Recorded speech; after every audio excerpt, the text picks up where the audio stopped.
be meeting in closed session to discuss the closed session items as detailed on the agenda. Are there any public comments?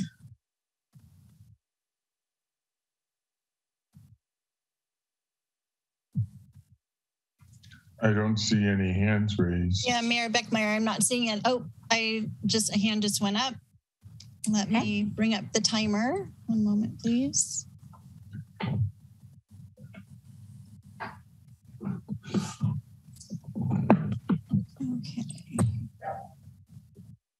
The first commenter we'll have is Joanne Rokowski. And Joanne, you may go ahead and unmute when you're ready to begin your comment. Good evening, City Council members. Thank you for the opportunity to speak. I think I should clarify that I am assuming that actual public comments related to item 10 will come at that time of the agenda. Is that correct? So the only comment that I will make is a hope that during the closed session you carefully consider with an open heart to adoption of the proposed safe parking program, which is a way, in my opinion, to help support those people who are so unable to afford the cost of rent or other housing that they have resorted to living in their vehicles. I'm very much in favor of the support of the program and will speak to it when the time comes. Thank you. Thank you.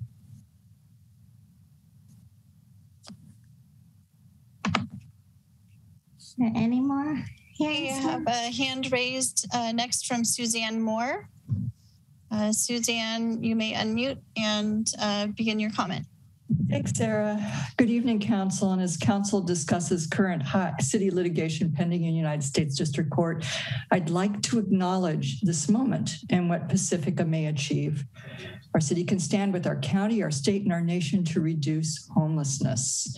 And we know our state has devoted money and guidance to reduce homelessness. We know our county is committed to a strategic plan to end homelessness. And there are important pieces that we will be discussing tonight that can make a real difference. We know that housing, even temporary housing, increases health and well-being for the individual, the family, and the community as a whole. So thank you, everyone, for all your hard work and for what makes this moment possible. Thank you, Suzanne.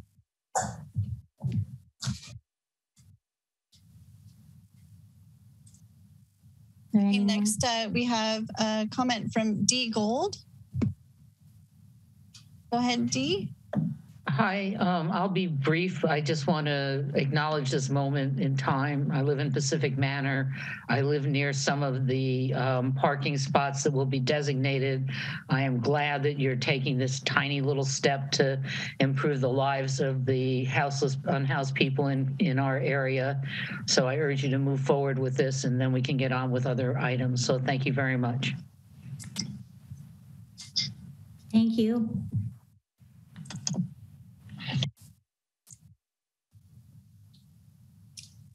And next we have Paul Sherberton.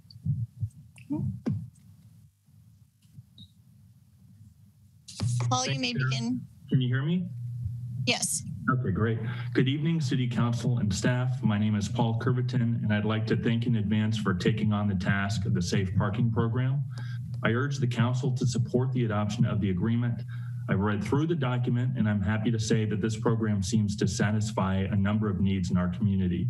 It ensures 13 safe RV parking spaces with a code of conduct and oversight by the city and the Pacifica Resource Center. This code of conduct includes keeping quiet hours between 10 p.m. and 8 a.m., refraining from illegal drug use, and keeping the area outside of their vehicles clean. Perhaps most importantly, as per the agreement, this program works to create a path to house the participants. In addition, according to city staff, litigation could end up totaling over $1 million if safe parking is not adopted. Thank you again, City Council, city staff, and the PRC for your hard work here. Thank you. And next we have a hand from Victoria Becker. And I'll gently remind everybody that this is public comment on the closed session, just to remind you. Hello, my name is Victoria Becker. I live in Pacific Manor. I urge you to immediately implement this safe parking idea. It's way overdue. We need to support our unhoused neighbors. We need to do it immediately, and we need to look to the future to work on low-income housing for people who live along the coast. Thanks.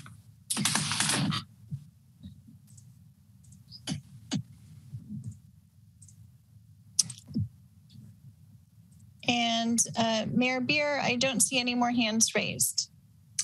Okay, we're going to close public comment. And we will recess into our closed session.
everybody.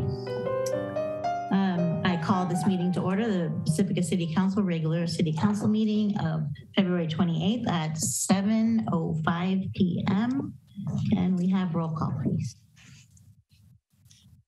Councilmember Beckmeyer. Present. Councilmember Vaterlas. Here. Councilmember O'Neill. Here. Mayor Pro Tem Big Stick. Present.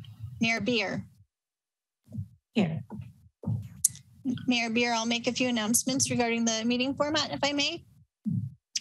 This meeting is being held by video conference with no physical location open to the public pursuant to the provisions of Government Code Section 54953 as amended by AB 361, which authorizes teleconference meetings under the Brown Act during certain proclaimed states of emergency. The public can observe and participate in the meeting via the Zoom link provided in the agenda or by phone to the dial-in number and webinar ID provided in the agenda. This meeting may also be observed live on local TV channel 26 or online at www.cityofpacifica.org/livestream. For this meeting, live verbal public comments may be made through participation by Zoom. For members of the public participating via Zoom, use the raise hand button to indicate that you wish to speak on an agenda item or during oral communications when the mayor calls upon that item. For those participating by phone, use *9 to raise your hand to request to speak. The city clerk will call upon speakers at the appropriate time and allow you to unmute after calling you by screen name or the last 4 digits of your phone number if dialing in. Please clearly state your full name for the record at the start of your public comment. Written and email public comments will not be read during the meeting, but will be made part of the written record and were provided to council members for those received by noon today. Email comments are not monitored during the live meeting. The format of this meeting may be altered or the meeting may be canceled if needed. You may check on the status of the meeting by visiting the city's website at www.cityofpacifica.org for any updates. Thank you so much, Sarah. I'll read the land acknowledgement now. The City of Pacifica acknowledges that we occupy the unceded ancestral homeland of the Ramaytush Ohlone peoples, who are the original inhabitants of the San Francisco Peninsula. We honor the Ramaytush Ohlone peoples for their enduring commitment to Mother Earth. As Indigenous protectors of this land and in accordance with their traditions, the Ramaytush Ohlone have never ceded, lost, nor forgotten their responsibilities as the caretakers of this place, as well as for all peoples who reside in their territory. We affirm their sovereign rights as First People and wish to pay our respect to the ancestors, elders, and relatives of the Ramaytush Ohlone people. We have a salute to the flag. Councilmember Beckmeyer.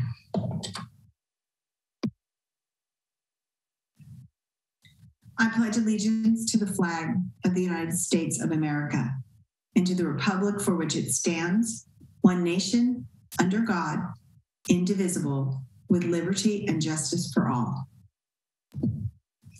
Thank you. Okay. Do we have a closed session report?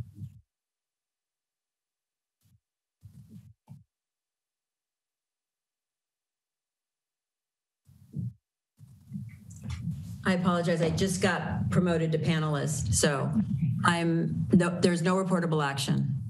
Thank you very much. I want to remind people that we have a public hearing about the redistricting, and so that's going to happen at 7:30 p.m. or a little bit after that. So we will have oral comments before then, and then we'll see what time it is actually. So if we have a whole bunch of public comments, then we might have to do half of them before and half of them after. I don't know. We'll see how the timing goes. Is that okay? All right, good. Now we're at the consent calendar. Do any council members wish to pull any items from consent? I actually do, if nobody else has anything. I think I'd like to pull item 7 and just so we can talk about it at another time. I think there's a lot to it and I didn't have enough time to really dig into it, and I would like to be able to do that. Mayor Beer, I saw that Councilmember Beckmeyer had her hand up for a brief moment. Thank you. I'm sorry, I was just pulling up my agenda to see if that was the same one I had a question about. Yes, it is. So if we're pulling it, then Mayor Beer, that means we would take it up on another agenda, or we're going to take it up as a separate item in tonight's meeting? I think we should take it up on another agenda. I need to get clarification. If you're pulling an item from the consent calendar, that would be handled as a consideration item. Okay. Yeah, on tonight's agenda. Okay. Okay. Thank you. Anybody else? Okay, we can open public comment on consent items only. So if you could state your name and which item you're commenting on, I would appreciate that. We're going to do 2-minute public comments tonight. Mayor Beer, we have 2 hands raised. I'll give Clerk Coffee a moment to pull up the timer.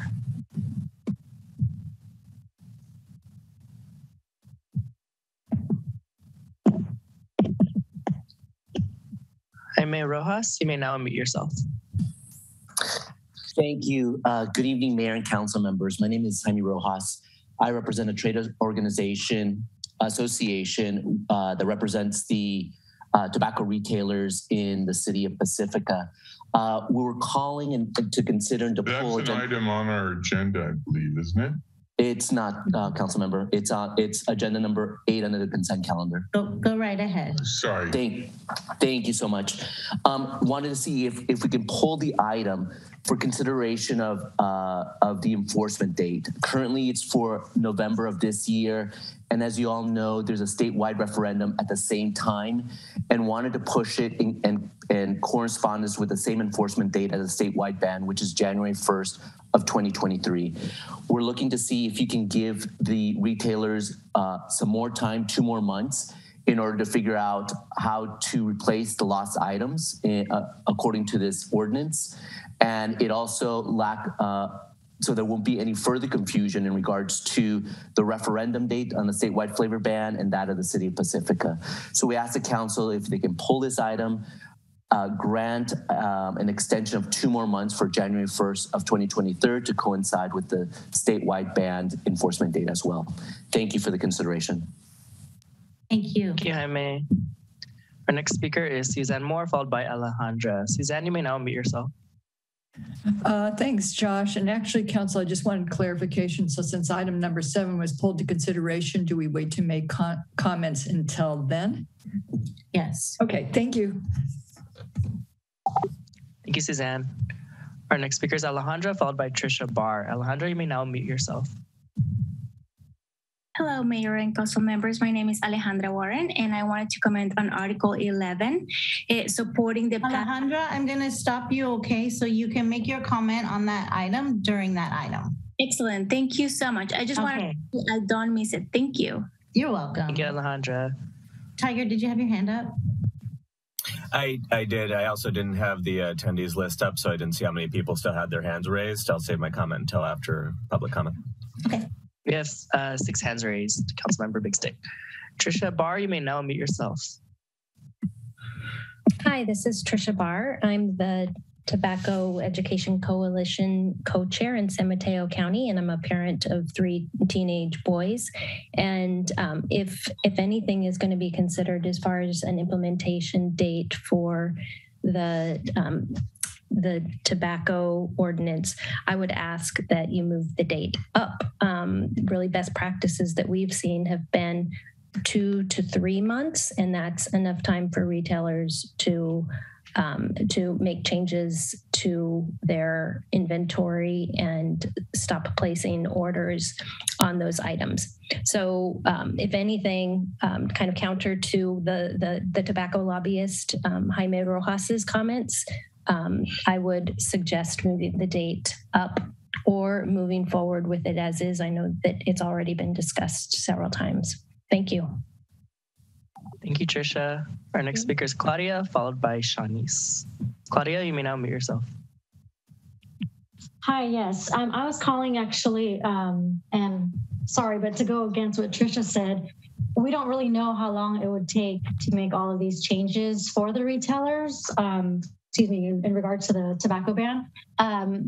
Some of these retailers are trying to find creative ways to make up for the money they will definitely lose. And in some cases, this will mean looking to expand their refrigerated items such as drinks and food, and maybe expanding their stores, and they'll need permits for this. And I don't believe that we know how long these permits take to get, especially with everything the way it's been with the pandemic. And it just seems like it takes a while to get some of these things handled. So I was, along with Jaime, I was thinking that it would be best to give them, it is just a couple extra months, and it'll be in alliance with the rest of the state, and that would be for January 1st of 2023. Thank you for your time.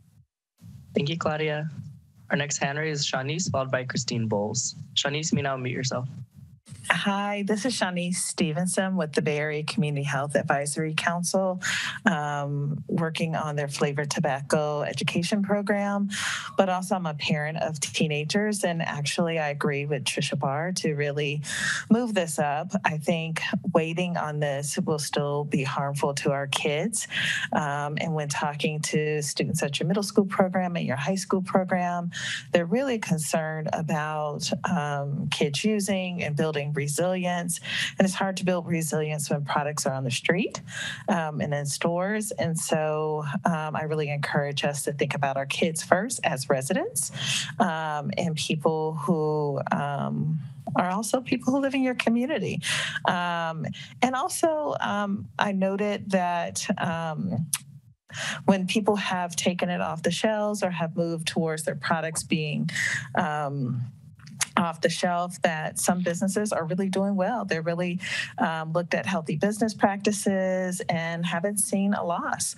And so I just wanted to make sure that I said those things, and that we all have become creative during the pandemic. And I think this is one way to be more creative about how to sustain your business while protecting the health of our children. Thank you. Thank you, Shanice. Thank you, Shanice. Our next hand is Christine Bowles, followed by Joseph Smith. Christine, you may now unmute yourself. Good evening, council and staff. Can you hear me? Yeah, I can hear you. I'm on vacation, so different. Anyway, I have comments on a few items. And first of all, thank you for pulling item 7. And I really do hope that you might put that on not just for discussion tonight, but on a later agenda so that we have more time to study that item. But I have comments on item 2, the minutes. I noticed there's an error on page 20, about halfway down, where Sam Bautista is quoted as saying Public Works won't be looking at fee reduction tiers for affordable housing. And direction for council was clear that they should be looking at park fee reductions for those types of projects. So please correct that. Item 4, I just want to thank Yulia Carter for the new forms and definitions that she's prepared as part of the financial statements that really helped make the financial reports much more understandable. So thank you. And then item 5, this is for the Public Works building remodel. There's no breakdown of construction costs in the staff report, and I'm just curious what the costs are for the entry door and the bathroom, which are both considered ADA upgrades. For the building code, as the total project cost is less than $186,000, not including those particular parts of the project, you only have to spend 20% on ADA upgrades. So these may not all be needed, and especially as most of Public Works is scheduled to move out to the new Civic Center building, I just want to really make sure that we need to spend that money before the contract is approved. So it'd be helpful to see the plans and a detailed breakdown, which was not included. Thank you. Thank you, Christine. And our final hand raise is from Joseph Smith. Joseph, you may now unmute yourself. Yeah, hi. Can I just confirm this is the time to talk about item 7? We have pulled item 7, so we'll be discussing it in a minute, and you can talk about it then. Okay, thank you. I'll wait. Thank you. Thank you, Joseph. Madam Mayor, there are no more hands raised at this. I'm sorry. There is a hand raised from Rich Campbell. Okay.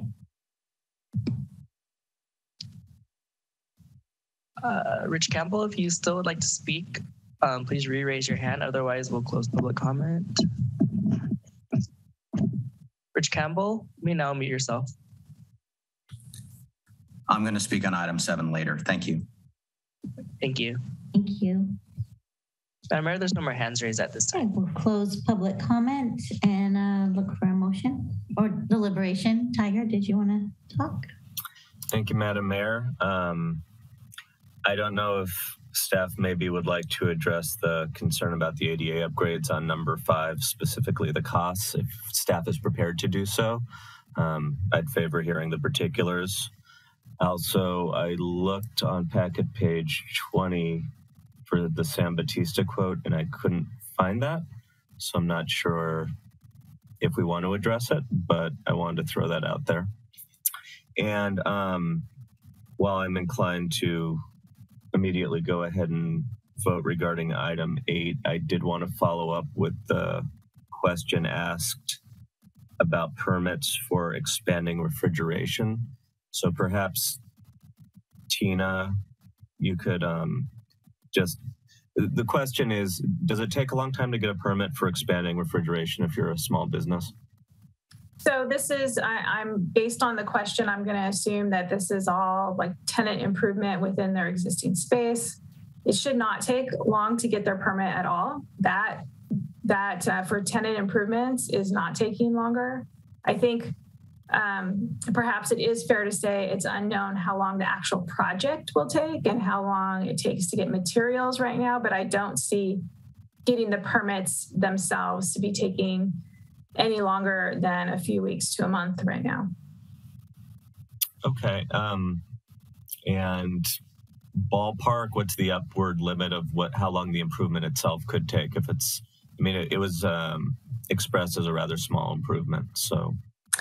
You know, I don't have, you know, the expertise. A contractor in that area would be able to answer that, but I don't know how long some of those materials are taking to get in. But upwards of a month for the permit itself. Yes. Thank you very much.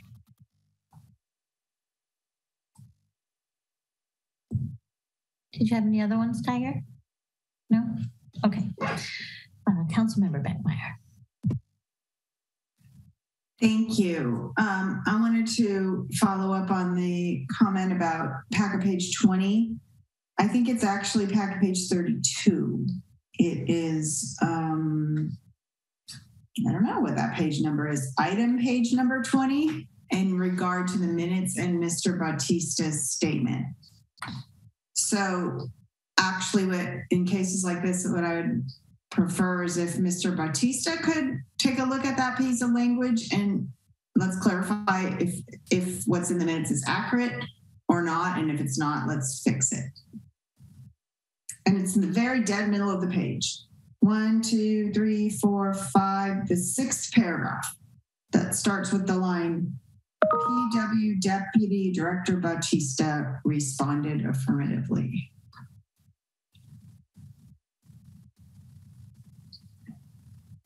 And that was all I had. So I'm going to put my hand down now.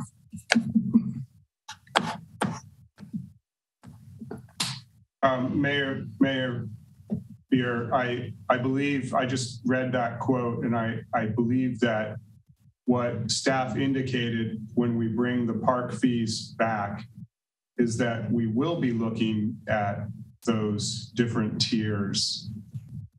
And so it would be a simple minutes change. Oh, sorry, Sam, I didn't see you there. You can confirm. I think that's what we said. And so we can do that simple minutes change if the council would like to see that. That's correct. There was a direction from council for us to look at those different tiers. Okay. Thank you. Then we can make that correction. Councilmember, oh, sorry, Mayor Pro Tem Big Stick.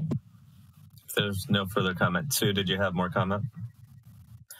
So I move that we pass the consent agenda minus item number 7 and with the change to Director Bautista's quote on packet page 32 to reflect what he said. Second.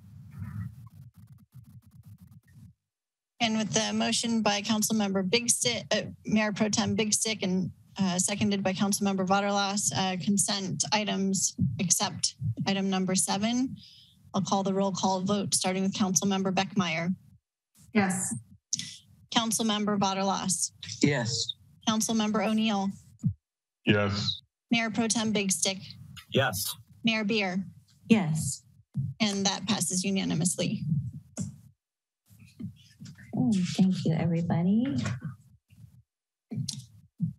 It is Mayor Beer, we're at 7:25 at the moment. So I don't know that we'll have time for oral communications.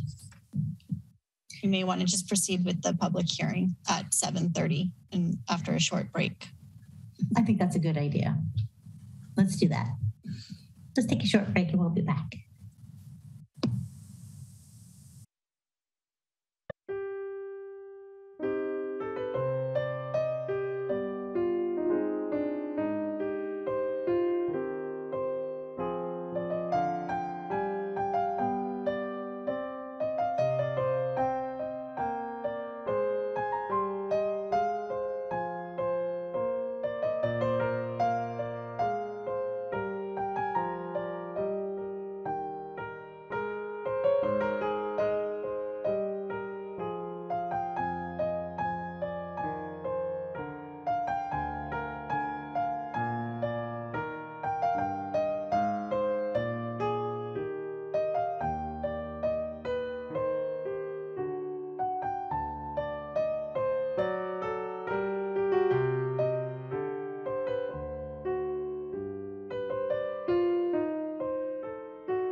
Okay, we are back and we will be discussing our redistricting, correct? That's right. So this is the public hearing number 3 on redistricting based on the 2020 census data. And this is for considering the draft district maps for city council, the 5 city council districts. And at this public hearing, we have 3 maps under consideration. The first map is map 505B, which is the existing district map. And that map has been analyzed by the demographer, National Demographics Corporation. We have Representative Robert McIntyre here from NDC to discuss the maps in further detail. Map 505B, the existing district map, was found to be population balanced and does meet the criteria for city council districts that are set forth in both the state and federal laws regarding district maps. So map 505B, the existing map, is a viable option. And we had, prior to the last public hearing, we had a member of the public submit a map for consideration, which we've noted as map 506. And the demographer, since the last hearing, has had further opportunity to analyze that map and provided some demographics on that map in the agenda packet for this item. That map 506 was found to be population balanced, but is population balanced with a total deviation of 9.98%. Which is just under the 10% threshold that is presumptively constitutional for allowing for deviation of equally balanced districts. And council's direction at the last public hearing opted to look at a map that adjusted the map 506 slightly to move one population segment from District 3 to District 4. That map is presented as map 506B in the agenda packet.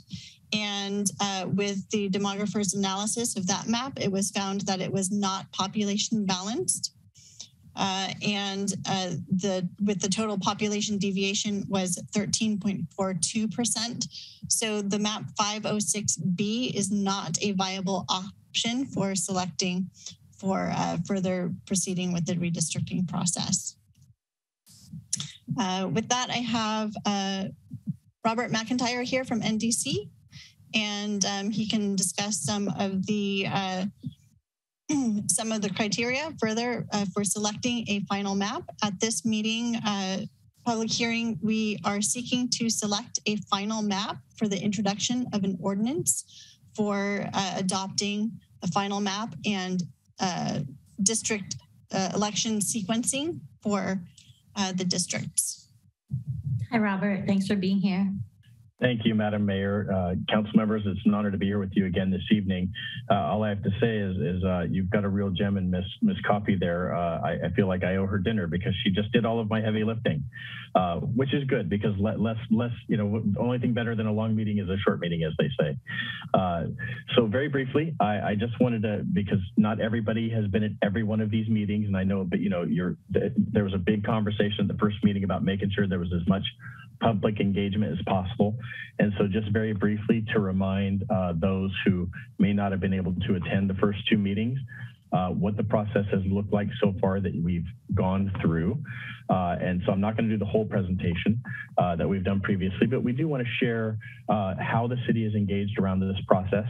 So once again, the demographic data was released by the federal government in August, but the state of California didn't finish doing its work till near the end of September, and the city of Pacifica was very quick to jump in and engage in this and held its first public hearing on January 10th.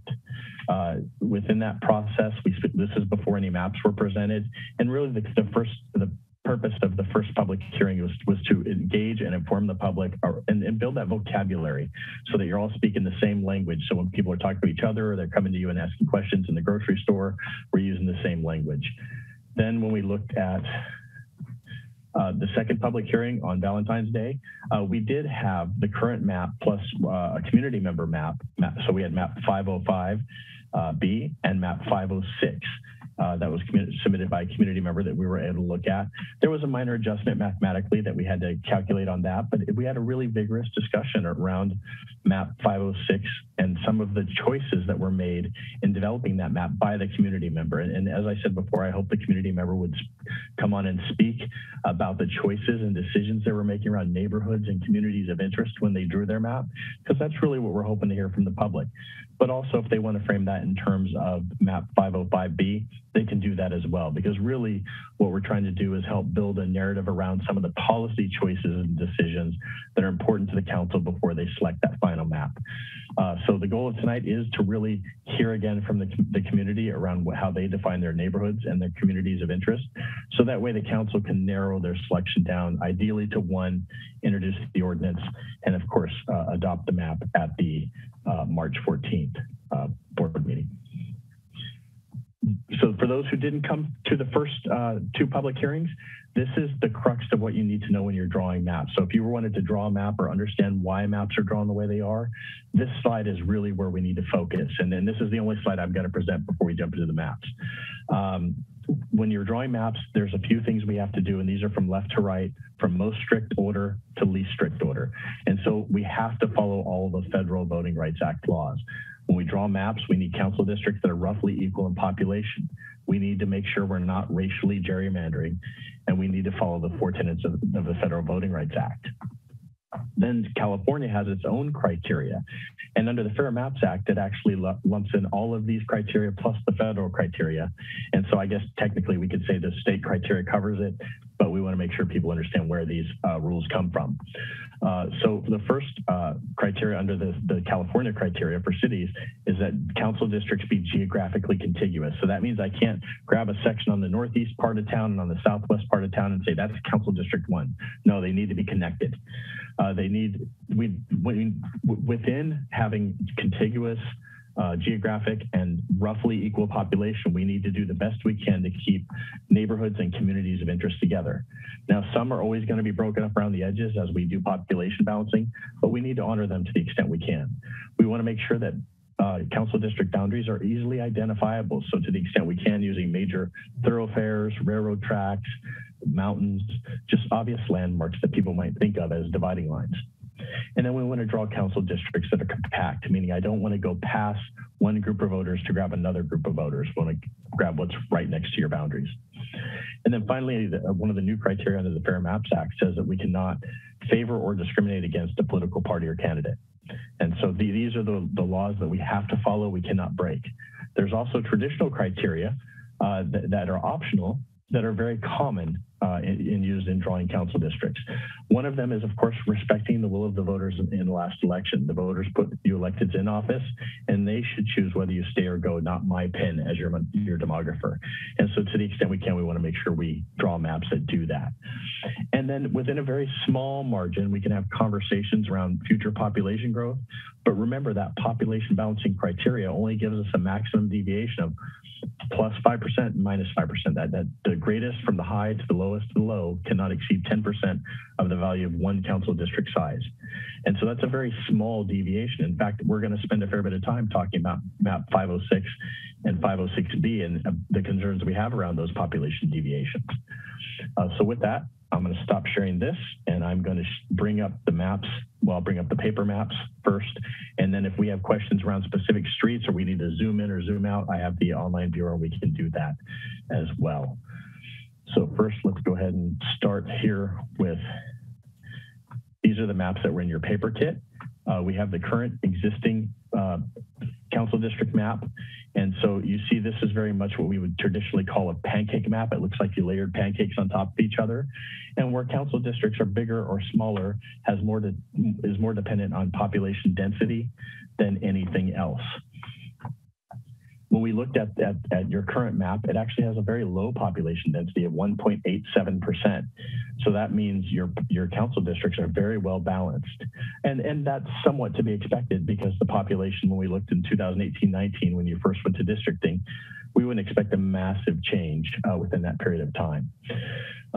One of the other areas that we need to look at is the citizen voting age population to see if there are any historically marginalized classes of voters that could statistically, where we can draw a council district where they could have a majority. In this case, we get really close with Asian Pacific Islanders in Council District 1 at 47%. So not quite a majority, but we get pretty close in that particular council district based on, on where people live within your city. Similarly, looking at map 506, and I hope during public comments the map drawer speaks again, because we really appreciate the time and energy this person took to draw their maps. This is not an easy endeavor. You see that there are slightly different choices and trade-offs made for population balancing in this map, and hopefully there'll be reasons why if the map creator can speak. But just looking at the east-west split and some of the population balancing choices that were made, it offers a very different option, even around the coastal way compared to the existing map. And there are probably very valid reasons why the map drawer made the choices they made. But just noticing there are different ways to carve up the city. Within that, we see that this map has a population deviation of 9.98%. Now recall that I said the maximum allowable under law is 10%. This gets us right in under the wire, but we have one concern. The Privacy Act, MAP's Privacy Act, is a tool that's used at the state and federal level where in council or census blocks, if you've got a very low population of one demographic, let's just say Asian American Pacific Islanders, maybe there's one or two in that council district block, they may swap that in a neighboring council district block with a white person, with white, for example. And so you can't easily identify that person, even though they're only moving at one council district block. They don't want you to be able to identify the person. And so what we're worried about is when that shakes out and they republish the data, that could cause this map to go over the 10%. We don't know. It could cause it to go the other direction. We would just hate to see it hit 10.01 and then have your map challenged. So we do have concerns around this map as published because it's so very close to that 10% limit that has been set by the federal courts. Within this map, once again, we see that the council districts 1 and 2 have relatively high Asian American Pacific Islander populations at 39 and 38% respectively. And then most of the rest of the percentages are consistent with the overall population, meaning a relatively equal distribution of each of the protected class voting groups throughout the city. Looking at map 506B, this map is very, very similar to map 506. We just had one little council district right over in here that we made an adjustment of about 906 people. Unfortunately, that pushed it over the population deviation, brought it up to 13.42%. But most of the rest of the demographic data is very close to what we saw in map 506. And so while we don't necessarily recommend that map 506B cannot be adopted, and we don't recommend 506 should be adopted as it's created, there is an opportunity to look at some combination or some trade-offs between the current map and map 506, but it would require us to have one more council meeting before adopting the map. And so with that, I'm happy to answer questions or be available after the public hearing. Thank you so much, Robert. We appreciate you. Are there any questions from council? Okay, let's open up public comment. 2-minute public comment. Thank you.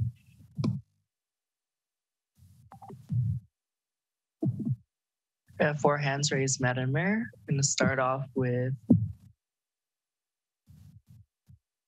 Dina Verby, followed by Suzanne Moore. Dina, you may now unmute yourself.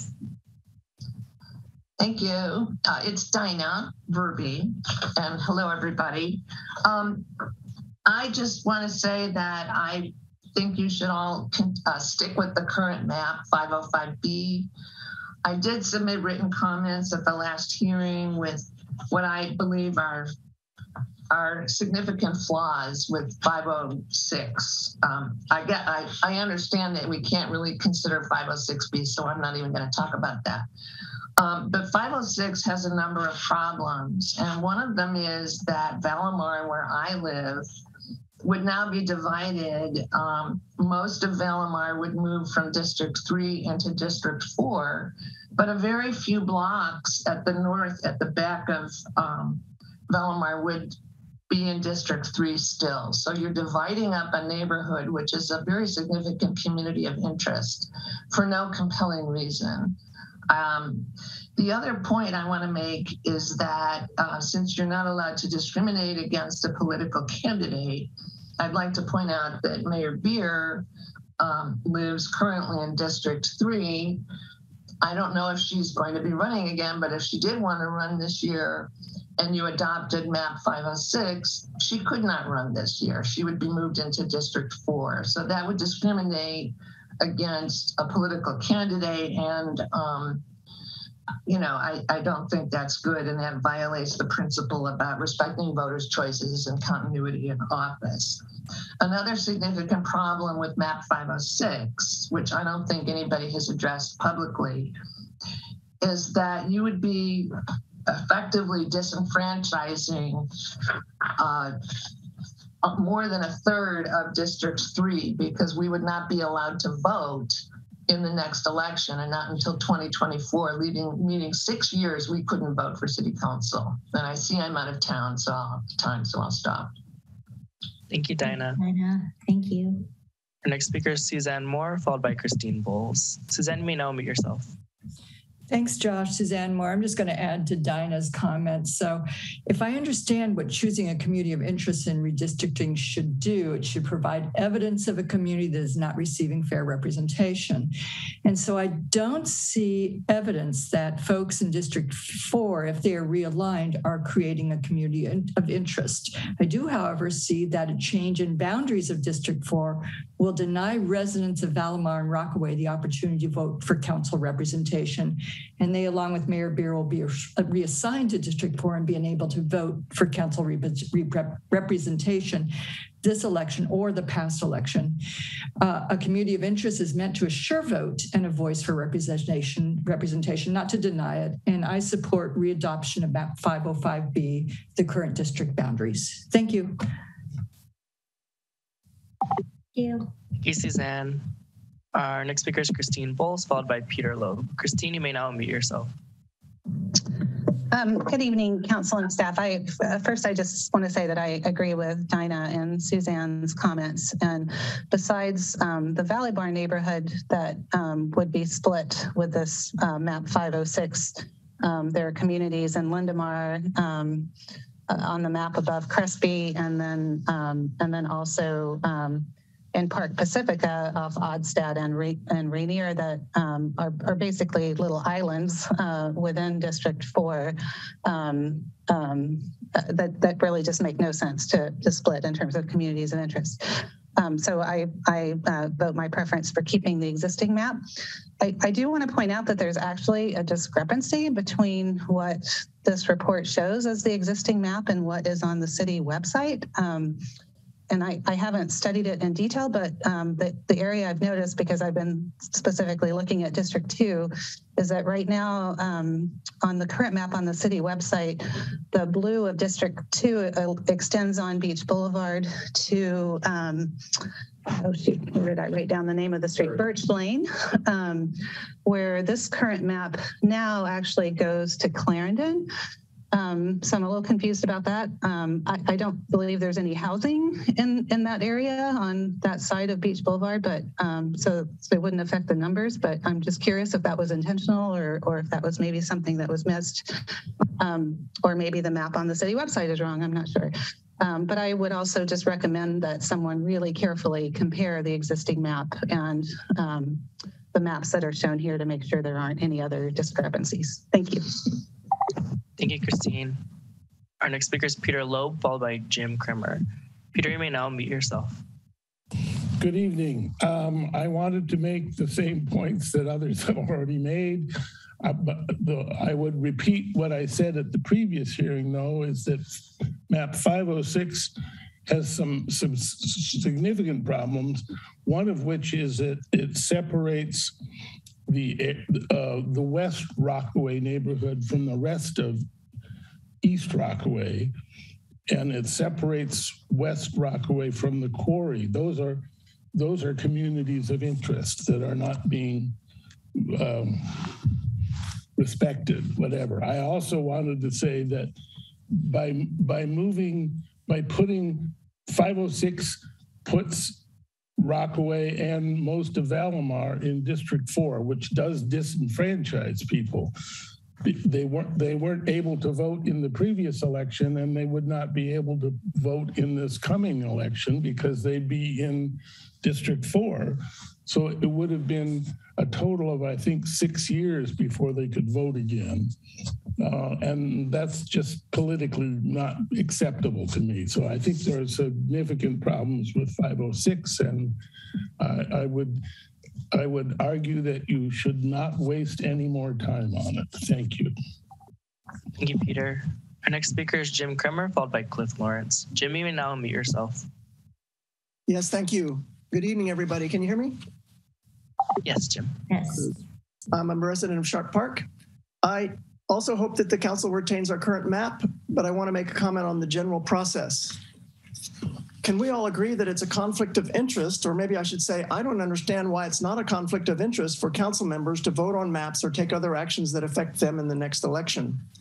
Isn't it obvious that any such vote should, if a decision was made, that it should not take effect until after another full election cycle of all the districts?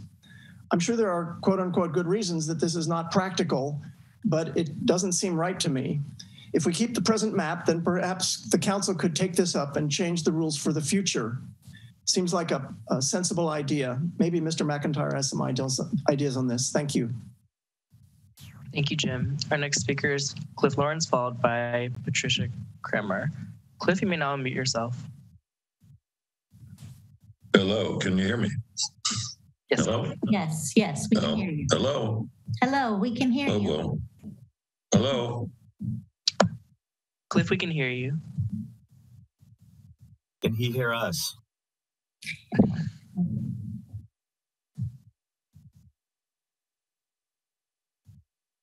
Cliff Lawrence, you can try unmuting yourself again. Hello? Hello. Can you hear me? We can. Hello? Thank you. Thank you, Tiger. My name's Cliff Lawrence. I want to echo the comments of the last speaker in that there's why would you have so many complicated things to deal with? You really do. You've got a lot of tough decisions. This is not one of them. You've got a plan that is adequate by law, does not disenfranchise anybody if you continue it. Why would you take anything else? In addition, my original thought that I got lost on is, you know, when Congress votes a pay increase for themselves, it never applies to their term. But here you are in a position where if you vote for this, it's going to affect you and your co-representatives. And I don't understand why this is even under consideration, given that 505B meets all the criteria you need. It will satisfy everything. There is nothing wrong with it. Why would you step into jeopardy? It makes no sense. I mean, I know you got a tough job, but this should be an easy one. And I just say this, do no harm. Thank you very much. Thank you, Cliff. Our next speaker is Patricia Kremer. You may now unmute yourself. All right, can you hear me? Yes, Patricia. Okay, very good. I have just a very brief comment about the proposed district maps, and it gives a historical perspective. The map that we're working under now, the current map, reflects an attention to a care and attention actually to both heterogeneity and history of our neighborhoods, and should be kept unless there's an absolutely compelling reason for change. Now, a little history. Over 100 years ago, when the Ocean Shore Railroad ran through town, there weren't many people living here along the coastside, but 4 of the 6 railroad stations were located in what is mapped out as District 3 on the existing map.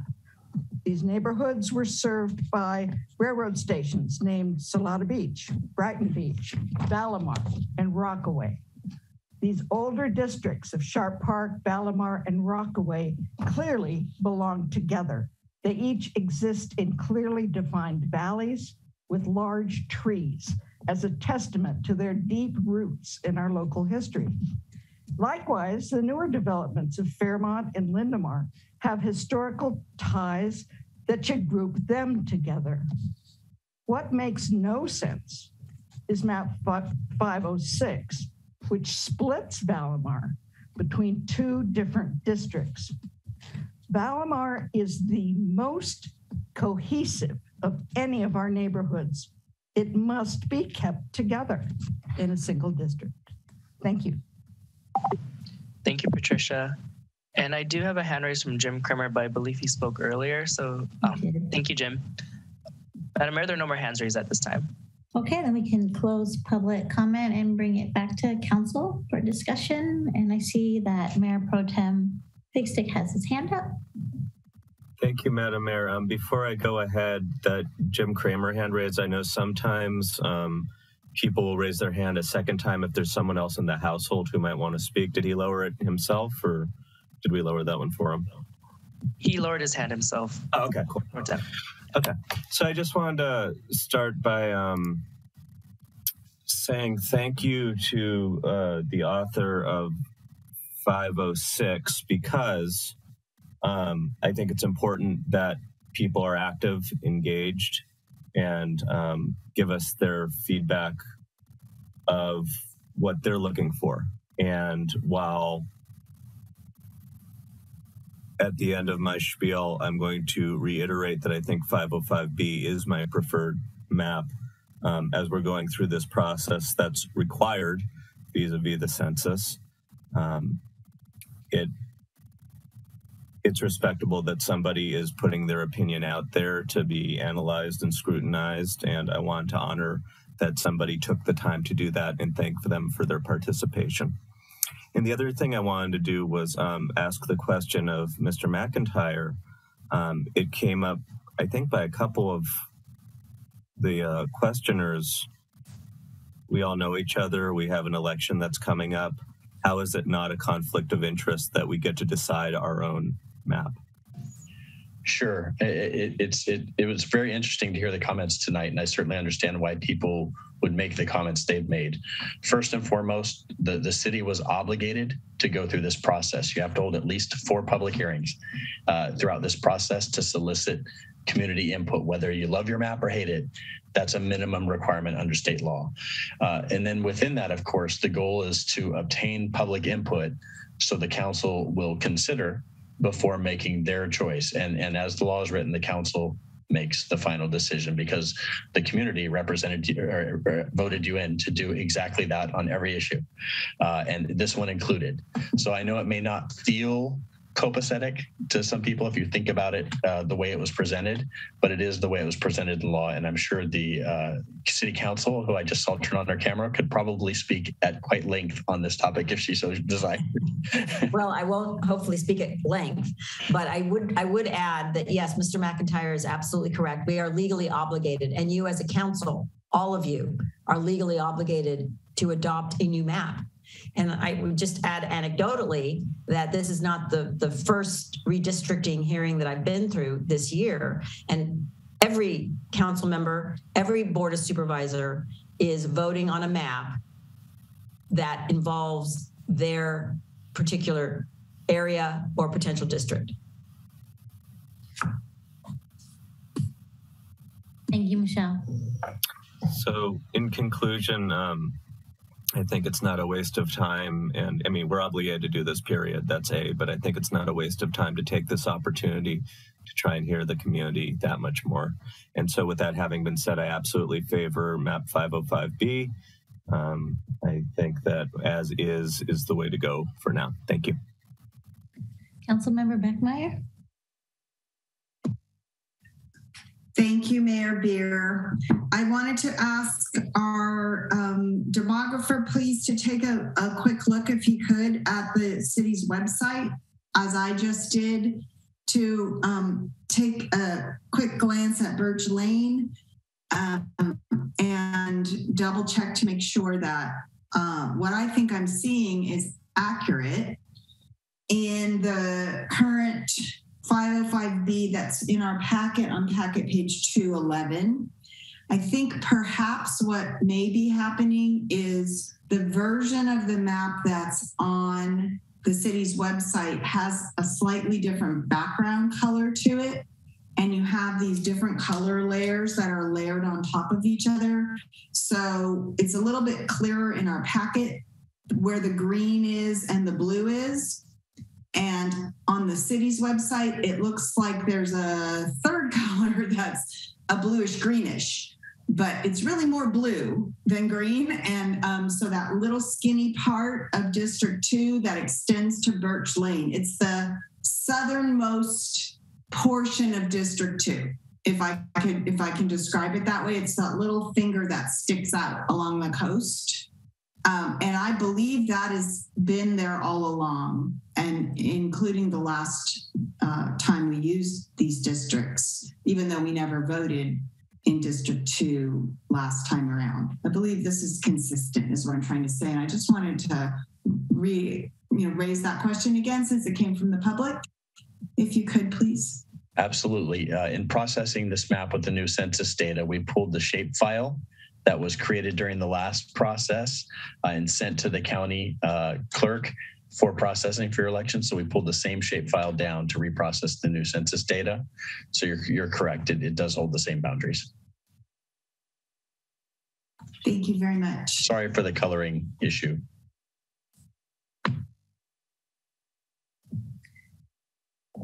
Anybody else? And I'll just say really quickly that I definitely would not want to split up Valleymar. I think it's a really bad idea. So I would go for the other map. But do we have a motion or any other questions?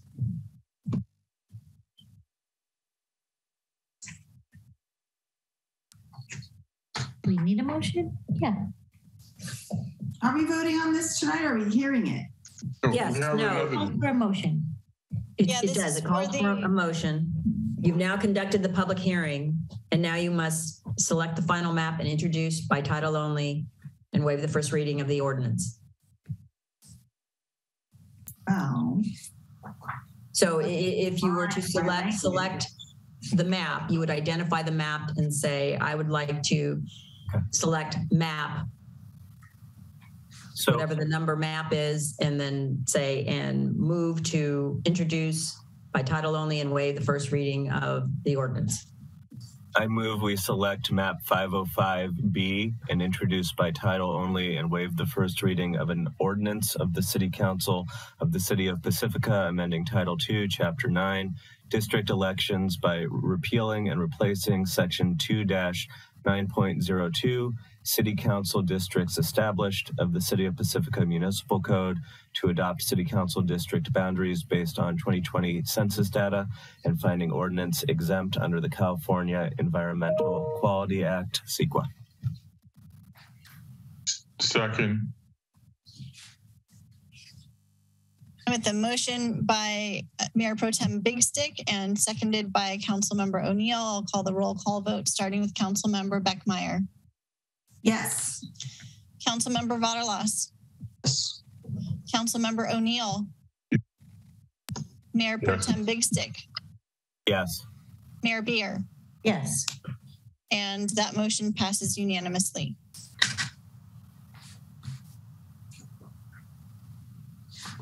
Okay, thank you, everybody. We are now going to move on to oral communications. So I just wanted to say really quickly that I know there's a lot of people that are wanting to speak on item 10. And so item 10 is only talking about the safe parking program. So if you're going to make it an oral communication, stick to other things, because I know there's a lot of people out there who want to talk about it, and just be careful so we don't have to stop you. Madam Mayor, do we do something about number 7? Yeah. Mayor, we have to discuss item 7 because it was pulled from the consent. So we voted on the consent, but we haven't voted on 7 yet. Thank you. Appreciate it.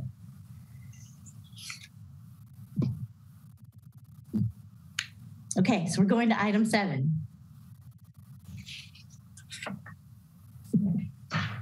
They're going to be a staff. There's Christian. Thank you, Christian. Good to see you. Good to see you as well, Mayor Beer. Good evening, Honorable Mayor and Honorable Council members. I'm Deputy Director of Planning, Christian Murdoch. SB 9 is a state law that took effect on January 1st of this year. It is one of several state laws passed within the last few years seeking to jumpstart housing production in response to the housing affordability crisis plaguing many areas of California. Staff received 2 written public comments on this item prior to this evening's hearing. SB 9 addresses 2 types of housing-related projects. The first is 2 residential unit projects, and the second is urban lot splits. The main focus of SB 9 is making these 2 project types subject to a ministerial approval process within single-family residential zoning districts, which means 2 residential unit projects and urban lot splits must be permitted in single-family residential zoning districts subject to a process that does not involve a public hearing and that requires no discretion on the part of the decision maker, which is usually staff. With respect to both types of projects, SB 9 allows the city to impose objective standards that do not conflict with the law. For 2 residential unit projects, this means that the objective standards must not prevent the construction of up to 2 residential units of 800 square feet each on a single lot. For urban lot splits, it means the city must not prevent the subdivision of lots as small as 2,400 square feet into 2 lots as small as 1,200 square feet. The subdivision standards must also ensure that at least 2 units of 800 square feet each can be constructed on each lot. Importantly, SB 9's provisions are limited in the coastal zone, and a coastal development permit would still be required in most, if not all, instances where an SB 9 project is proposed. SB 9 provides that while a coastal development permit may still be required, and appeals made to the City Council and Coastal Commission, the initial review process shall not include a public hearing and would be conducted by the Planning Director. Staff's request of Council this evening is to identify interim guidance, rules, and regulations that would apply to SB 9 projects until the City Council is able to enact an ordinance with SB 9 specific zoning standards. The city's zoning and subdivision regulations already contain a variety of objective standards that apply to developments and subdivisions in single-family residential zoning districts, and the resolution before you for consideration would simply formalize how the city should apply these existing zoning standards to SB 9 projects in the interim.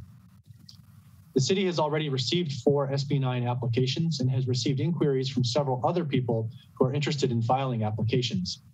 These interim regulations are necessary to clarify the application of the city's existing regulations to the 4 pending applications the city is currently required to process under SB 9.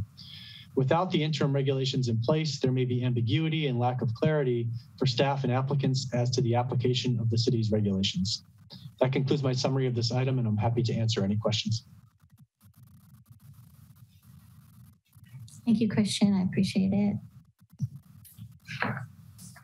We should go to public comment first. Oh, Councilmember Beckmeyer. I was just going to ask because I do have a question, but I thought perhaps we should wait until after public comment. Yeah. Mike, you put your hand back down. Okay, so let's go to public comment. Thank you. We have 3 hands raised, 4 hands raised now. 5, 6. 2 minutes. I'll give Clerk Coffee a moment to pull up the timer.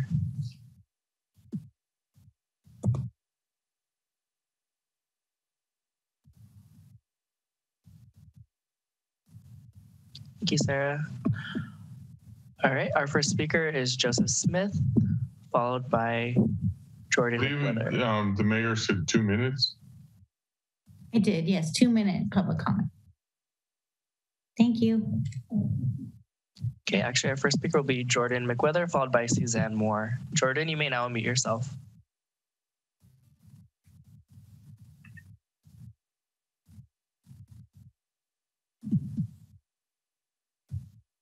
Jordan, if you are speaking, we cannot hear you.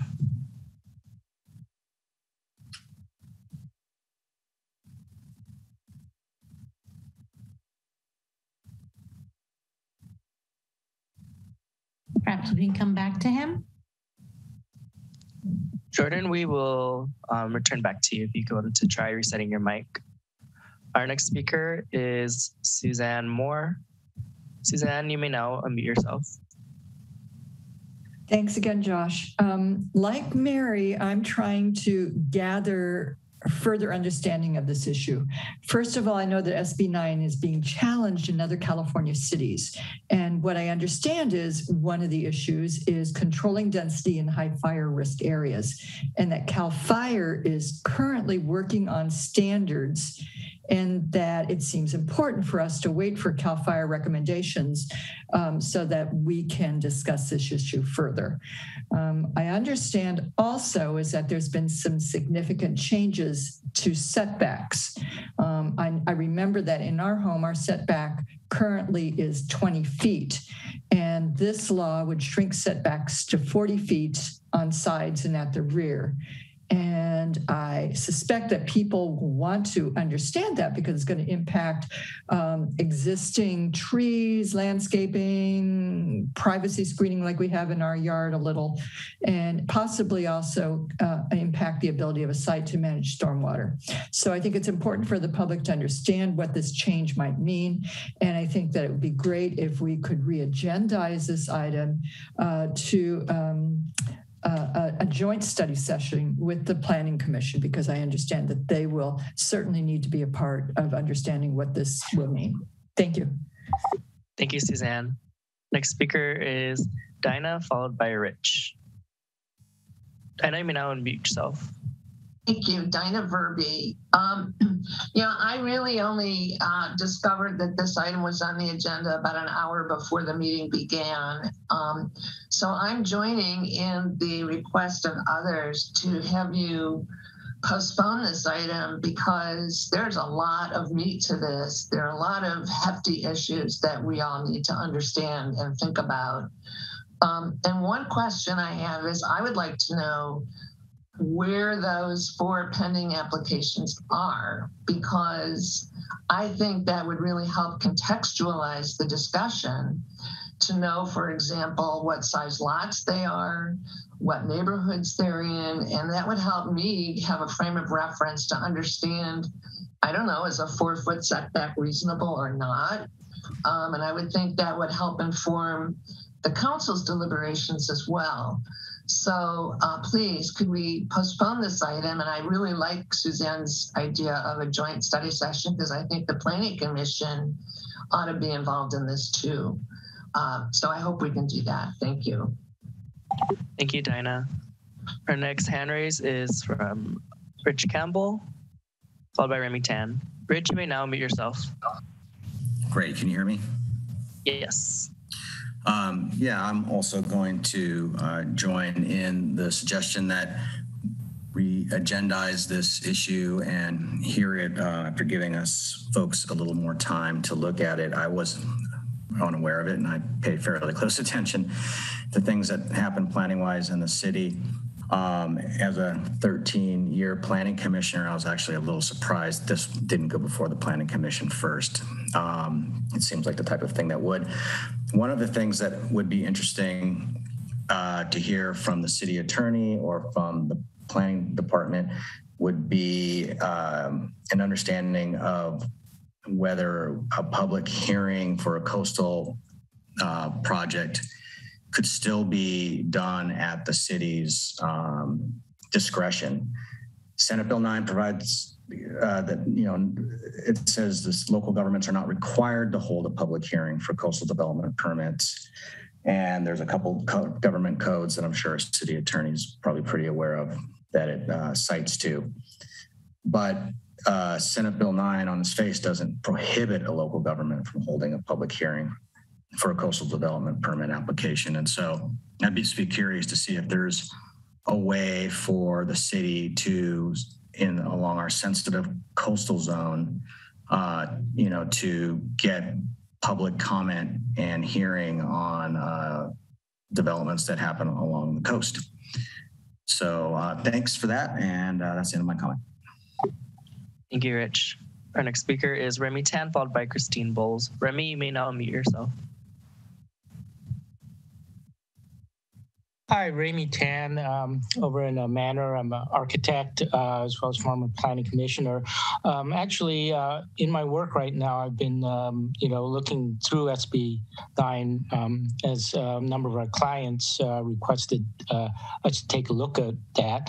In the course of studying it, we came across how Oakland is dealing with it, because they have a lot of hills. And apparently in a lot of the hill areas, depending on the width of the street, they are disallowing SB 9 lot splits because of, again, the fire hazard. So the state law is very clear about that the cities and counties can only use objective. So things like fire safety, environmental issues, let's say endangered species like the Mission Blue or the red-legged frog, those are fair game to stop a project from doing SB 9.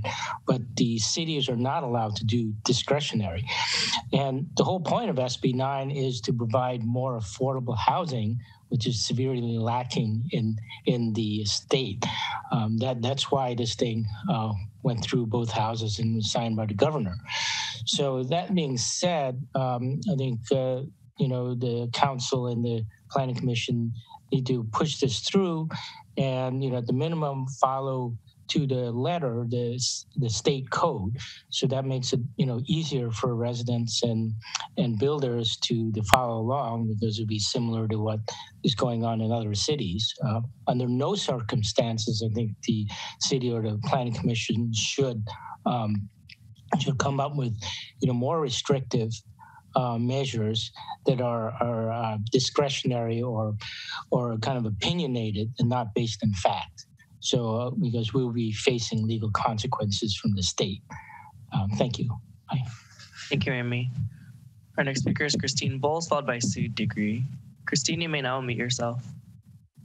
Good evening again, council and staff. So I sent you an email earlier today about the fire issue, and basically there's a loophole in SB 9 that has been identified basically in subparagraph D of Government Code. Oh, I'm not going to give you the number because it doesn't matter. Says that development is banned in fire severity zones. And then the second sentence undoes that safeguard by saying it doesn't apply where fire mitigation standards apply, which is basically following the building code. So there's a huge uproar all over the state, especially given the amount and intensity of fires in the last few years with climate change, that this is really a poorly written law. And there are multiple lawsuits already against the ordinance. And as I mentioned, I've been speaking with Dave Sapsis, who's a wildland fire specialist at CAL FIRE. And he has been asked by multiple cities to review this section and write new restrictions. And obviously our fire maps as part of our general plan are not in good shape right now either. So all this needs to happen hand in hand so that we really understand our hazards and we give the planning department and the building official the tools they need to be able to understand when projects are a hazard and safety risk to the public. That is when you can deny these projects. And without having these proper maps and updates, we cannot do that at this point. There's also requirements for financing public improvements. You can charge up to $236,000 per project. This will have implications on our roads, our water, our sewers, all sorts of things. So we are not ready to issue these guidelines as currently drafted without much more careful thought. Thank you. Thank you, Christine. Our next speaker is Sue Degree, followed by Joseph Smith. Sue, you may now unmute yourself. Thank you. So as you know, Pacificans have a long and consistent history of wanting to be engaged in dialogue with each other in the decision-making process. For years, the public has been outspoken for truly affordable housing, so we're not against that. Today, a report came out, I heard on the radio, that because of the unique fire hazards in the state, that now that's going to affect flooding and flooding zones, which will affect eligibility for insurance. So at the moment, we really don't know about the flooding.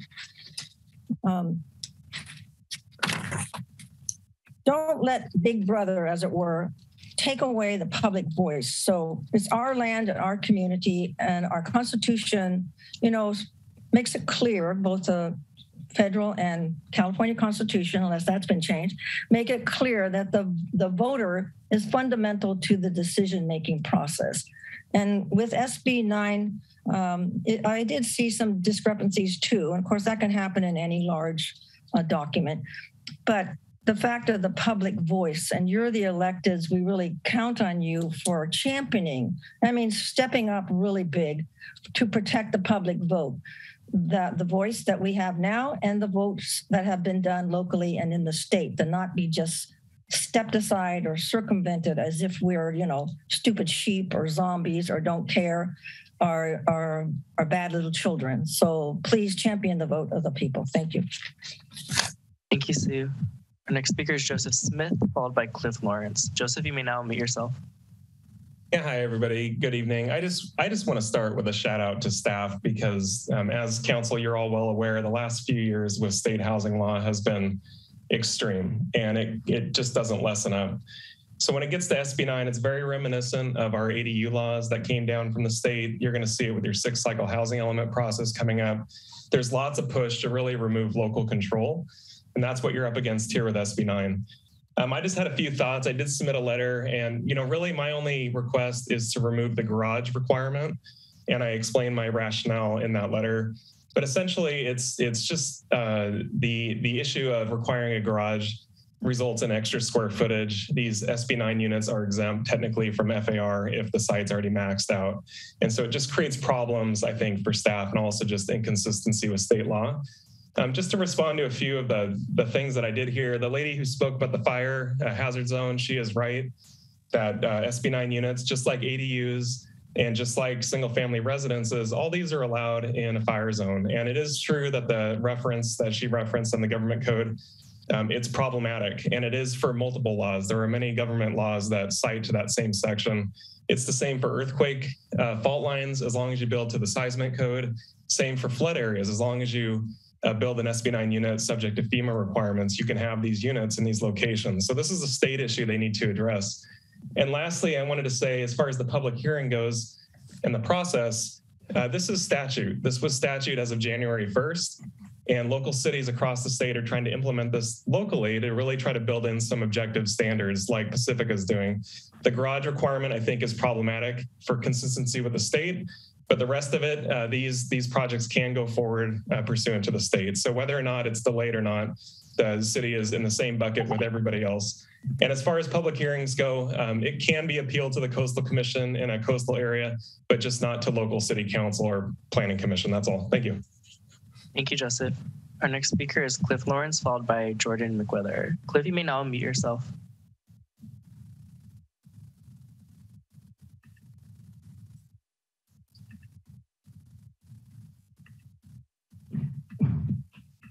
Cliff Lawrence, do you want to try unmuting yourself again? Oh, yeah, I'm working on it. Okay. Hello.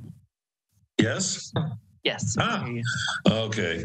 So this is a mishigash. What the heck? Who's in control?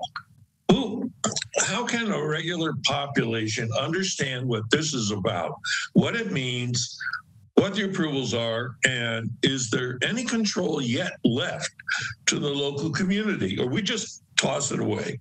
And I ask you to take some caution with this, to look in it deeper, see what other communities are doing that might also have some concern. And I understand the intent. We need this, but we also don't need to totally relinquish our responsibility and our image of what our community is going to be. And I thank you for your time. Thank you, Cliff. Our next speaker is Jordan McWhither, followed by Daniel Smith. Jordan, you may now unmute yourself.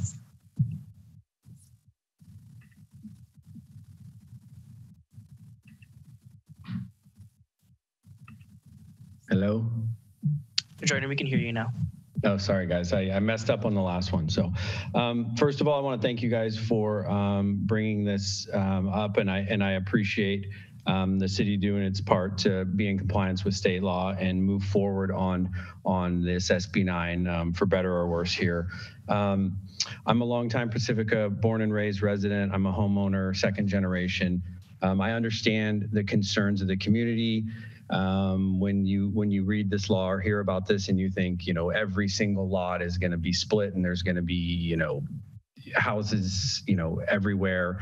But I really think if you read into this and you really read through what the state has approved, it's not going to be everywhere. And I think we need to look at the bigger issue here, which is housing. The ADU law was passed to provide housing, but this actually provides home ownership, which in this economy and in this day and age here in Pacifica, it's getting harder and harder for local families or people who have been born and raised here to even afford it. And I just really want to echo what Joseph Smith said and consider getting rid of the garage parking and getting rid of the parking altogether. It's not even consistent with the ADU. Parking garages are going to cause issues with visual aspects of this, and also it's going to make it harder for people to be able to do this. And I think we need to look at options for lower income people to be able to afford housing in this town. So thank you. Thank you, Jordan. And our final hand is from Daniel Smith. Daniel, you may now unmute yourself. Hello, everyone. Thank you for bringing this up on the agenda today. I am a local real estate agent and I represent a lot of first-time home buyers, and they just can't even compete in our market in most times. So, bringing splitting the lots and having smaller alternatives would really open up the local population that's looking to purchase a house in their hometown at the $1 million. There's nothing under 1.3 right now that you can find as a single family residence.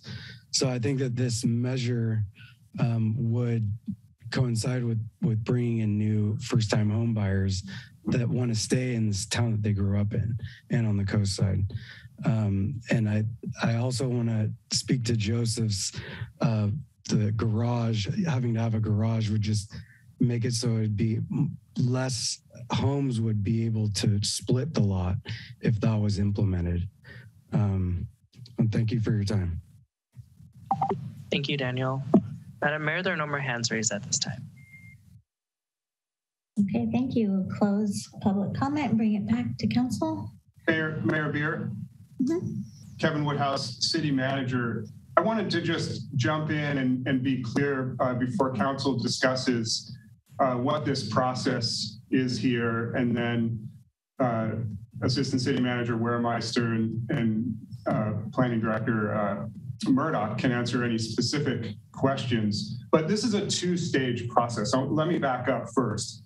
The council may remember that the council did vote to oppose SB 9 when it was being considered, but a lot of cities opposed it, but it was still passed. So we have state law that we're trying to abide by. We are abiding by. And the first step in this process are these guidelines in order to bring clarity to the criteria of evaluation of projects for city staff and for the applicants and for the community. Ultimately, the second phase is we have to do a lot of very rigorous work with community engagement, developing an ordinance to implement SB 9. So the guideline is the interim step that we're trying to achieve here. And based on a lot of the public comment, it seems that, and you know, different standards changing across the state, those are things that could be factored into the permanent ordinance once that's adopted. But if we don't adopt a guideline, then there's not clarity to city staff and evaluation of projects, nor to applicants. And that doesn't benefit anyone. So I just wanted to be clear about interim step of these guidelines and standards. And again, Mr. Murdoch and Ms. Waremeister are here and can answer specific questions about those. But then we need to follow up when we have staff time available to develop the permanent ordinance. That's months of work, and we don't have the planning resources given all our other priorities to work on that right now. So I wanted to just jump in, be clear about that, and then Council, you know, I'll turn it back over to you. Thanks.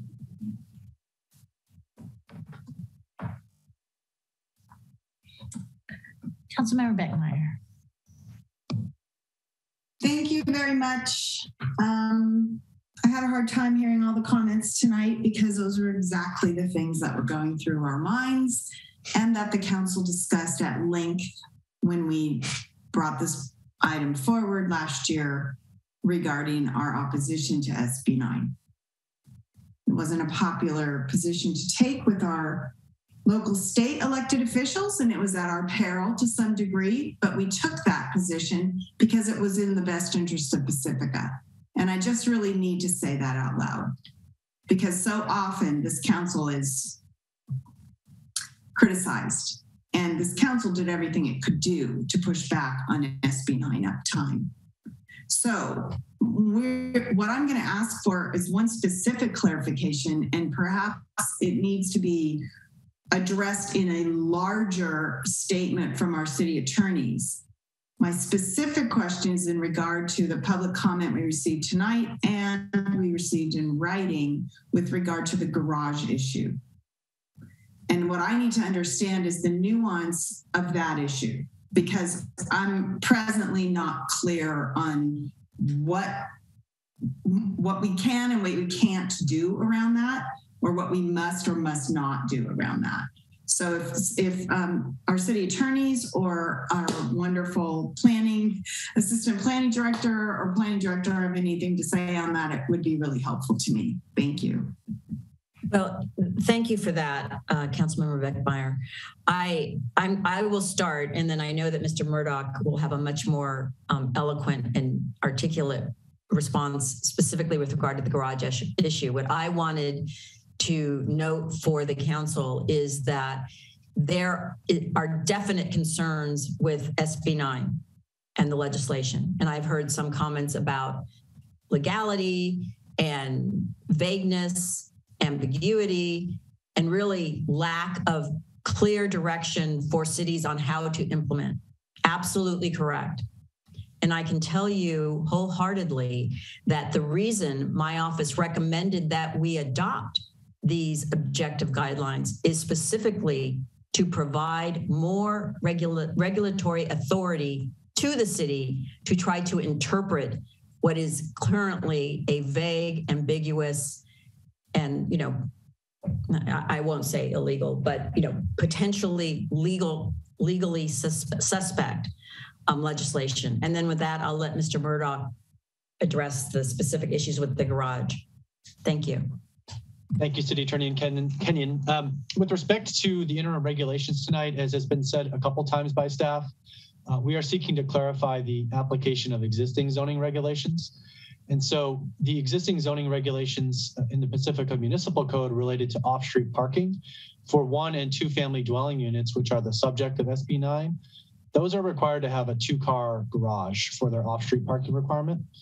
What we have done is to clarify the application to the maximum extent we can of the existing zoning regulation, which is to say, complying with the maximum 1 parking space requirement that SB 9 allows, while retaining the other objective aspects, which is to locate that 1 space within a garage. The council certainly has the discretion to apply a different off-street parking standard for projects subject to SB 9, but that would appropriately be done during the ordinance development process. To do so tonight, in my opinion anyways, would be to apply a new standard, which would be subject of a different legislative process rather than clarifying the application of existing zoning standards.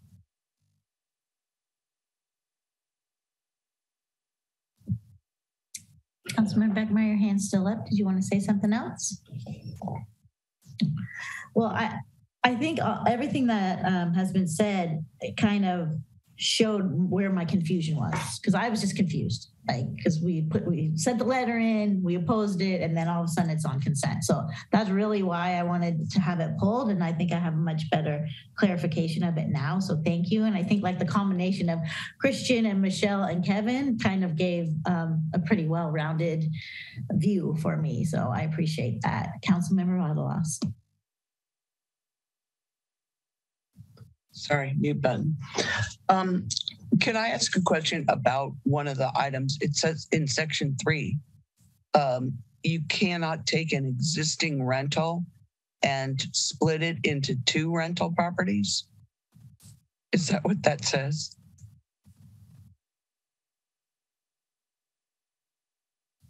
So that section 3 on packet page 148, it contains standards based on the provisions in SB 9 related to rental housing. It reflects the fact that we can't primarily affect those units that are subject to rent control, or where an owner took control of a rental unit through an Ellis Act eviction. And with respect to the 3.D, you can't convert a unit that already has a tenant in it in order to displace them to create the additional dwelling unit. So you could take a property that has a tenant in it, subdivide it, and put another building with another tenant in it, just not short term. So SB 9 prohibits the use of the new dwelling units for short-term rentals. Yes. And the intent is to minimize displacement of existing renters. So for example, we don't want to solve one problem, which is creating more housing units, but displace people currently in housing units in the process. And so that's not the specific legal answer, but I would say that's the theme. That's the theme and the intent of the legislation. I appreciate the explanation. Thank you.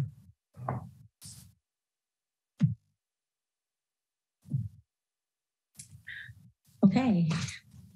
Anybody else? Councilmember O'Neill. Kind of a question for the city attorney, and correct me if I'm misunderstanding this, okay? But there is the ambiguity. We have whatever the law is in SB 9 says blah, blah, blah, blah, blah. Our municipal code is saying something different. Does our municipal code conflict with SB 9 at this point? That's not the issue. The issue is if our current code has essentially objective standards. Okay. We have not done that analysis yet. We will do it. I think and I will just reiterate this once again. This step is really for the protection of the city and our regulatory authority. So this is giving us more regulatory authority with regard to inconsistencies between our code and SB 9. To the extent there is any, we will be resolving that, as the city manager alluded to, in our second phase. Okay, we will be addressing all of those issues. So this is basically, if we pass this as an interim, and I want to emphasize the word interim, that means that everybody will, the 4 units, the 4 applications that are pending, wherever they are, plus any other applications that are received up to whenever a new ordinance is done, will all be handled the same way and give us a legal defense from someone suing us that says you're not implementing SB 9. Am I correct in that? Well, the purpose is to provide more clarification on how we are going to be implementing SB 9. Because as I stated earlier, there is very little, if any, direction in SB 9. And so in order for us to apply it objectively, which is a legal requirement at this point imposed by SB 9, we need to understand what those objective requirements are. So we have put them down into this,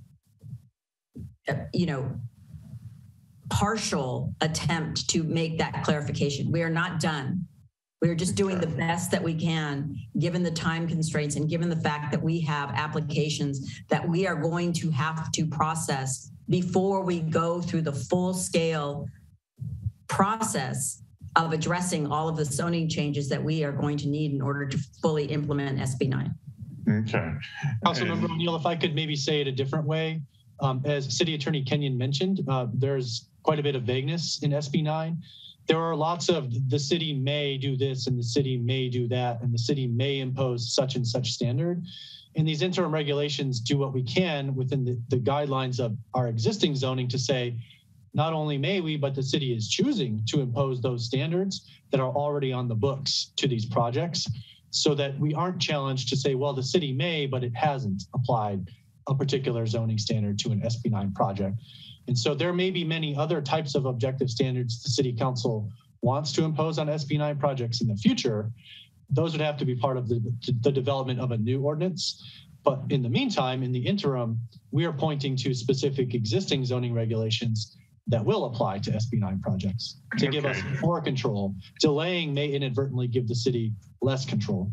And by the very nature of what we're discussing, these will all be infill projects, correct? This is no huge new developments. This is housing in the backyard of some people's houses or something. Pretty much, would this be considered all infill? I don't know if I'd go that far. SB 9 is limited to existing legal lots. So there are existing legal lots in places that you may not consider to be infill locations. If those sites are subject to single family residential zoning as defined and identified in these interim regulations, and if it meets all the other criteria of SB 9, then the city may be obligated to approve a project in one of those locations. I think practically speaking, most of them will occur in infill locations, but they're not strictly speaking limited to infill locations pursuant to SB 9. Okay. Well, I mean, personally, I think,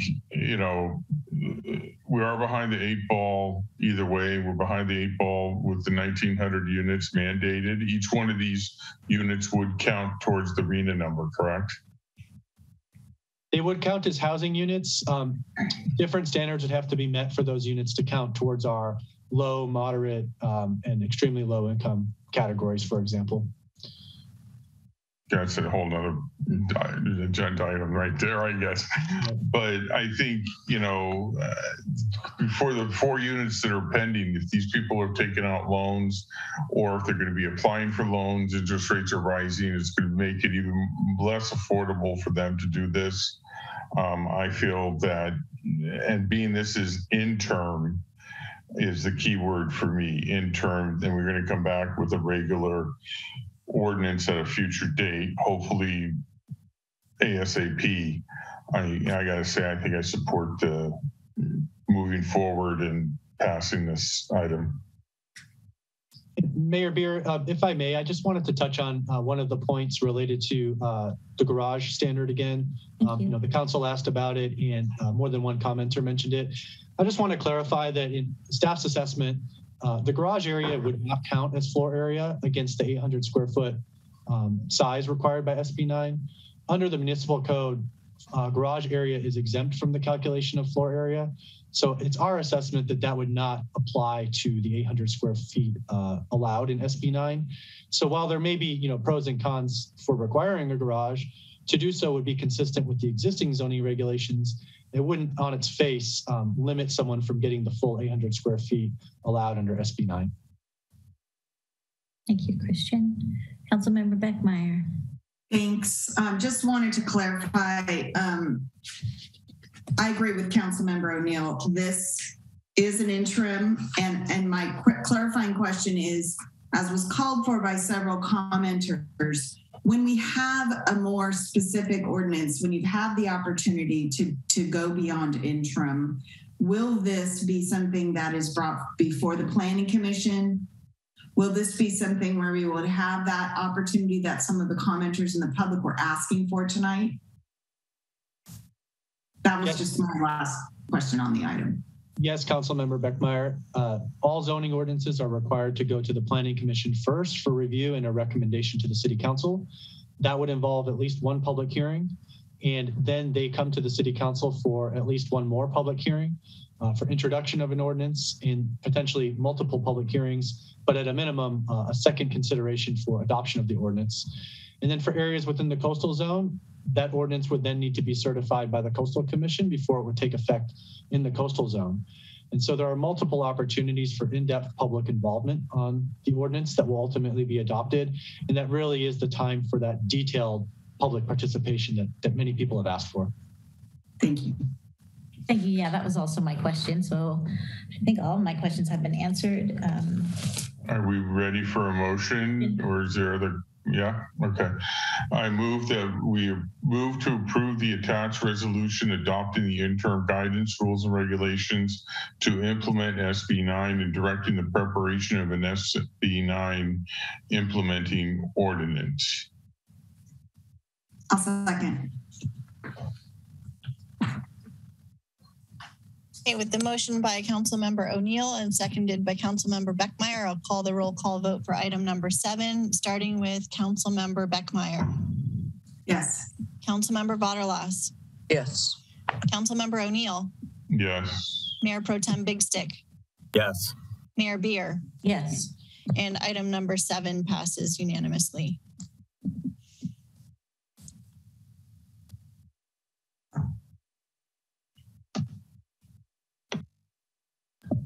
Okay, so now we're going to move on to oral communications.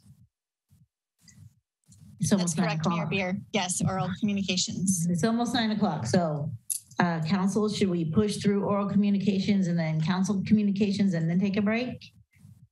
We can do that? Okay. So we'll do 2-minute comments. Thank you.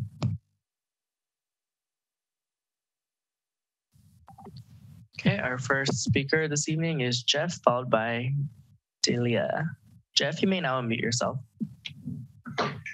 Hi, I'm Jeff Guillet, 28-year resident of Fairway Park, and I'm speaking about the RVs on Francisco Boulevard. The first RV showed up on Francisco Boulevard in front of the golf course in January this year and has only left once to live on Ridgeway for 3 days before returning to Francisco, where it's been ever since. It has an expired license plate from 2020. The vehicle was damaged on February 20th. Its black water tank is hanging on the ground underneath the vehicle and liquid is dripping from it and running into the storm drain where it was parked. Since then, I've called the police multiple times, and every time they've come out to the RV, it just moves a few feet, despite the fact that the notice the police put on the vehicle clearly says moving a short distance by rolling or pushing is not compliance. RVs are like magnets. As soon as one takes up residence, many more follow. Now we have a 40-foot Tour Master Trio parked with its extensions out into the sidewalk and the street and a generator running 24/7. This is not someone who is unhoused. This is a lifestyle choice. They know how to play the game and they are playing us. When the police came out to talk to the owner about his complete lack of license plates, the owner just laughed at me and said, "Welcome to the neighborhood. Come on by and we'll barbecue steaks later." There's also a 24-foot Cougar travel trailer connected to an F-350 truck filled with bicycles and a smoker, and several other trucks and RVs parked nose to nose. Pacifica Police tells me that there is no one violating the law here, even though these vehicles have not been moved as required by law, and they refuse to send any more officers out. I want to know why the Pacifica Municipal Code is not being enforced by the PPD and who told them to do that.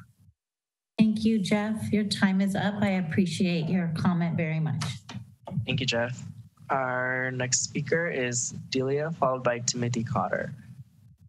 Delia, you may now unmute yourself. Good evening, Mayor Beer and council members. My name is Delia McGrath, and I actually am just wanting to make everyone aware and invite you to the Pacifica Peace People will be starting a series of conversations called Pacifica Talks Race. And our first one that we're offering will be held on Friday, April 1st, 2022 at 7 p.m. at Sharp Park Library. We have titled that particular event, We Are All Cousins. And we think it's going to be an impressive event. Lots of interesting things that we have to share with you. And we're hoping to see many Pacificans join us that evening. Thank you. Thank you, Delia. Our next speaker is Timothy Cotter, followed by Lynn Adams. Timothy, you may now unmute yourself. Hello. Thank you for having this hearing. I believe Jeff has said everything I was intending to say. I see these RVs from my doorstep, and I have 3 young children. I'm concerned about their safety. I'm concerned about our neighborhood, and I'm really upset with the RVs moving into our community and our neighborhood. I kind of feel like it infringes on our safety, and it infringes on my children being able to ride their bikes around, be able to go to school. I just feel that the security has been pretty damaged. I'd like to see them go. That's all. Thank you, Timothy. Thank you. Our next speaker is Lynn Adams, followed by Victoria Sanchez. Lynn, you may now unmute yourself. Got it. Hi, Council. Hi, everybody. Lynn Adams from Pacifica, and I just wanted to kind of give you a little update. It's been awesome. We've been doing beach cleanups all year. The tsunami kind of delayed the Martin Luther King Day in January, but we got it taken care of the next day. And it looks like already we're up to about 5,000 pounds of trash and recycles that have been removed from our beaches and shores and streets. I want to invite the public, and I'd like to invite you as well, to our 15th annual surf movie on March 12th. Everything in All is about Peter Mell is our feature film. And we have a short clip as well, an impact called Surf Sisters, about healing in the ocean. And also I want to announce that we will be going forward with Earth Day on April 23rd. We will not hold an Eco-Fest, but we will hold instead a mini Eco-Fest. We hope to broadcast it live so that volunteers can join and hear people speak and hear about the Mission Blue Butterfly. On March 31st, we have Hannah Ormshaw from the San Mateo County Parks speaking about Mission Blue Butterfly. As we move into the new year, we will have we will honor the Mission Blue Butterfly, and our new slogan is Mission Blue needs you. So thank you very much. I hope you can all participate in Earth Day and join in, whether it's a street cleanup or a group cleanup or a beach cleanup. Thank you very much. Thank you, Lynn. Thanks, next speaker is Victoria Sanchez, followed by Kara Brown. Victoria, you may now unmute yourself. Victoria Sanchez, you may now unmute yourself.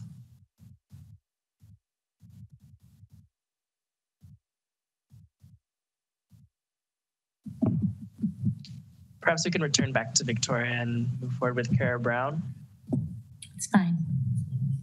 Kara Brown, you may now unmute yourself. Hi, I am another community member who lives in the Fairway neighborhood. Also, just a few doors down from where the RVs have taken up residence. And I did want to voice both myself and my husband's concern for what this implies for our neighborhood and our community. We are concerned about the safety. We do have a young son, and we walk through the neighborhood, and we do use the sidewalk, which has been sort of compromised, I would say, since those RVs have taken up residence there. So feels a little bit uncomfortable to walk through there, knowing those are not permanent community members who have a vested interest in keeping our community safe. The other issues, there is the tunnel there, and I think Jeff said it quite eloquently, or not. I mean, just RVs do attract other RVs, and I think we've seen that since January, that other RVs have taken up residence there. And so my concern is that that area that connects the Fairway neighborhood to other parts of Pacifica that a lot of families walk. There's also the tunnel there. That could be a real safety concern with the sidewalk only being on one side of the road there, as well as the waste issue. So that's it. Thank you. Thank you, Kara. Next speaker is Amy Gillette, followed by Anita Reese. Amy, you may now unmute yourself. Good evening. Thank you. I'm a 28-year resident of Fairway Park West, and I have several concerns about the RV parking that's happening in front of the golf course. One, it's a driving hazard. The slide outs on the bus are sticking out into the road. Anyone pulling out of the golf course parking lot cannot see around the largest RV if anybody's coming from the right-hand side. Also, anyone coming down Francisco heading north can't see anybody pulling out of the golf course driveway either. I have seen multiple vehicles crossing into the other lanes just to get around them. I regularly walk my dog around the golf course and back to the neighborhood past there, and I'm no longer comfortable walking past there. They're right on the sidewalk. The slide outs stick into the sidewalk, and there's also been a dog off leash roaming around. We have a lot of children in the neighborhood, many who ride or walk right past there, either to IBL or Oceana. Who is going to be checking the backgrounds on these people for safe parking? If there's a problem, who do we go to? The police won't do anything about the enforcement. They've made it quite clear by their actions and their words that they will favor the RVs over the taxpayer residents that they are supposed to be protecting and serving. Thank you. Thank you, Amy. Our next speaker is Anita Reese, followed by Linda Costa.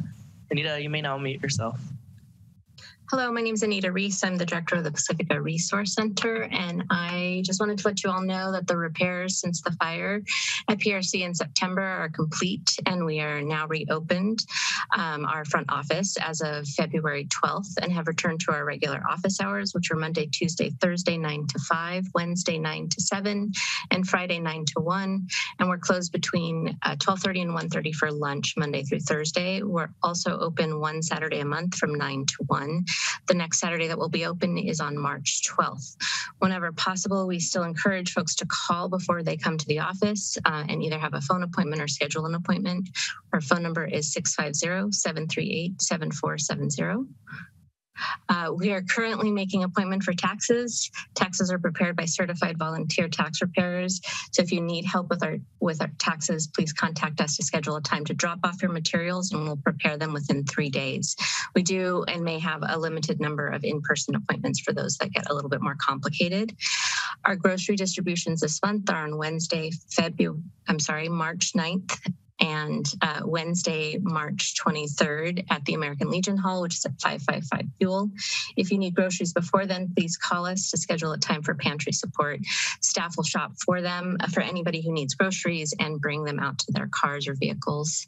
The one-day homeless count was last Thursday, February 24th. 7 teams covered our 8 census tracts documenting individuals and families sleeping outside on the streets, in encampments, and in vehicles. We're now surveying folks who are unhoused details for the next week, which the county will capture those details and prepare a report, which will probably completed in May or June of this year. And then the last thing I wanted to mention is housingiskey.com for back rent support. The site will be closing as of March 31st. So if you have back rent, please go to that website and get your name into the queue.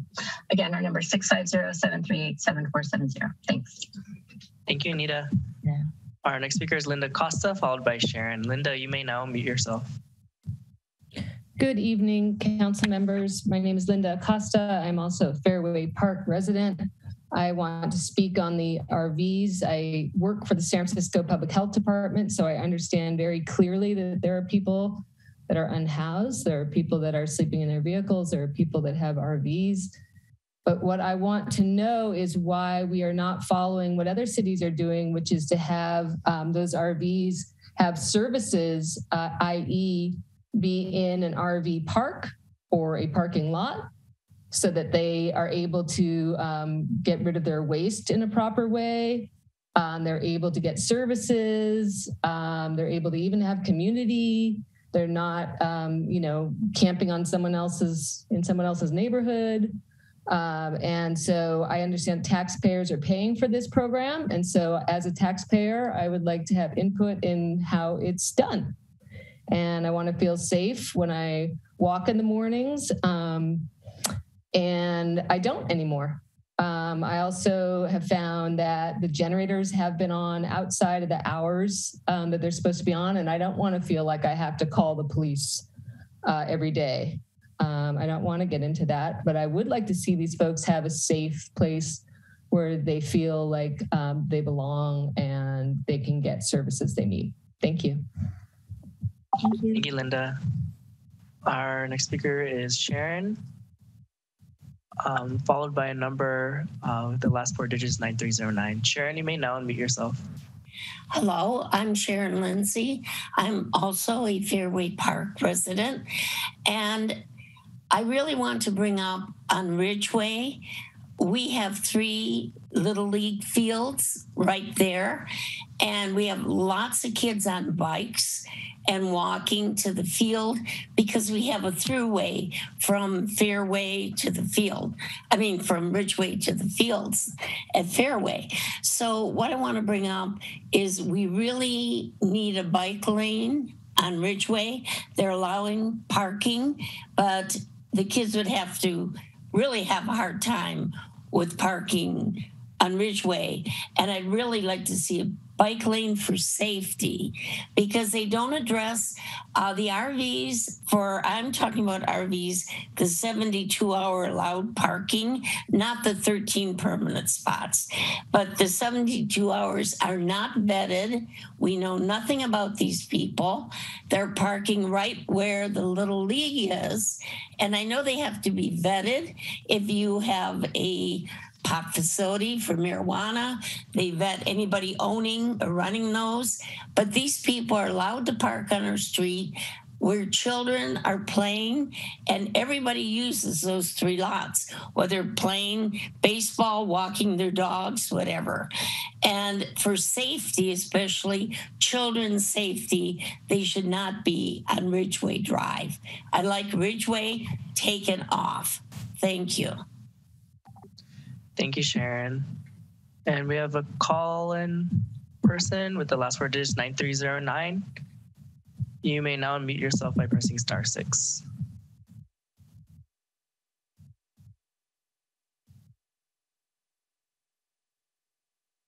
Our call-in speaker with the last 4 digits 9309. You may now speak.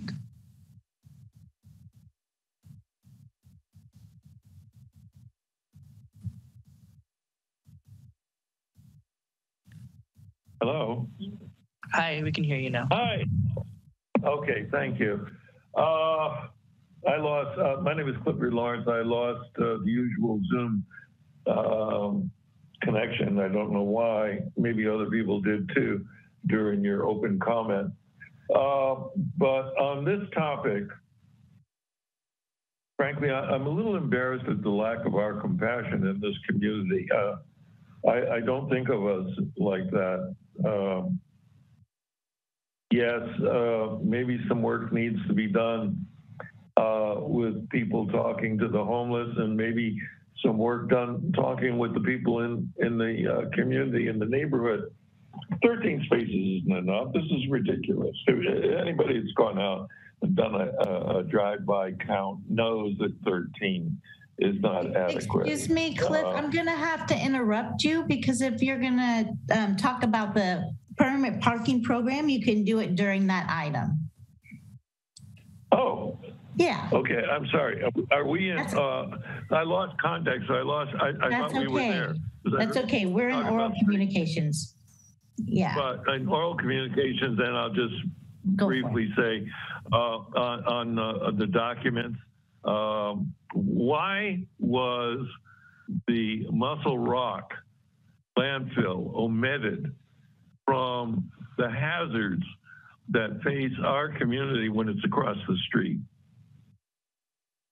I'll let you mull that one over. Thank you. Thank you, Cliff. Our next hand is from Victoria Sanchez. Victoria, do you want to try unmuting yourself again? Victoria Sanchez, you may now unmute yourself. We'll try going back to Victoria again at the end of the list. Okay, thank you, Josh. Our next speaker is Remy Tan. Remy, you may now unmute yourself. Hi, honorable city council members, Mayor Beer. This whole conversation with the RVs kind of vindicates, we have a serious housing problem. I know my son just moved to the Midwest. One of the reasons he did, because he can get a beautiful one-bedroom apartment that I just visited a couple weekends ago for $600 a month. He can't, even think about affording to live here. So we have to build a lot more housing, just plain and simple. I'm glad there's bills like SB 9 coming out and the ADU ordinance, and that goes a long way. But when I read the DEIR and the draft general plan, I was disappointed because the housing count is only about 900, and we're supposed to have about 1,900, I think, well, even more than that in there. And it sounds like the whole general plan and the DAR needs to be rewritten to at least count for the RENA numbers of, around 2,000 housing units. And given the housing prices, I mean, there was a realtor that said it was 1.3 million for the cheapest house in Pacifica. I don't know. I guess you got to be a tech manager to afford that. I certainly couldn't afford that if I was moving into town now and an architect's salary after 30 years in the industry. So I think we need to target more housing and more affordable housing. And we have plenty of spaces to do that. We have a number of shopping centers we can densify. We can go 45, 55, 65 feet, and still standard wood frame construction to build that. And we have the bus service there to service that. So again, please redo the general plan and the DAR so we have enough housing for all. Thank you so much. Thank you, Remy. I see Linda Costa's hand raised again, so I'm going to go ahead and ask her to unmute herself if there's someone else. Okay, thank you, Linda. And we have one last hand raised from Phil Lindsay. Phil, you may now unmute yourself.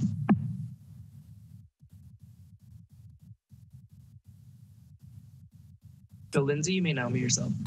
Yes, can you hear me? Yes, thanks, Phil. Fine. I'm Phil Lindsay.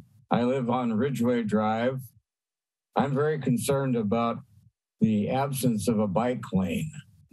Ridgeway Drive was designated for a proposed Class 3 bike pathway several years ago. And I'd like to urge the City Council to develop that plan into a working bikeway. As my wife had pointed out, we have 3 ball fields here on our area. A lot of kids ride bikes. A bike pathway will be a great aid to these kids being able to get to the ball field.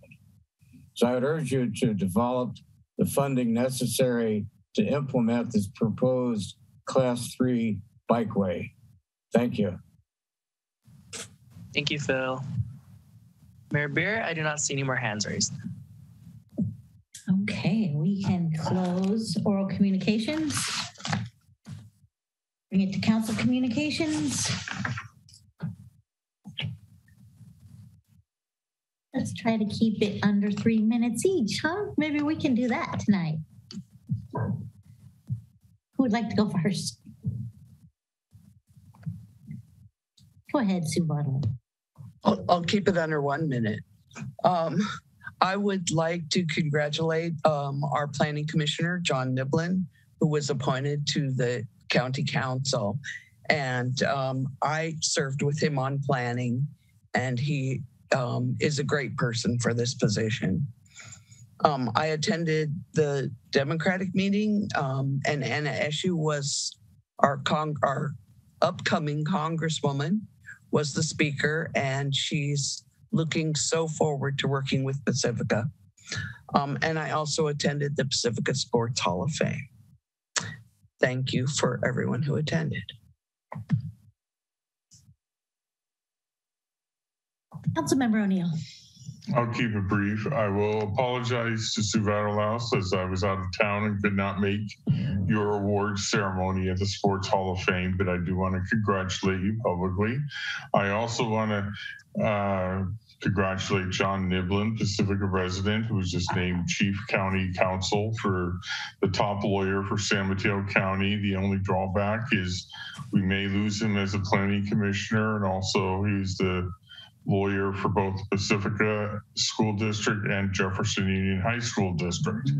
So, and for the county planning department. So that's a big loss, but John, I'm sure will do a very good job, and nothing else to report. Councilmember Beckmeyer. I just wanted to acknowledge our councilwoman and former mayor, Sue Vatterlaus, who was one of the honorees on Saturday night for the Pacifica Sports Hall of Fame. I can't even begin to enumerate her many accomplishments in weightlifting and her many world records that she holds. And it was a fantastic event, and I was very honored to be there. So congratulations to you, Councilwoman and former mayor. And also, of course, I echo congratulations to John Niblin.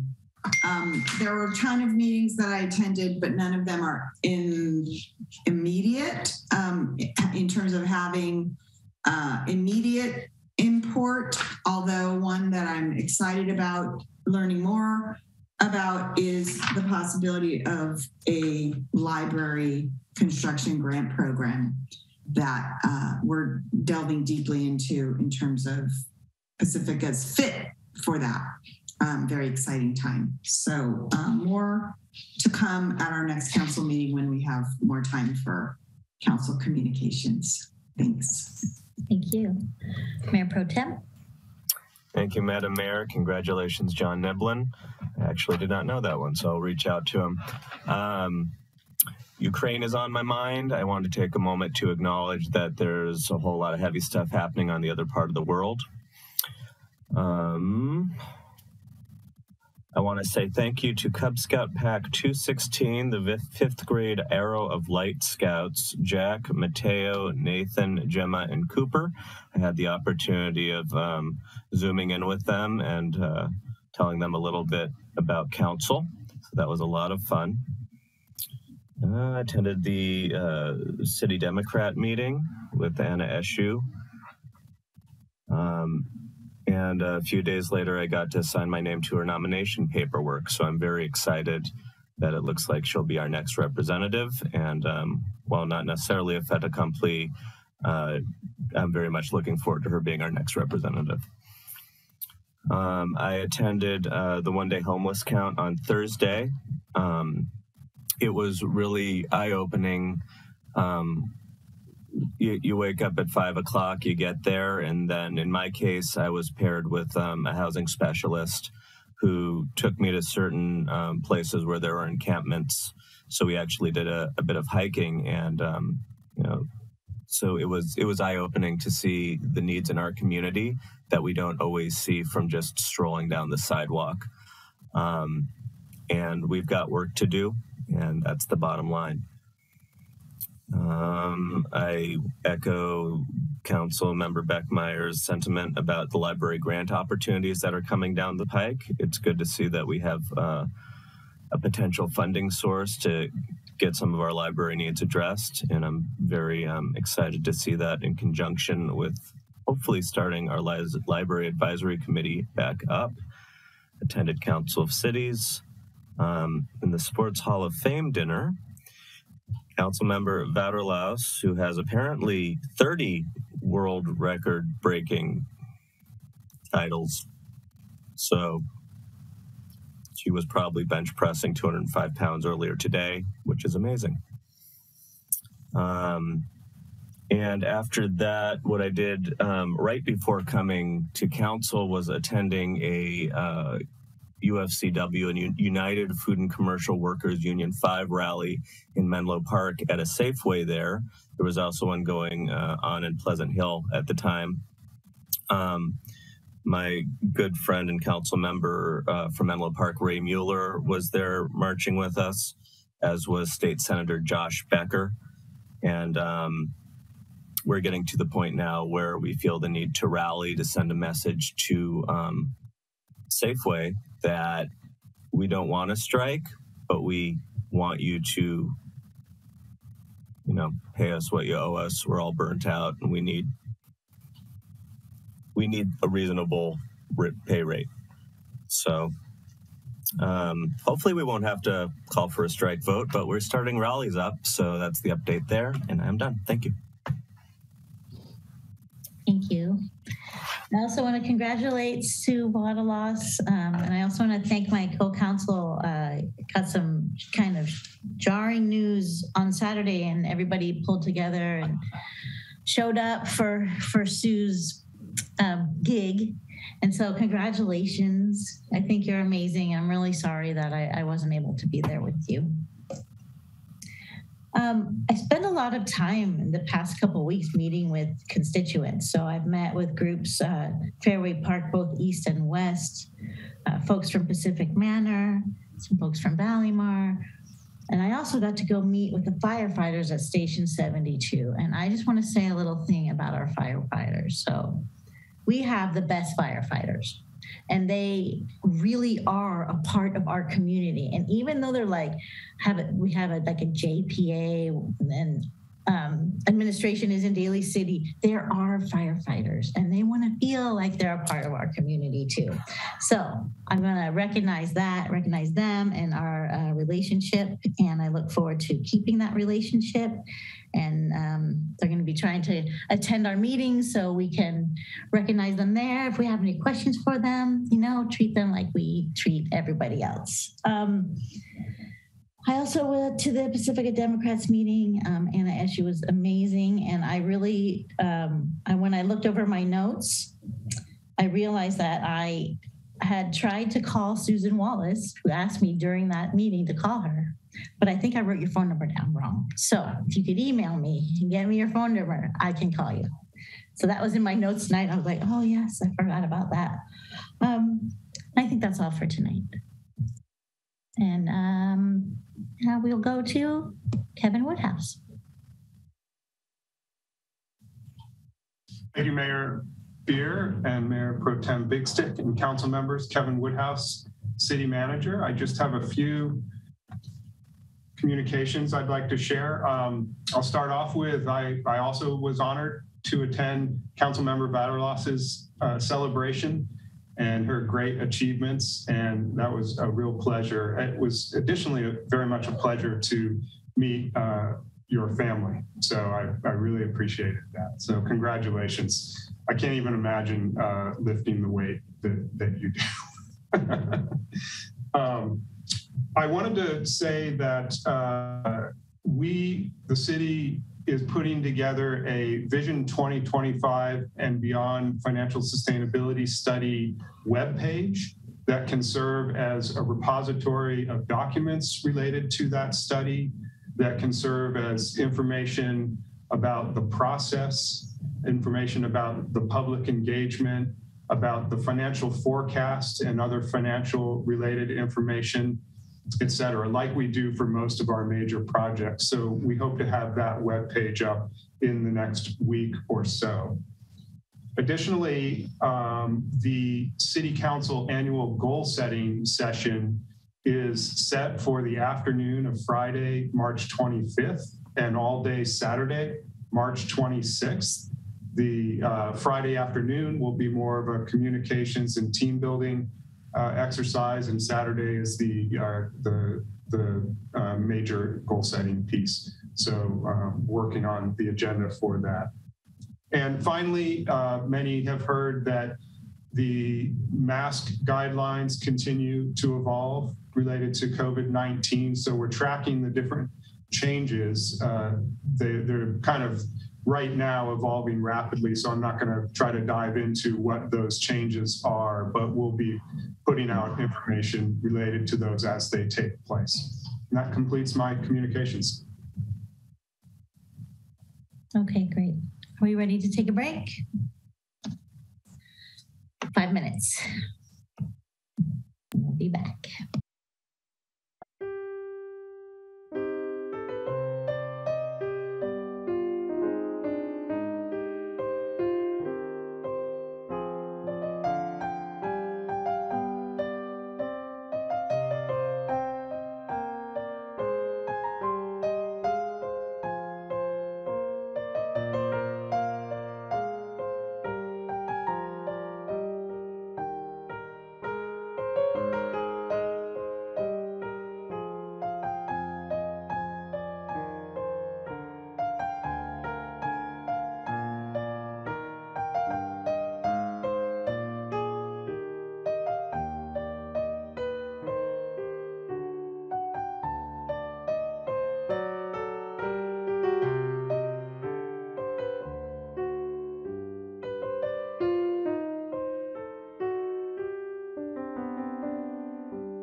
So we're going to be moving on to agenda item 10. And I just really wanted to say something first, if you don't mind. We're going to be talking about the temporary safe parking program. And, I realize how contentious this could be. And I know that there's a lot of fear out there. I also know there's a lot of rhetoric going on out there and things that are not true. And so what we're going to do, at least what I'm going to do, is share truth with you tonight. So, and then we can make our decisions based on that truth. Because if we're listening to all the rhetoric, then we're not getting the truth. And so let's move into this item together. And Mayor Pro Tem would like to say something. Thank you, Madam Mayor. And really, it's a question for City Attorney. If you would join me for a moment. Hi, Michelle. Hi. So council received a letter from a constituent, and Mayor may not be representative of others. I don't know that I see her name on this list, but it was suggested that because of my involvement with Pacifica Resource Center, I did spend several years on the board of directors. I am the former vice president, and it was suggested that there might be some conflict of interest. As I deliberate with my colleagues tonight, I wanted to verify through you ahead of time that there is no conflict of interest for me deliberating with my colleagues. Yes, thank you, Mayor Pro Tem. Yes, I did see that communication concerning your potential conflict. I did look into that. There is no conflict. You are no longer a PRC board member. And in fact, even if you were a PRC board member, the fact that you were a non-paid member of that board, that there is no potential financial interest in your involvement in PRC. Therefore, there is no legal conflict, and you have every right and legal ability to hear and rule on this item. Thank you very much. Thank you so much. So tonight we have Kevin Woodhouse and Leah Costella, who's going to present for us. We also have Anita Reese, Peggy Jensen, and Chris Hunter on call. And so, Kevin, take it away. Thank you, Mayor Beer and Mayor Pro Tem Big Stick and City Council members. Kevin Woodhouse, City Manager. And as you just mentioned, we have Assistant City Attorney Leah Costella here, who will be doing the bulk of the presentation. We want to provide background and step through a fairly quick presentation. And as you also mentioned, we have Assistant County Executive Peggy Jensen here to respond to any questions the council may have regarding the county portion of funding for this project, and as well as Executive Director to the Pacifica Resource Center, Anita Reese, here to respond to questions directly of PRC. And without further ado, I'll turn it over to Leah to dive into the presentation. Thanks, Kevin. First slide. So we're here today, and I really want to focus both the public and the council's attention on what it is that we are here to do today. And that's to consider the approval of a resolution approving the temporary safe parking program, operations agreement with the PRC, and funding for the program. We're also introducing an ordinance to amend some sections of the municipal code to address issues raised by the temporary safe parking program. What we are, and next slide. The reason I wanted to kind of shift into this is the background for this also informs what we're not actually here today discussing. The oversized vehicle ordinance itself was adopted in December of 2019. The scope and parameters of that ordinance are not one of the issues before the council today. The lawsuit challenging the ordinance was filed in March of 2021 by the ACLU. That lawsuit challenged the constitutionality of the OSV ordinance, and as a result, required the city to, in order to minimize risk, really limit enforcement of the ordinance while the lawsuit was pending. In November of 2021, the City Council approved an agreement to settle the lawsuit. That settlement agreement is also not what we're here today discussing. One of the components of the settlement agreement, however, and a key component for the ACLU, was a temporary safe parking program, a program that would allow the city to create a safe parking program on streets in the city of Pacifica. And an overview of that program and parking locations adopted in the settlement agreement shows that there were 13 spaces that were approved and evaluated by the city. And the program is designed to create a safe parking site for an oversized vehicle in each of those spaces. And what is being discussed tonight is approval of the actual program and the operating agreement with PRC that will allow the city and PRC to implement the program. Next slide.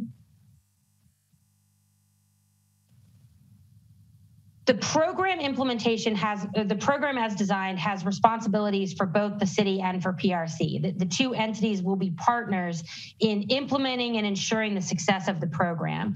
PRC will be primarily responsible for administration. They will screen the applicants and they will issue permits to individuals who fit the criteria that have been developed. There is an option for a provisional permit, a provisional permit is a permit that exists before all of the other criteria have been satisfied. Then once those criteria have been satisfied and PRC is confident that that's been satisfied, then a permit for the 29 days will be issued to that person. There is also an option for a short-term permit that would permit someone to park in one of these spots for up to 72 hours if it wasn't otherwise occupied by a full-time permit holder. PRC has the option to collect fees from participants at their discretion, and it will assign the spaces to participants. It will also, and importantly, provide case management services to the participants. The goal is to get these participants into permanent housing, into a better solution long-term. But this program is really designed to provide a launching point and an opportunity to make that a reality. Both PRC and the city will monitor the various participants in the program to ensure compliance with a code of conduct. Next slide. The code of conduct addresses a whole host of issues, some of which I know have been brought up by members of the public tonight. It requires participants to properly dispose of gray and black water, to properly dispose of trash and recyclables, to keep all personal property within the OSV. It requires that there be no cooking or fires outside the OSV, no storing of hazardous materials, no illegal drug use, proper control of pets, no blocking access to the sidewalk, and a requirement that the folks in these parking spaces be considerate of neighbors, that they act as a member of the community that they will be temporarily joining. One item not noted in the slide, but also important, is that they will be required to have the footprint of the OSV fit into the striped spot. Next slide. The city will work and cooperate cooperatively with PRC to track the program. It will receive semi-annual reports from PRC on the status of the program, how many participants have applied, how many permits have been issued, et cetera. They will also work cooperatively to ensure program implementation is successful. And that really primarily is on both getting people to participate and ensuring that those folks are complying with the code of conduct and that they are working toward more sustainable housing. And finally, both the city and PRC will maintain records to accurately monitor program costs and expenses so that, that we know where the money's going and that's transparent to the city and to the public. Next slide. The city also has obligations under both the settlement agreement and its operating agreement with PRC, one of the agreement that's being considered tonight. The first obligation is to stripe and prepare 13 spaces, and those spaces were identified in the settlement agreement. The second obligation is to provide a mobile dumping station, which will be at 2212 Beach Boulevard twice a month.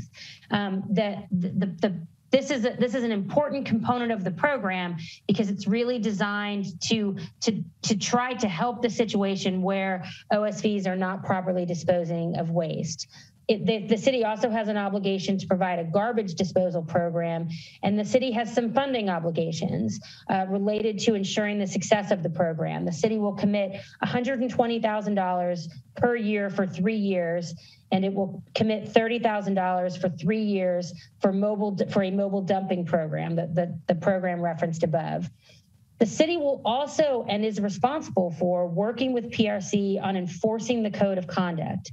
And one thing that the city will do to accomplish that is a limited term community services officer has been approved to provide assistance with ensuring that these OSV users and participants in this temporary safe parking program are complying with the code of conduct and complying with the city's municipal codes. Next slide. Kevin, I'll turn this one over to you. Great.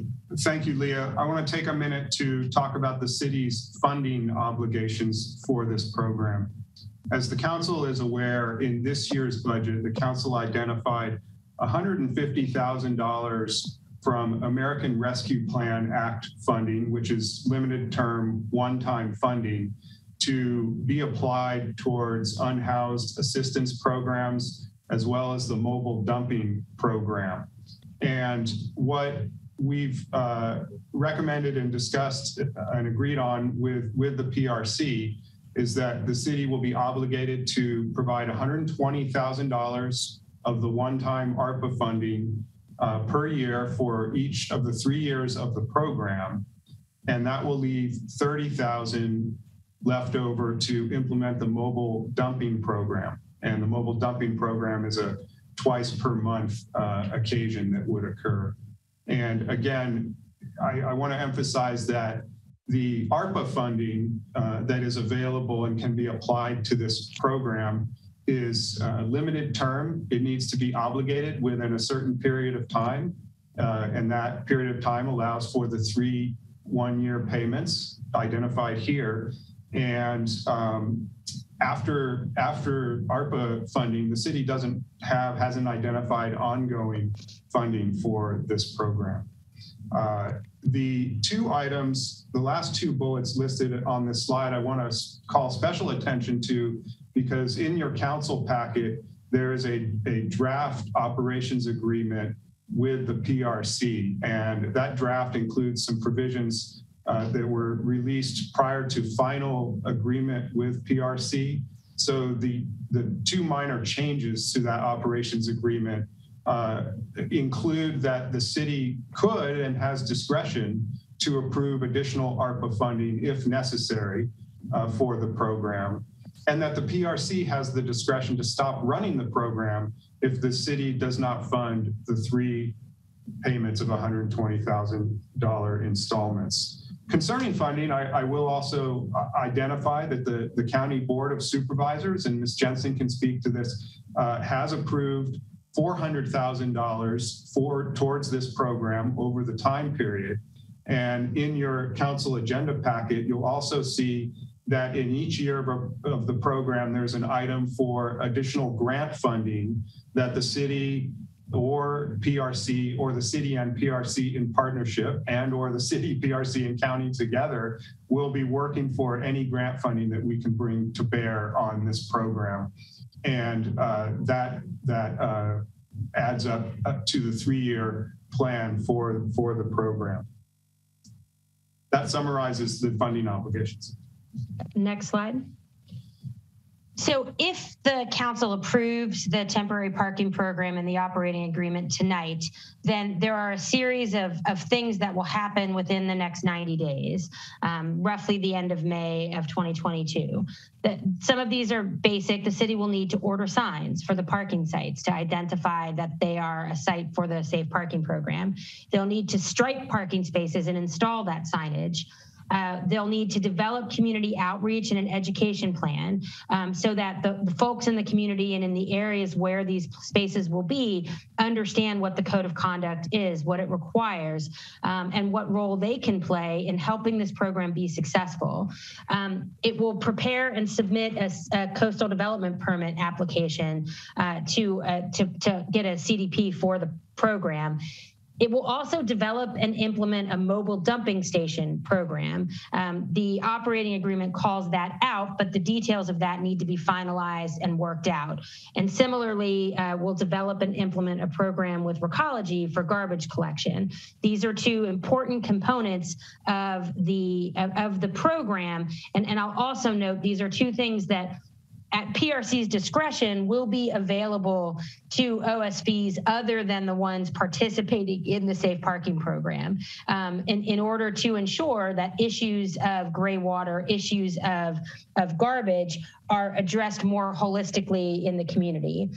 Finally, we'll work with PRC to finalize documentation for the program, things like the permit application, that sort of thing. And again, PRC will be the primary implementer of the program, but the city and PRC will work cooperatively with each other to really make sure that the program works. And then finally, once implemented, we will obtain dismissal of the lawsuit. And that is one of the reasons. There are many reasons that we believe and that we recommended, and the council approved the settlement agreement. Certainly one of those reasons is to obtain dismissal of the lawsuit, because once the lawsuit is dismissed, the city can resume towing. And one of the challenges that we've had since the lawsuit was filed is that because the lawsuit creates risk around the program, the city has not been towing vehicles, OSVs. And once dismissal is obtained, the city will resume towing, which is certainly it is the strongest tool that the city has in its toolkit to ensure that OSVs comply with the OSV ordinance and to ensure that participants in this program comply with the provisions of the program. And with that, I'll open it up to the council for any questions that you have about what you're being asked to do here this evening. And before we turn it over to questions, I do see Assistant City Manager Waremeister coming on. I wanted to just provide a clarification about the coastal development permit process for this program. Right. I just wanted to clarify that the spaces that are in the coastal zone as part of this program are within the city's coastal development permit jurisdiction. So it sounds a little funny, but the city is both the applicant and the regulator in this case. So I just wanted to clarify that this wouldn't be an application to the Coastal Commission. Thank you. And I also saw Vincent here. Sorry, Mayor Beer, I did want to also request that City Clerk Coffey bring Ms. Jensen's phone number into the panelists as she's calling in on her phone, I believe, for audio. And that phone number ends in 7165.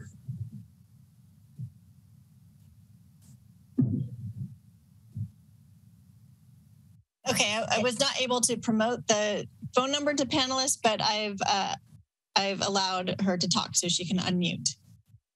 Oh, good. Okay. Perfect. Hello, Peggy. Thank you for being with us tonight. We would love to hear from the county on this. Thank you very much, Mayor Byer. Can you all hear me? Yes. Yes, great. So the Board of Supervisors, in allocating their most recent round of ARPA funds, considered $400,000 for your Pacifica Safe Parking Program. The board approved that in concept at their meeting on February 8th, but asked us to return with details when they were available. Once you all consider this matter, if you decide to go forward with it, we will return back to the board to get confirmation of the county contribution of that $400,000. We see this as a great opportunity to pilot a program. There's a safe parking program in Redwood City, but your approach is a little bit different, and we want to make sure that cities throughout San Mateo County are able to test as many ways as possible to address our homeless problem. So with that, I'd be happy to answer any other questions that you all may have.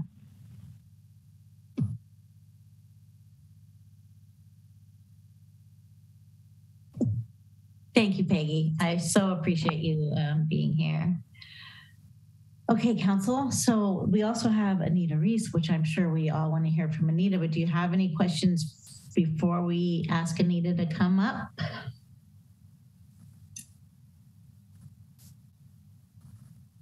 Okay.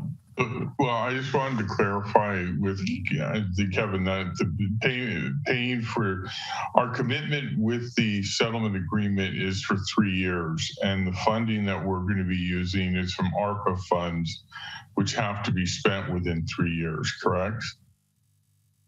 And committed within 3 years. Correct. The ARPA funding needs to be obligated by December 31st, 2024, and expended by December 31st, 2026.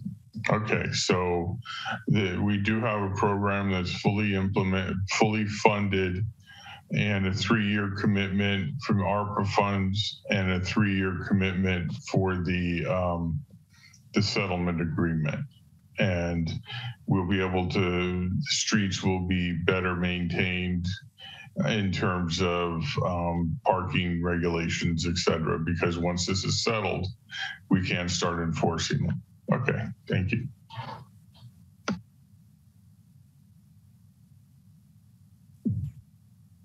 Do we have any other questions for Kevin before we hear from Anita? No? All right, Anita. Hi.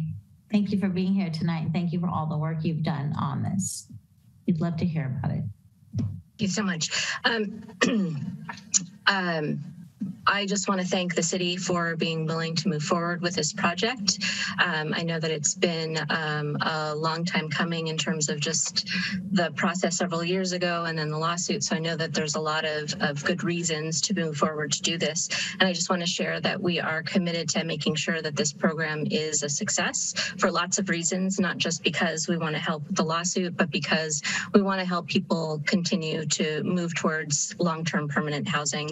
And giving people a safe place to park just alleviates a lot of the stress and anxiety that often comes along with being homeless, to allow them to work towards their goals of becoming or of returning to housing, whatever that might look like, which may be living in an RV park or something like that.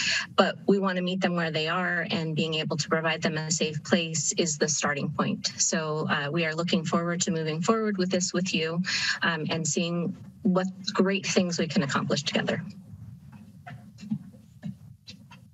Thank you, Anita. So I think we should go to public comment. What I would like to do is give you all a minute or two to start raising hands so we can get a number of how many folks are going to speak, and then we can decide how much time. Because if there's a whole, like if there's 40 people that want to speak, we have to consider that as we move forward. So just give a couple minutes and see how many hands come up. We'll go from there.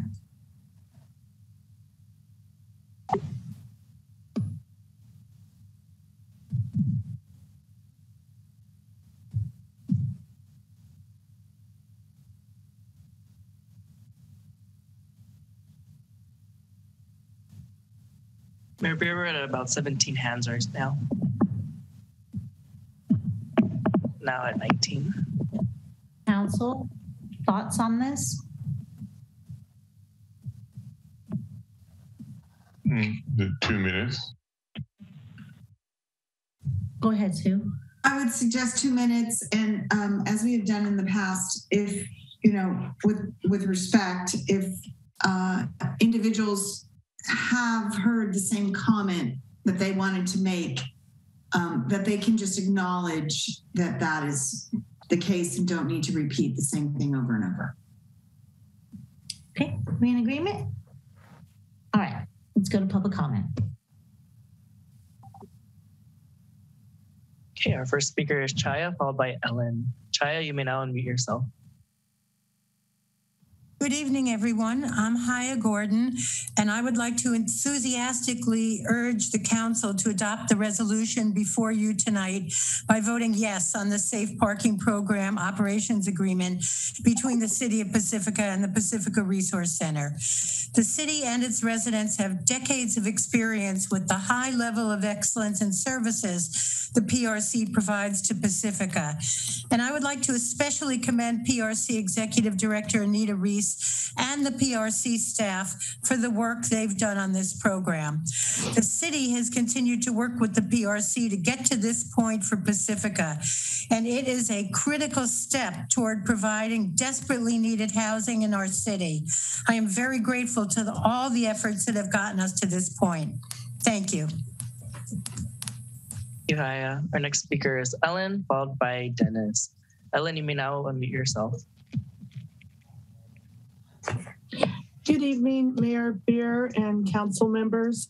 My name is Ellen Haig. I'm a resident and homeowner in Pacifica for over 40 years and a leader with Faith in Action Bay Area.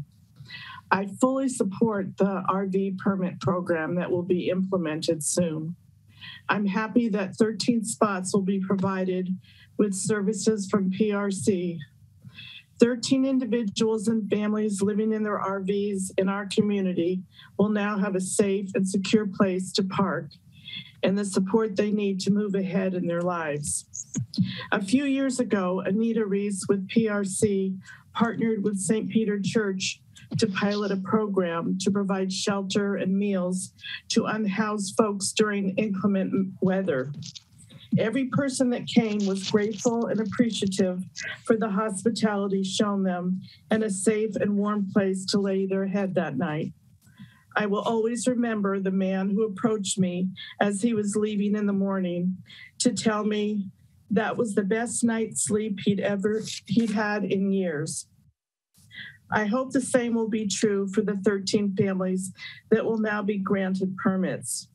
Also, I'd like to emphasize the permits will go to members of our community. May we each find compassion, kindness, and understanding so they can be settled, feel secure and safe, and have the ability to make progress in their lives and find permanent housing with support from the community and PRC. Thank you and have a good evening. Thank you, Ellen. Our next speaker is Dennis, followed by Delia. Dennis, you may now unmute yourself. Hi, my name is Denny Asness. I'm speaking to express support for the operations agreement for the Safe Parking Program, and I recommend that the council adopt the resolution. I'm tremendously appreciative of the work of the Pacifica Resource Center and its steadfast efforts on behalf of this project. I want to single out the inclusion of a provisional permit in the Safe Parking Program, as it recognizes that unhoused folks are in different circumstances from each other and may need more time to qualify in this pathway to permanent housing. As Anita spoke earlier, whatever that housing may look like, that permanent housing. I also honor the courageous work of the plaintiffs of the federal lawsuit and their counsels. I'm glad the City of Pacifica is joining all this important work. The effects of the pandemic, a troubled economy, and long-term systemic underfunding for low-income housing continue to impact unhoused people in Pacifica, the state, and country. I applaud those who have worked on this agreement as one step in mitigating the cruel impact of these things and in providing needed support. Thank you. Thank you, Denny. Our next speaker is Delia, followed by Timothy Cotter. Delia, you might now unmute yourself. Good evening, Mayor Beer and council members. This is my second time here at the microphone. I am going to read something from one of the people who lives in an RV. And I am very touched by this request that this be read by a member of the Pacifica Housing for All, of which I am a member. My name is Alex, and I support the parking program. I lost my job and housing during the pandemic. I had enough money to buy an RV. Otherwise, I would have been out on the street. Even in my RV, life has been stressful. I have been harassed. I am worried about my RV being impounded. I fear for my safety. Programs like this are important because they can help provide assistance and buy time so folks can get our lives together. I continue looking for work and attending school online. I'm down on my luck right now, but I'm working to make things better. Please vote for the Safe Parking Program. So I thank Alex for giving me the honor of presenting these thoughts to you this evening. And I ask you to go forward with this excellent program. Thank you. Thank you, Delia. Next speaker is Timothy Cotter, followed by Suzanne Moore. Timothy, you may now unmute yourself. Hello again. I am opposed to this parking program. I'm not incompassionate. My brother has been a homeless disabled veteran until recently, and we got him into a program, got him an apartment, he got a job, and now he's getting better. He's doing well. I just think it's a lifestyle choice rather than being homeless. I think there's a better solution rather than the parking program. I would appreciate further exploration on how to solve the homeless problem.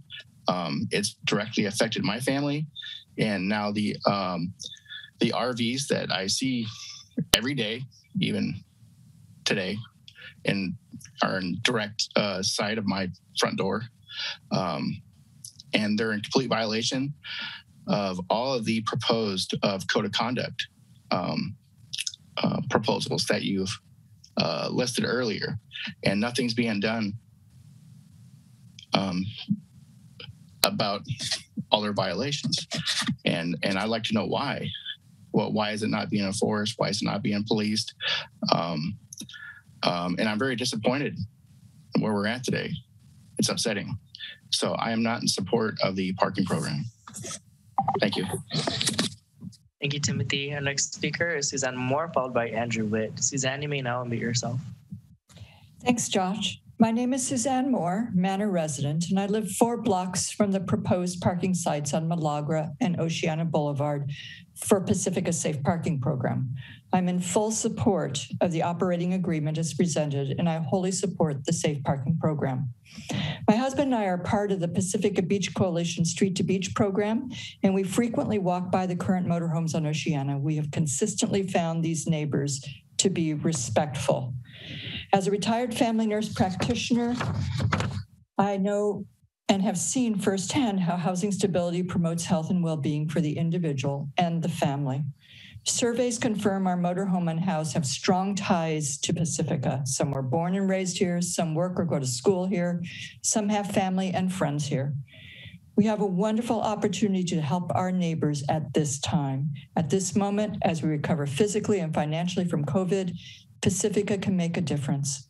Council, please approve the operating agreement and Safe Parking Program. Thank you. Thank you, Suzanne. Our next speaker is Andrew Witt, followed by Gloria Stefan. Andrew, you may now unmute yourself.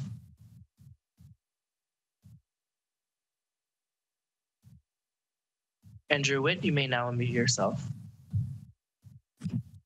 Thank you. Thank you.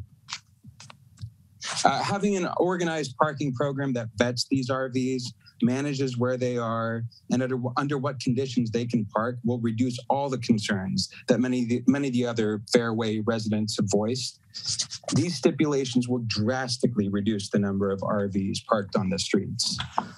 The previous attempts to ban RVs and oversized vehicles failed because they were immoral, not well thought out, and illegal. There are successful programs that we discussed on this call in Redwood City, East Palo Alto, and those programs were successful, getting people into permanent housing, and they drastically improved the safety and sanitation of those areas. We need a solution that's both practical and legally sustainable. This is the bare minimum, but it's a great start, and I fully support it. Thank you, Andrew. Our next speaker is Gloria, followed by Carolyn. Gloria, you may now unmute yourself.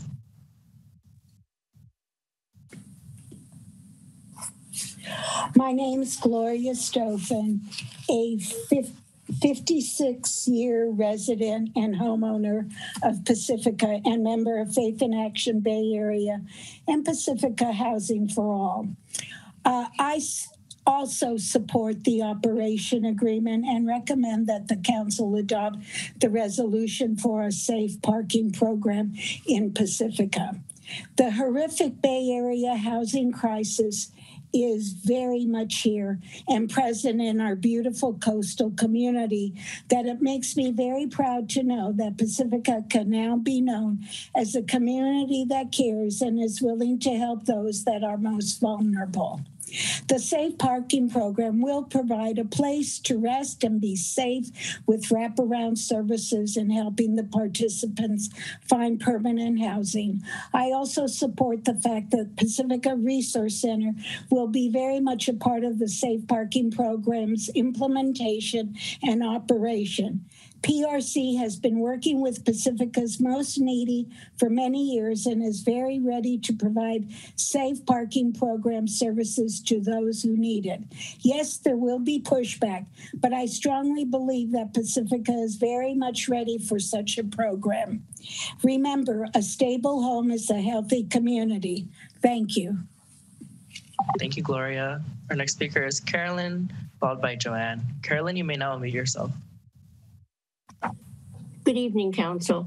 My name is Carolyn Jaramillo.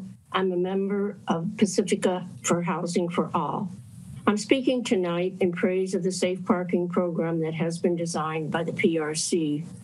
I'm grateful that Pacifica City Council is willing to consider a program that will assist people to get on a path to permanent housing, a program that will keep people safe as they transition from living in a vehicle to a safe alternative, a program that will give people the support and tools they need to make this transition, a compassionate program that will be administered by a competent and caring staff, a program that all of Pacifica can be proud of. I urge you to adopt this program tonight, and I thank you and Anita Reese and the hardworking team of the Resource Center for their expertise and for their dedication to our community. Thank you. Thank you, Carolyn. Our next speaker is Joanne Rakowski, followed by Linda Costa. Joanne, you may now unmute yourself. Hi, my name is Joanne Rakowski. I'm a member of Faith in Action Bay Area, and I'm speaking in full support of the temporary safe parking program. As a coast-sider, I, like so many others of you, am well aware of the cost of housing and the limited supply of affordable housing here on the coast.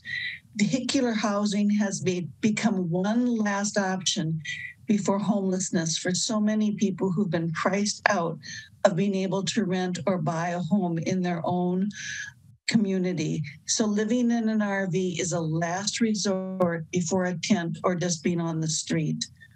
Vehicular dwellers face risks of harassment and vandalism. And those living around vehicular dwellers we've heard of tonight as they've complained of sanitation issues, noise, and other things. But this safe parking program addresses both the needs of those living in RVs and the concerns raised by neighbors by providing sanitation, garbage disposal, and access to counseling and support services. Permitted RV dwellers will commit to a code of conduct, and Pacifica Resource Center will work with them to help these residents secure a more permanent living situation. I believe that development of a safe parking program in Pacifica can be a model for the entire coast side. So by no means does such a program solve our current homelessness crisis, but it is one important step. And I urge the City Council to approve the proposed plan and operating agreement.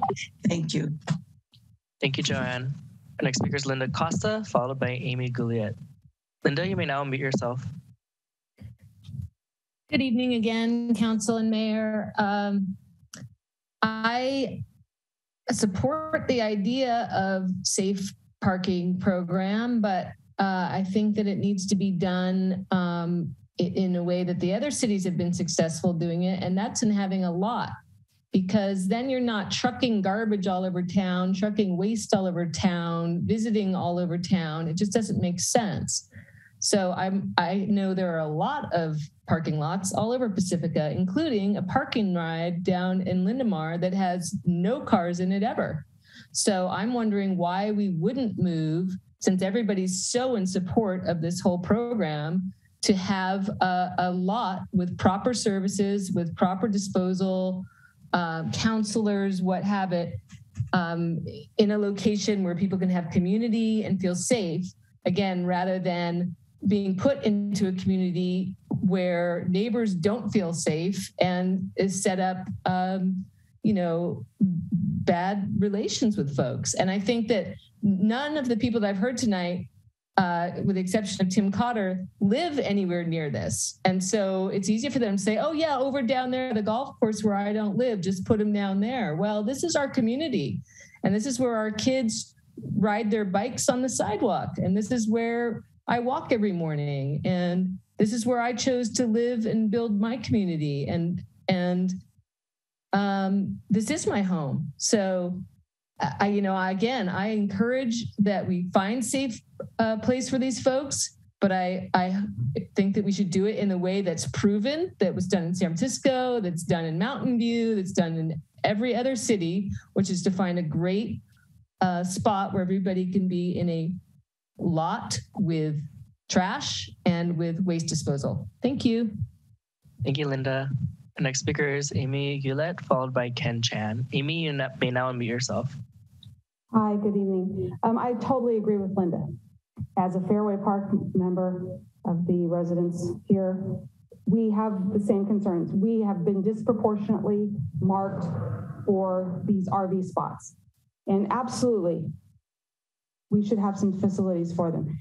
But how is the PRC going to manage this? We've not been given sufficient information, and our concerns have not been addressed at all. We don't know what's going to happen with trash. We don't know what's going to happen with waste. If they're on Francisco, how are they going to get to Beach Boulevard to drop the trash off? How often is this going to happen? What about other RVs? Who's going to enforce the other RVs that are going to migrate to these spots? They're going to see other RVs parked there and say, oh, well, we can park here too. Who's going to monitor that? Who's going to enforce it? Because we can't even get the police department to enforce the municipal codes now, let alone more spots. There's been no neighborhood input for the neighborhoods that are directly impacted. We have not been asked for any input on this, and that is unfair and unjust. Now, I understand that we do have a lawsuit issue that we have to deal with, but we already are dealing with parking problems in our neighborhood as it is with the Maury Point Trail. We have had continual problems with illegal parking, random people driving through at unsafe speeds with children in our neighborhood, and jockeying for position in unsafe spots. And the police have done nothing. So again, who's going to enforce all these laws? Is the PRC going to come every single day and check out every single RV spot to make sure that they are complying? Thank you. Thank you, Amy. Our next speaker is Ken Chan, followed by Jeff Hewlett. Ken, you may now unmute yourself.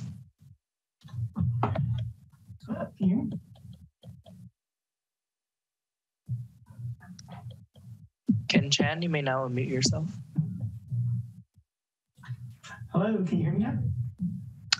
Yes, Ken, you're kind of faint. Oh, sorry. Can you hear me better now? Yes. Wonderful. Thanks so much. Well, hello, members of the Pacifica City Council. My name is Ken Chan, and I'm an organizer of the Housing Leadership Council of San Mateo County. We work with our communities and their leaders to produce and preserve quality, affordable homes throughout San Mateo County.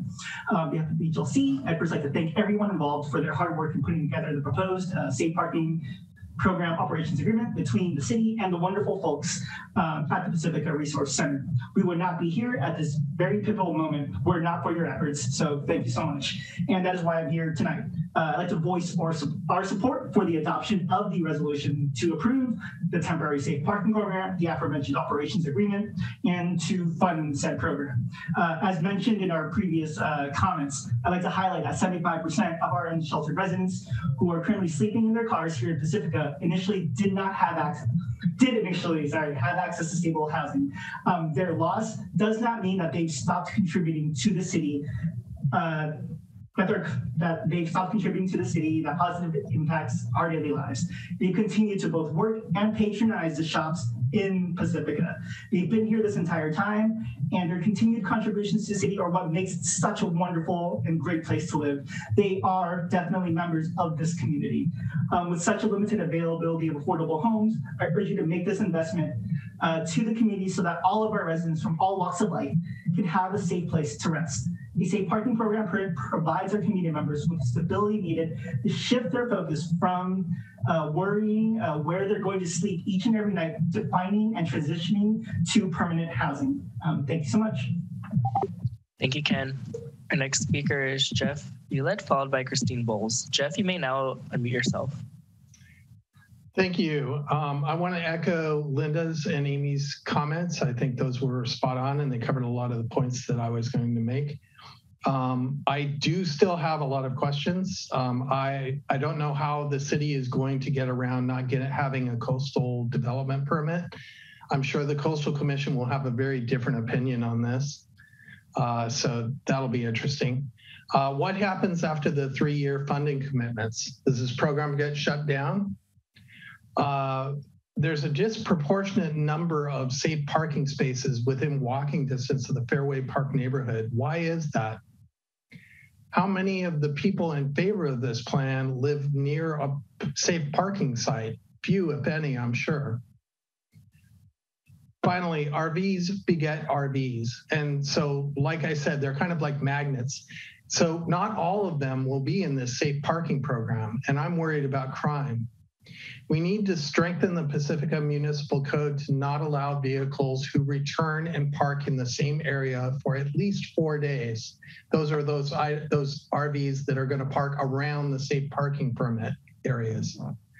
This hopefully would prevent that shell game that we're seeing now of rotating vehicles in order or moving just a few feet.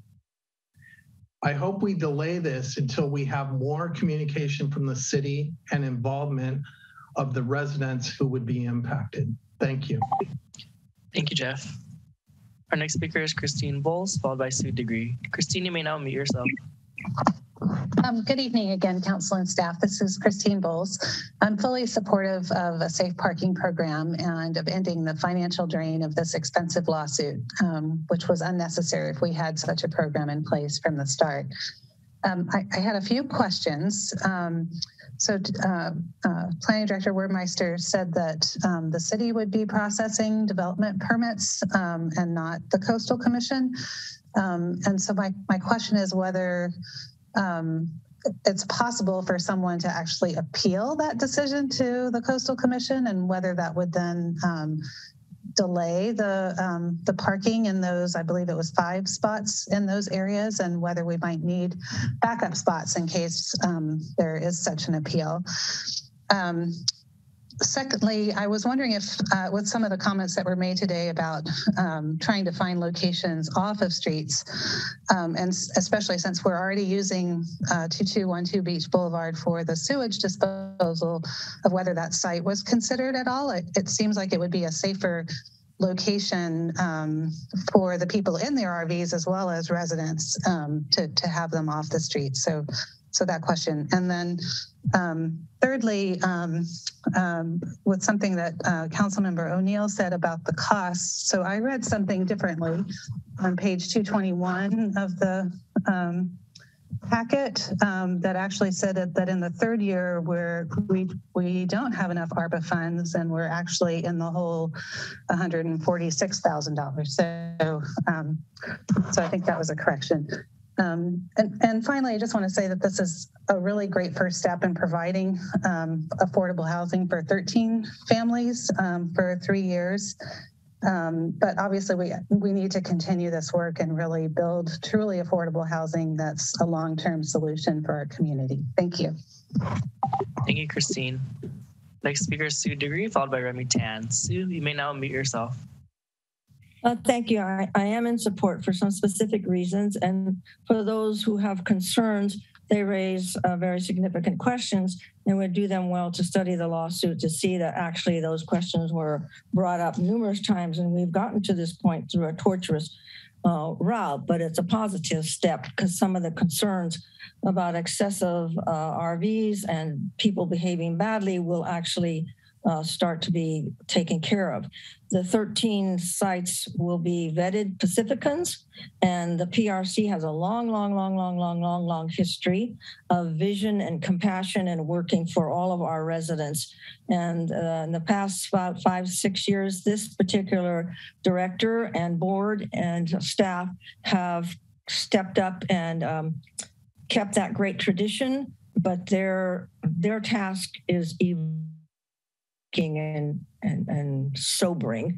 So I want to be sure that they're thanked for that and that the community gets to understand this, because it's very valuable what they are doing right now. And a partnership with the city needs to be there. The support between the two for our residents in need are very important. And nobody wants people behaving badly, and those things will be taken care of, but that's going to take vigilance. And right now, the police shouldn't be blamed either. This was a torturous route. Go back and check out the history, how we got here. But so grateful that we're here and can move forward. Thank you. Thank you, Sue. Our next speaker is Remy Tan, followed by Mark Hubble. Remy, you may now unmute yourself. Hi, Remy Tan again, Pacific Manor. I wholeheartedly support this measure. This is a step in the right direction, and the city should adopt it. However, I think there's some caveats there and conditions the city needs to put in. The first thing is 13 is definitely not enough spaces. I take a walk down behind the Manor Safeway, and there's at least 13 RVs and people living in cars just on that stretch of beachfront there. There's additional ones, across the pet hospital, up on I think on the other side of the highway, and there's some behind the freeway berm as it goes up, towards 35. So definitely we need to have, I think they should cover all of the spaces, and cover all the people living in RVs and take advantage, as somebody said, of the empty parking lot in Lindemar. I'm just shocked at the cost. I mean, I calculated the monthly cost per space was $962, which is 1.5 times my son's rent out in Iowa. So that's really shocking. So I'm hoping by, including all of the people living on the streets and cars and RVs, that have economies of scale, and that per unit costs would go way down, because we have sunk costs with the disposal and the garbage pickup and the administration. PRC, I know, is going to do a great job. I've known them through Sue Degree for years. So I think we got a good setup, but we just need to expand it to cover everybody that's living in these RVs and cars. Thank you. Thank you, Remy. Next speaker is Mark Hubble, followed by Victoria Sanchez. Mark, you may now unmute yourself. Good day, council members, staff. I support the safe parking program because I know some people that live in their RVs, and the only difference between them and us is they've had some really tough breaks. One of them had to leave Pacifica because it was too expensive, moved to Willits and lost everything in the fire. So she has an RV, and we're all pretty fortunate that we don't have to do that. But some people do, and I think we should help them. That's it. Thank you. Thank you, Mark. Our next speaker is Victoria Sanchez, followed by Marge Davis. Victoria, you may now unmute yourself. Hi there. I'm Victoria Sanchez de Alba. I am a Pacifica resident and homeowner and vice chair of the San Mateo County's Healthcare for the Homeless and Farm Workers Program. I speak on my own behalf this evening. I have learned that solutions for homelessness exist and that safe parking programs like Santa Barbara's program, Project We Hope in East Palo Alto, Redwood City Safe Parking have provided many of our unhoused a pathway to permanent housing. I fully support Pacifica's operating agreement for a safe parking program, and I hope our council will adopt the resolution. And by providing a safe place to rest, access to waste and trash management, and wraparound services for access to health care and case management for permanent housing, Pacifica is addressing our homelessness the very best possible, and by helping our fellow human beings find a home. I thank you. Thank you, Victoria. Our next speaker is Marge Davis, followed by Dan Evenhouse. Marge, you may now unmute yourself. Thank you. Good evening, City Council and staff. My name is Marge Davis, and I'm the current president of the board of the Pacifica Resource Center. However, I am speaking here as an individual. I would like to thank the city and Anita and everyone involved for working diligently to put together this safe parking program and the draft operations agreement before you tonight in compliance with the terms of the legal settlement mentioned in the staff report and approved by council on November 8th, 2021. The staff report clearly outlines the purpose, intent, criteria, and details of the program. Thank you, City Manager Woodhouse, for that. I appreciate that staff included in their report under relation to City Council goals and work plan on page 4, and I quote, a healthy and compassionate community. A healthy and compassionate community. I thought that bared repeating. I go on with the quote to say, includes addressing affordable housing and mental health services, investigating strategies related to homelessness, and supporting youth services, end quote. I hope that other members of the community will take the time to read the staff report and understand the program. This program supports the goal of a healthy and compassionate community. I am speaking to show my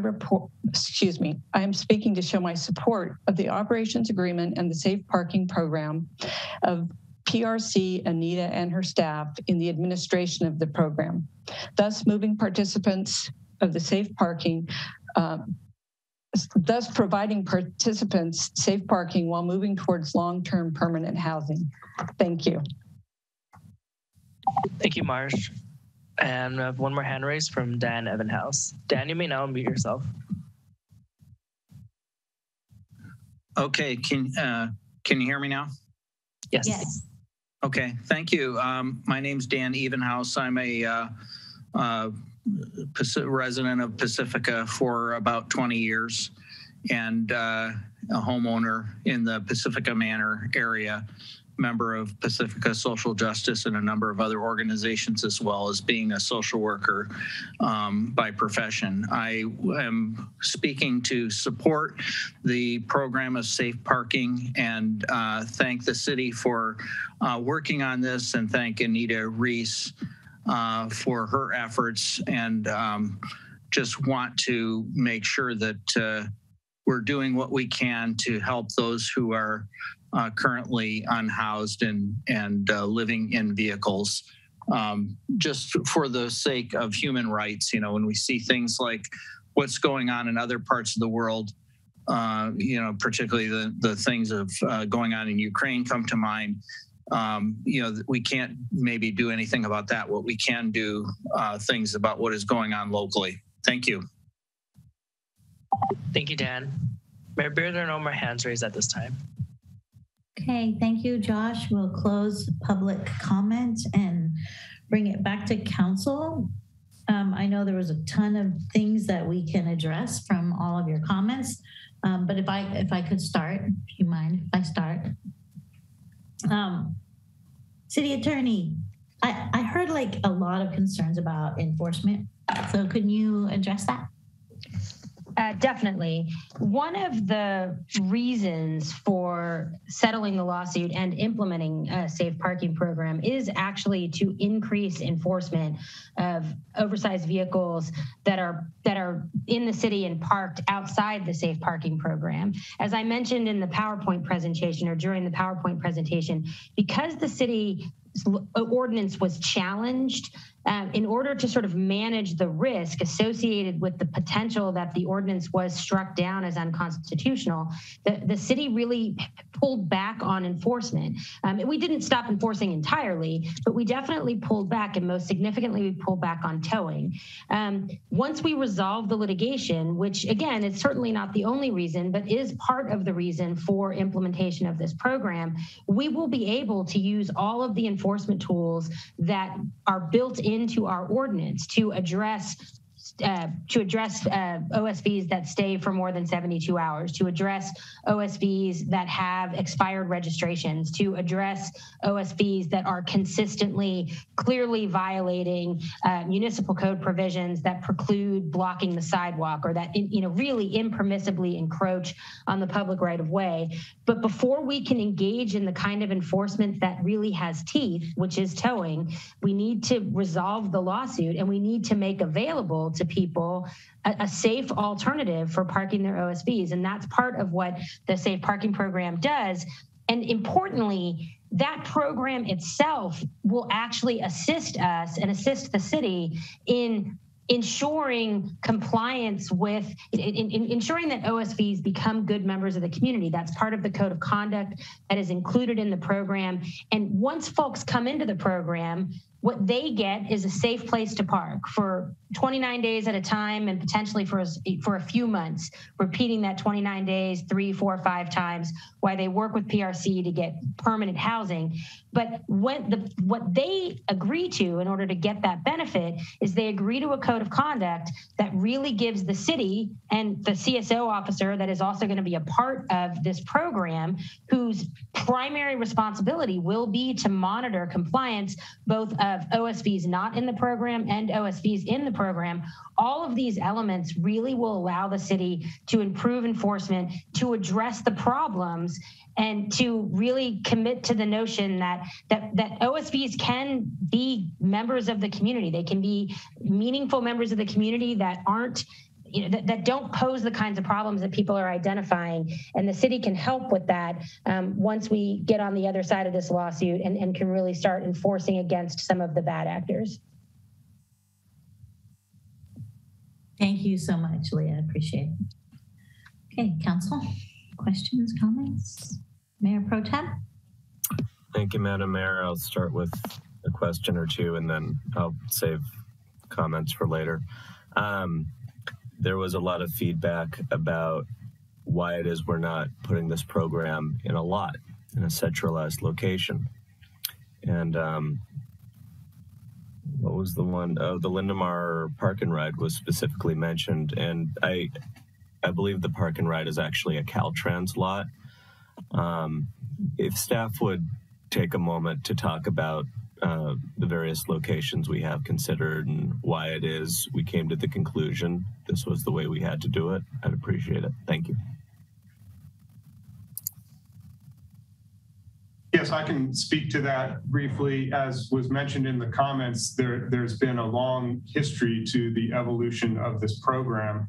And part of that early on was exploring the feasibility of different lots that exist. And unfortunately, in Pacifica, the city does not own very many lots, and none were determined to be feasible for this type of a program.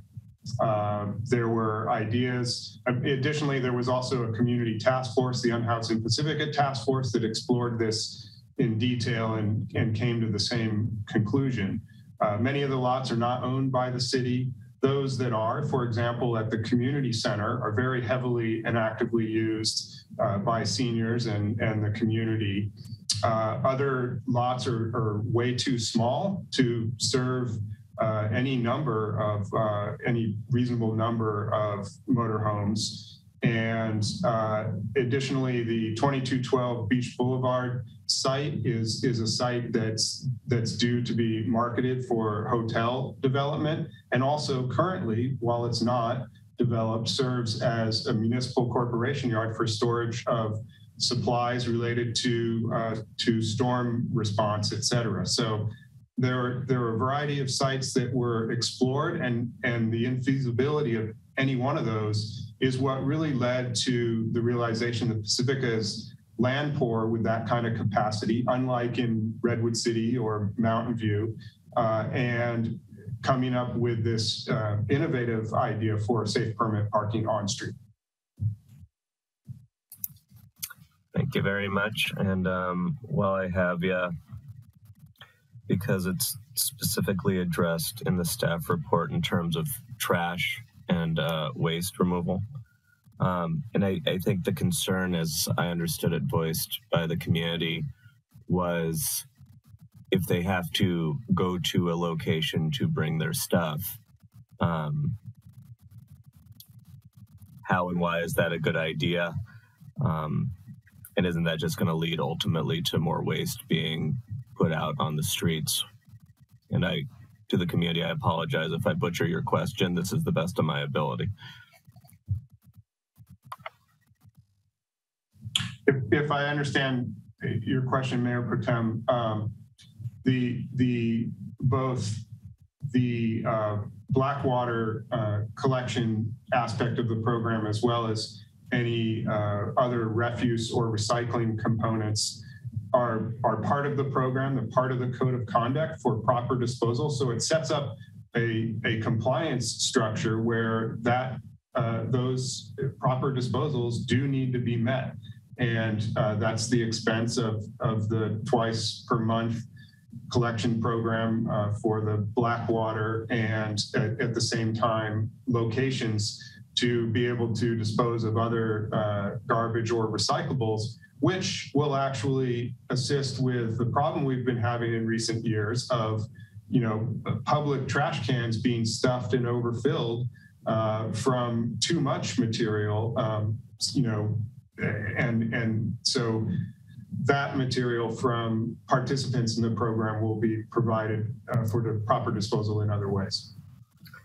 Thank you, City Manager. Before I turn it over to other questions, I want to take a moment to editorialize, because a thought that occurred to me as I've been sitting here thinking about it is that for somebody who's taken the time to put themselves into this program and say to our community, we need help to find stable housing, it occurs to me that if there should be a spot that's open behind them where an RV parks who's not a part of the program and they wind up being a bad actor, what occurs to me is if I were trying to get myself out of that situation and the person on either side of me who was not a part of that program was not doing things the way I was doing things, I might be like, hey, they might think that I'm doing that. Please stop. Here's a place where you can dump your stuff.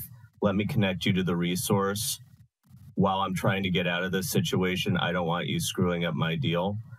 So that just kind of occurred to me while I'm listening in on what these folks are going to be compelled to do should they decide to sign up. Thank you.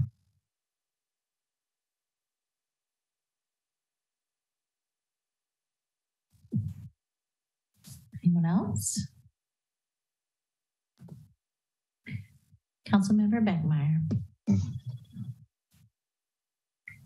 Thank you, Mayor Beer. I liked Mayor Pro Tem Big Stick's use of the term editorialize. I'm going to try not to editorialize right now, but I did want to ask a couple of questions of staff. Ask if you would please address, if you could, specifically the question that was raised regarding finances of the project in year 3. That's on packet page 221. And then I have some additional comments. So I'm not sure who the right person would be. City manager, is that you?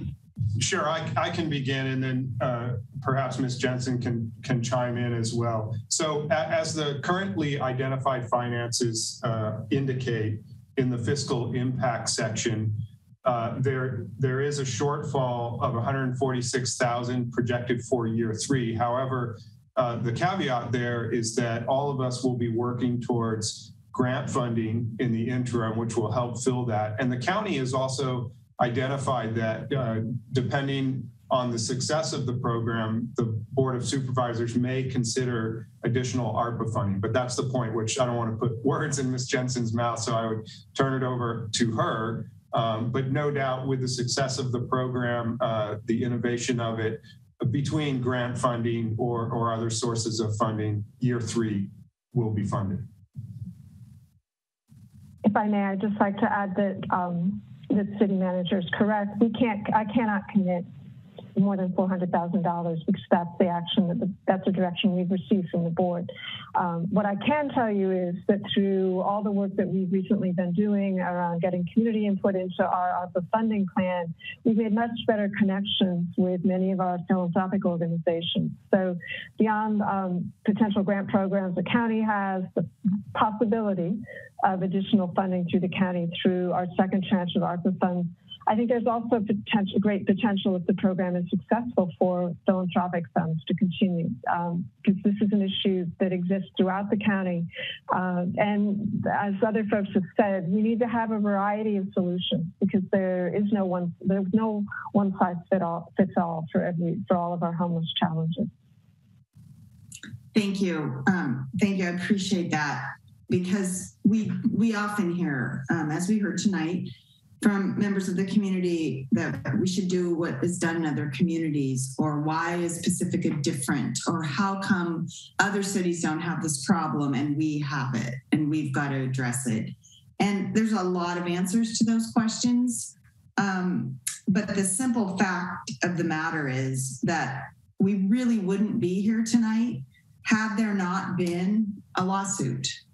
And I think that we have to bear in mind that this is when there's a challenge that faces a community as this has faced us and as this has faced this council and previous councils, we have to come to a resolution that is the best solution for as many people as it can be.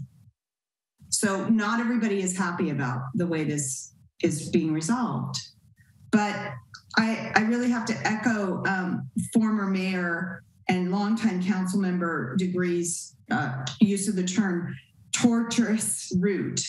This has been torturous. It has been for everyone involved. And I think that I'm very proud of the fact that we've been able to come through this intact as a community. It hasn't torn us apart. We've had to work hard. We've had to invest funds to come to a resolution that we can live with. There's been a suggestion tonight that 13 isn't enough. There should be vastly more spots than 13 spots. And I will say that there's been consultation with our partners at PRC, with homelessness and housing advocates. And we've had input from all of our staff, our highly trained and professional staff, including our law enforcement staff. And what we've come up with is a solution that is the right number, given the provisions of the agreement. Specifically, this is the right number for people who want to work within the confines of this program. And I'm here to tell you that is not every single vehicularly housed person that we see in Pacifica. The reason I know this with confidence is because our former mayor, Sue Vaterlas, showed strength and leadership in bringing this issue forward with our oversized vehicle, what eventually became our oversized vehicle ordinance. It wasn't popular, but it was necessary. And we worked hard and we worked together and we got that done. And I know if you stop and think back, if you've lived here for any length of time, you know the impact that that had. When that was implemented, it had a significant impact. It changed the nature of how things were in our town. And it brought us to this place. This lawsuit was filed because not everyone was happy with the implementation, and not everyone felt it was fair and right and just. And so we're here today. We've taken that input, we've worked again further on it, we've invested more dollars, we've invested more sweat, more of our thoughts. And I have to say, I agree with the city manager. Pacifica's land poor, Pacifica's financially challenged, Pacifica is populated by a high proportion of environmental stewards. You put everything together into a mix, and ultimately, as Marge Davis just stated, really above all else, Pacifica is a caring community. And so we don't all get everything we want every single time, but together we've forged this agreement. And I really believe in it. And I believe that having the opportunity to work through this process, accepting this and moving forward with this resolution tonight will take us that very next step toward resuming enforcement of an ordinance that was working very well for our city. And it's not working really well right now because we're not enforcing it. And you can't do that when you're in the middle of a lawsuit. So it's just another step in the process. It's been torturous, but we're coming through it, and we're coming through it intact. So that's my editorial comments, and I'm going to leave it there. Thank you. Councilmember Vadalos. I wholeheartedly agree with what Councilmember Beckmeyer just said. We've gone through this. We've worked hard on this for years. We've studied all the places. Let it happen. You know, people are so quick to judge what's going to happen, and they don't know. So let it happen, and let's try to help these 13 people to try to get into housing. You know, we may find it works a lot faster than we had anticipated, but let's at least try and not be so negative to start with. It happens a lot in this town. I don't want Panda Express. I don't want Grocery Outlet. And you see the same people who complained shopping in those locations. So if people would just try to let it take its course, let us do our jobs and see that this is for safety. There are a lot of reasons here why this worked out this way, and just give it a chance. Thank you.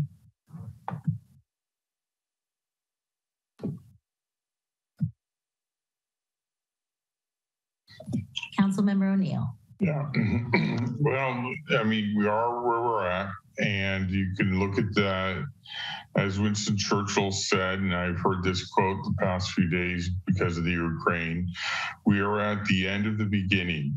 And I think this is an opportunity for us to move forward, to try and experiment. It's easy to say, why can't we do what Redwood City does? Well, Redwood City put their RV parking across the street from the women's jail in a county-owned lot. Okay, I mean, we don't have that resource. And virtually every place where if we were to have a parking lot is in somebody's backyard. And the person that said that is complaining because there's an RV in her backyard on the street. So I think this is just the start of an experiment to see if this will work. We don't have the resources. I know I saw on the Bragg, AKA next door, people saying, why don't we put it out to bid or whatever. According to the city attorney, we have contractual government codes that say this does not have to be put out to bid.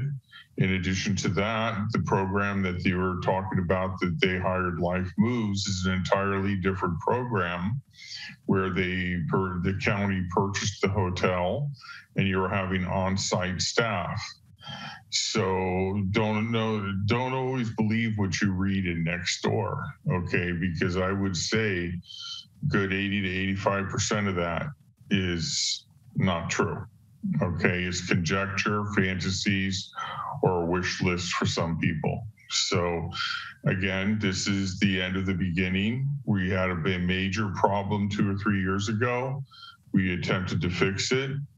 We've now gotten to the point where we are going to be handling this and we can move forward.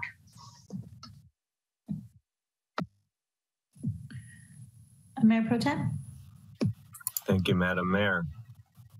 Well, first of all, I want to echo everything my fellow council members have just said. And before I make some statements, I do have one more question for Anita, actually. And Anita, first of all, thank you for being here. I want to thank the Pacifica Resource Center for forming this program, helping us form this program, being in partnership with us for this program. I think I'll thank you again before the evening's through, but if you would be so kind, because we're talking about a 3-year program, and I'm curious what kind of help we might be able to actually offer people. Can you give me some idea of maybe a snapshot of a year or so? How many people specifically living in their homes PRC has been able to help without this program being in place? Sure. Since last year, 2021, folks who would have been theoretically eligible for this program, we've helped house 8 of them. So it may not seem like a huge number, but given that at the time we maybe had 25 folks who were unhoused, that's a good third of everybody who had been unhoused in an oversized vehicle. And so 5 of them are RVs specifically, 2 are campers, and 1 was a converted bus. And all of them are currently housed now.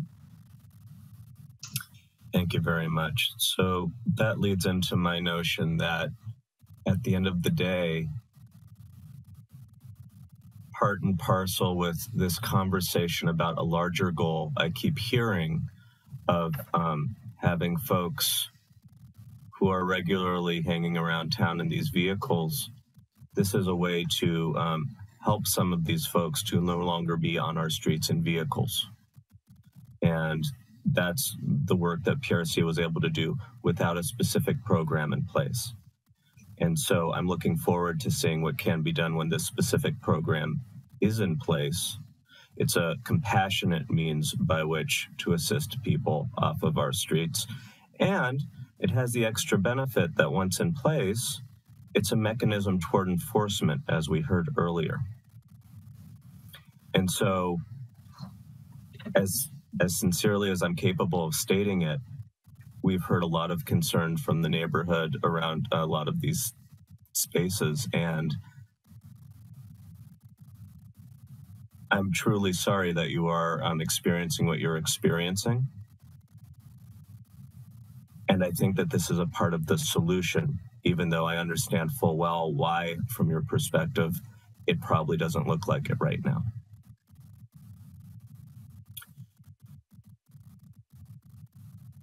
I want to thank the Resource Center again. That word tortured is a wonderful word. This process began when I was on the board and speaking from the other side of the dais, the podium, and it was heart-wrenching then, and it still is not an easy conversation to have. Mike mentioned Nextdoor, where God bless them, it's amazing some of the things that I read sometimes, and all I can say is I hope this program sheds some light where otherwise it would be lacking. But as a former board member, I have some idea what the board must have gone through to come to the conclusion it would be wise to recommend implementation of this from the side of the PRC. And I thank Anita for working with the board and working with us to come to a place where we can now put this through so that we can start helping people and start enforcing. And, you know, once upon a time when I was not on council, I gave some speech in which I said something about what it means to help people. And I want to reiterate it because it's as close as I can come to what I truly believe in regards to this program and why it is an asset to our community. And that is that in my experience, and I've had experience really trying to help folk, and some of them really wanted that help and some of them really didn't. And in my experience, when I put that kind of energy into place to really try to help somebody, one of two things happens, and it happens pretty quickly. And one thing that might happen is that person who I try to help takes that opportunity given, and they do everything they can with it to make it happen. When I said earlier, I think that someone who winds up in this program who really wants to be housed will take their own steps to address their bad neighbors. And I use that term neighbor loosely and not to upset actual neighborhoods here. And I apologize if it comes off otherwise.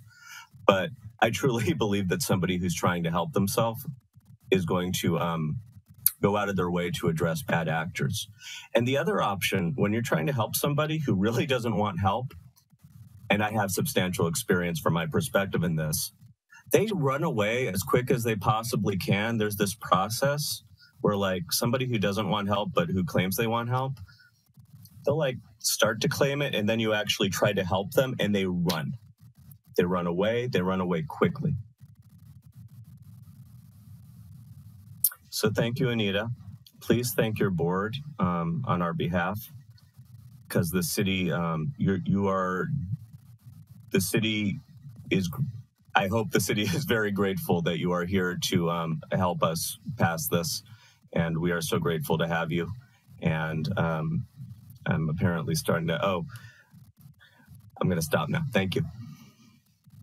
I wanted to piggyback a little bit about talking about the Resource Center, because this program is outside of all of the other work they're doing, right? So I know there was comments on next door about money and budgets and things like that. And so, you know, be assured that we are asking a lot of the Resource Center.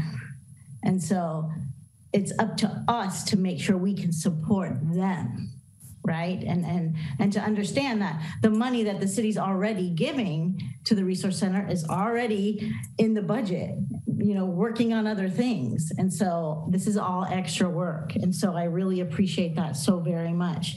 Now I want to address my my Fairway Park people because there are a lot of spots in Fairway, and we had to go back and forth a lot. And, you know, it was really hard. It was really hard to choose the places where we thought would be safe, would be, you know, out of the way just a little bit.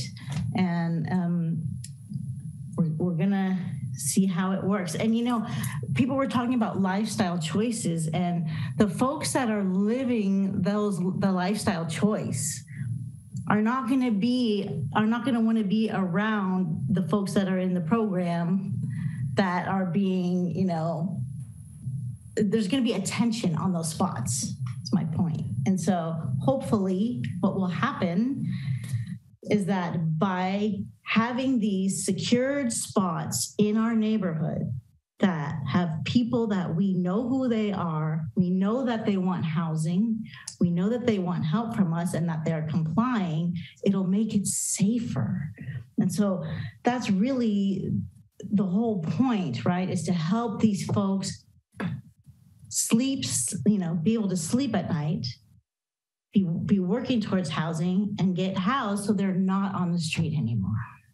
Because we all deserve a place to live. And so, you know, going back to the Fairway folks, reach out to me. You know, we have to see how this works. If there's problems, come to us. I know that there's issues happening right now. And, you know, after all of this is done and we start the program, then we'll be able to enforce more. I think that's a really important part of all of this. I was just trying to look at all my notes because I know there were so many things. What's going to happen after 3 years? Maybe someone can address that really quickly.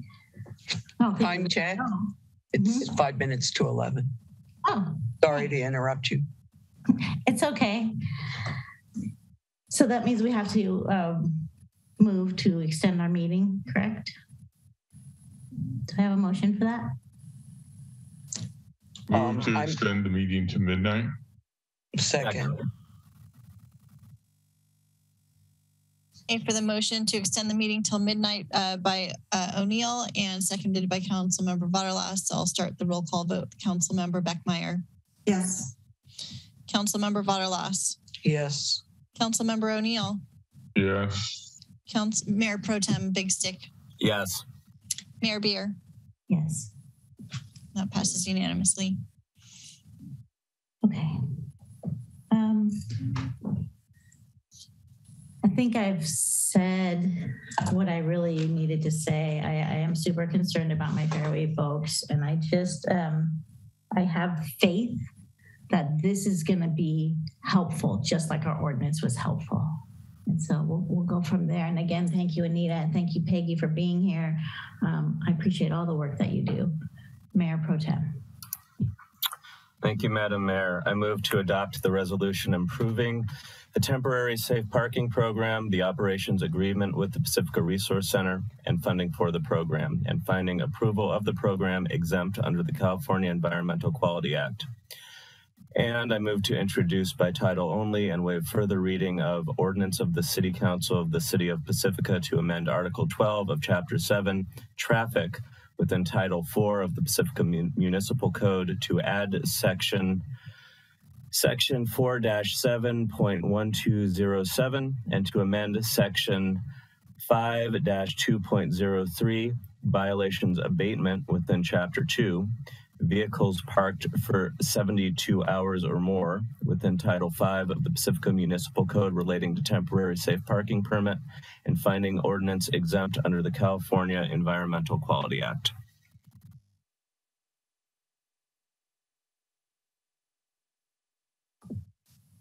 Do we have a second for the motion? Second. Thank you. Can we get a roll call vote, please? All right, with the motion by Mayor Pro Tem Big Stick and seconded by Councilmember O'Neill, I'll call the roll call vote, starting with Councilmember Beckmeyer. Yes. Councilmember Vaterlas. Yes. Councilmember O'Neill. Yes. Mayor Pro Tem Big Stick. Yes. Mayor Beer. Yes. And item 10 passes unanimously.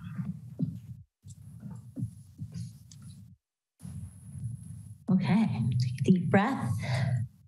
Thank you, Peggy. Yeah, thank you, Peggy. And Leah and everyone. And Leah and all of our supporters. Thank you, team. Department. Okay, so we have an hour, so let's go. We've got item number 11. Consider an introduction of an ordinance of repealing and replacing Article 4, Sustainable Food Serviceware and Prohibited Plastic Products. And we have with us Alyssa Baranti. Hi, Alyssa. Hi, Mayor Beer. Yes. Sorry, this is Tina Wermeister, Assistant City Manager and Planning Director.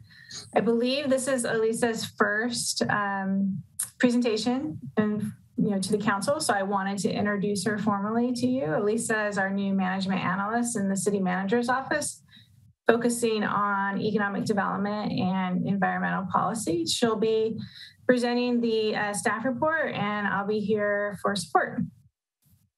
Alyssa, welcome. Thank you. My daughter's name is Alyssa, too. Spelled different, but sound the same. When I looked at your name, I was like, oh, I don't know who that is. And so I'm really happy to meet you, and we're so happy to have extra help. Boy, we need it.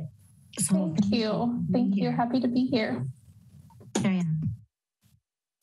Just do my slides. There we go. Perfect.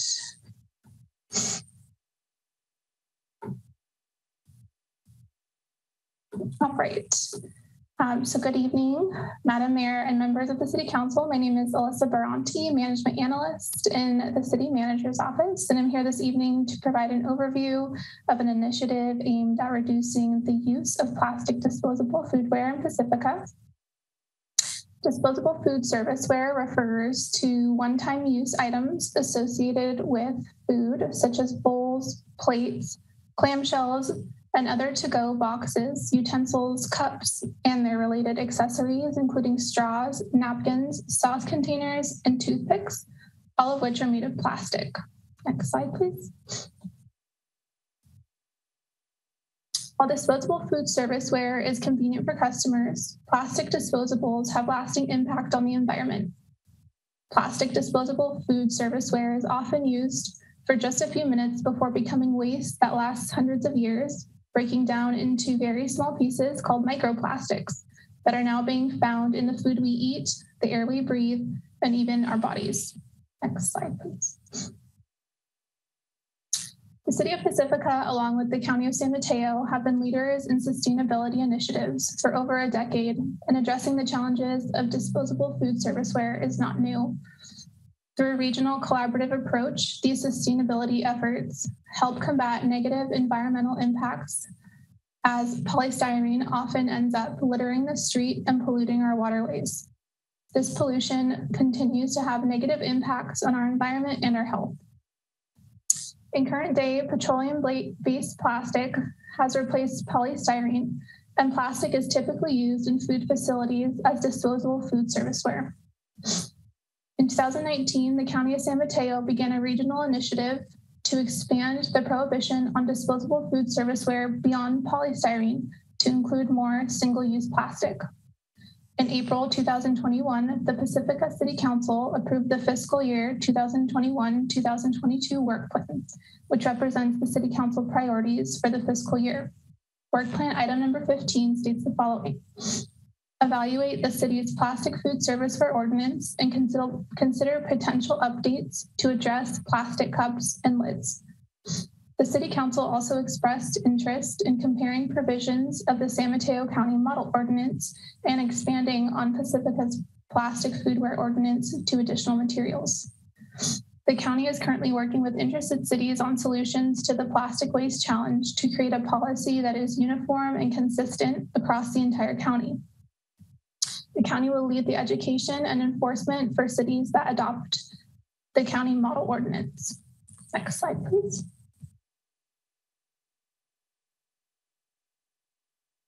The proposed ordinance incorporates council's desire to develop stronger regulations related to the disposable food serviceware in the City of Pacifica. As a way to address this issue locally, staff is recommending to join the county-led initiative to reduce plastics and other foodware waste. Objectives of the ordinance include eliminating disposable food serviceware that is not reusable or compostable, and 2, improve the health and safety of our beaches, waterways, and community.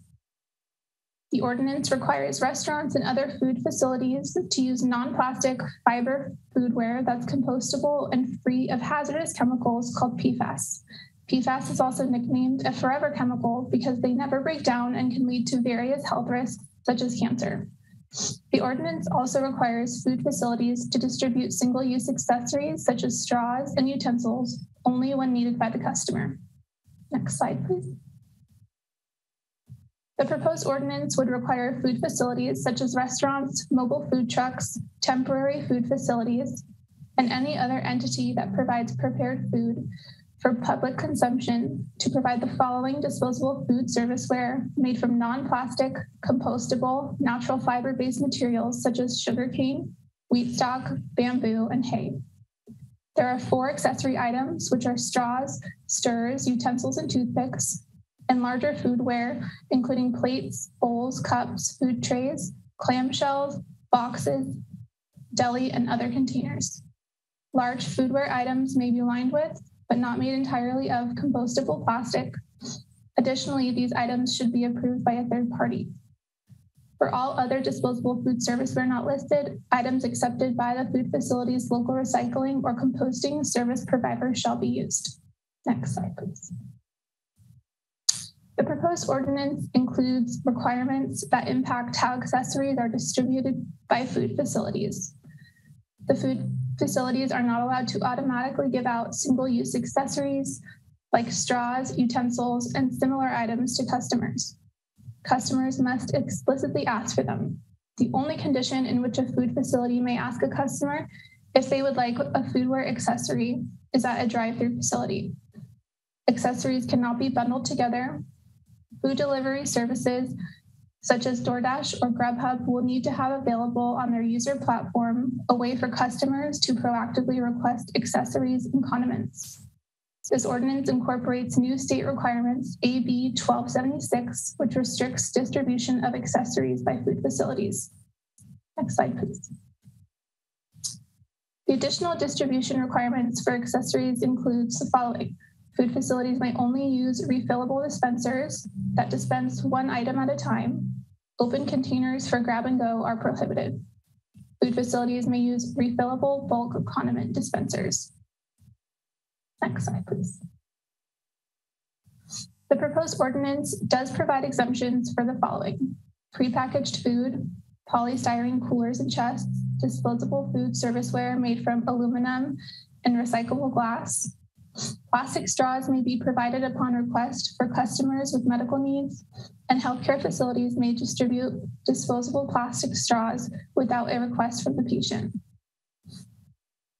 Or if no reasonably feasible disposable food serviceware alternative exists. Next slide, please. Should the City Council adopt this ordinance, the City of Pacifica will be in alignment with the County Model Ordinance and California state law. To promote consistency within jurisdictions throughout San Mateo County, the county has offered to lead education and enforcement efforts.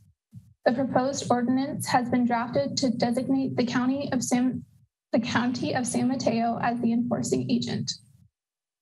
To permit San Mateo County to provide these services, the city will be required to enter a memorandum of understanding. The draft MOU can be found in the agenda packet as attachment E. The enforcement date of the proposed ordinance is October 1st, 2022. The county has been working diligently to prepare and gather extensive resources for food facilities. The county's Office of Sustainability will maintain a list of approved compliant-based food serviceware and has developed multilingual outreach and education materials that will be available on the county website. Enforcement is not intended to be punitive. The Office of Sustainability will take every opportunity to provide further education and assistance to successfully transition food facilities to meet these new requirements. Next slide, please. City staff sent out notice to a Pacifica food facility email list generated by business license records to provide enforcement on the proposed ordinance, which includes information on how to comment and join in tonight's meeting. In addition, leaders of several environmental organizations based in Pacifica wrote to city officials expressing strong support for the adoption of the San Mateo County Model Ordinance, with additional requirements going beyond that of the County Model Ordinance. If the City Council were interested in including provisions beyond that of the County Model Ordinance, the city would be required to provide the enforcement for those provisions. Next slide, please.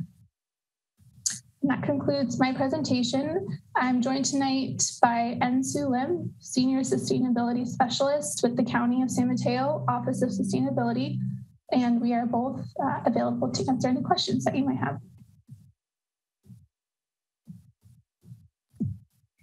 Thank you so much for your presentation. Thank you. Councilmember O'Neill.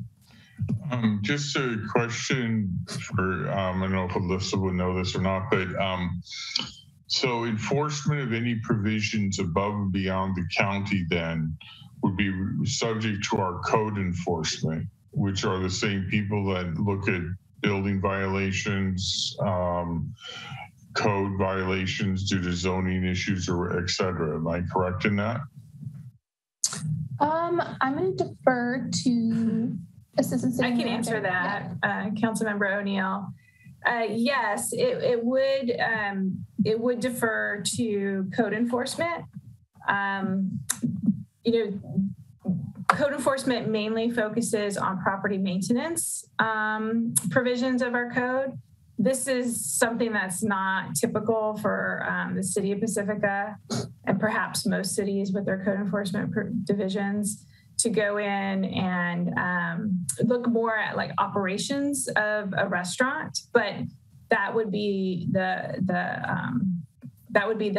folks who would do that if we did need to enforce the regulations ourselves. When you say folks, that's just being kind of a colloquial way of saying the one person. The one person. The one person would be looking at all code violations, any violation of zoning, anything, as well as this code. Okay. Correct. I just wanted to be sure I was correct in that assumption. Thank you. Any other questions before we go to public comment? Councilmember Beckmeyer. Thank you. I have a question about the grant programs available through the Office of Sustainability. I understand that there is a possibility of applying for a foodware mini grant. Should council adopt this? And I just want to clarify if I think I read in the staff report that there is some kind of grant program available. And I just wanted to clarify whether Pacifica is eligible for the foodware mini grant in our zip code of 94044. I'll defer to Ensu for this one. I think so, yeah.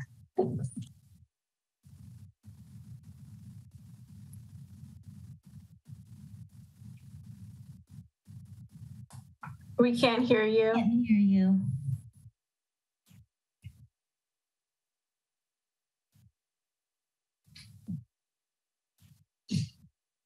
We can come back to you too for the question. So yeah, for sure. How about we go to public comment and come back? That's a good idea. Okay, let's take public comment. 2-minute public comments, please.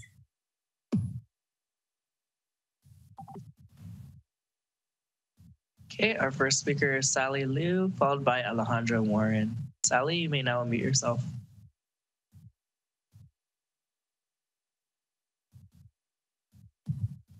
Sally, go ahead and try unmuting yourself again. Hi, can you hear me now? Yes. Okay. Good evening, Madam Mayor and City Council members. Thank you for your time. My name is Sally Liu. I live in Hillsborough, and I'm a member of Reusable San Mateo County. We're a coalition of community members and organizations working to reduce plastic pollution in our county. Reusable San Mateo County is very supportive of the proposed disposable foodware ordinance, but we all are concerned with replacing single-use plastics with another throwaway item, and especially given concerns that compostable materials are still potentially going to landfill. So we respectfully recommend one change that would help reduce total waste, and that's the inclusion of a dine-in reuse amendment to the proposed ordinance. Both Half Moon Bay and Daly City have included a dine-in reuse amendment to their disposable foodware ordinance, and Redwood City is developing their own ordinance right now that would include a mandatory dine-in reuse amendment. Reusable San Mateo County believes that all solutions must also consider the economic impact. And we performed a detailed cost and waste impact analysis on Pacifica's 90+ restaurants, which we shared in our written comments. And our analyses showed that restaurants will save on average $4,700 each year, in the entire restaurant sector, $240,000 each year with this dine-in reuse amendment. And on the waste side, we're talking about 9 million disposable items that are saved from being thrown away after a single use. That's 120,000 pounds of waste going to our landfills. So this reusable foodware dine-in requirement we think is very important, since our analysis shows there are increases due to the cost of switching from single-use plastic to compostable takeout to containers. But despite the increase in the cost there, the dine-in reuse amendment, the proposed ordinance would save restaurants $160,000 each year. So we hope you consider a mandatory dine-in reuse amendment. Thank you so much. Thank you, Sally. Our next speaker is Alejandra Warren, followed by Remy Tan. Alejandra, you may now unmute yourself.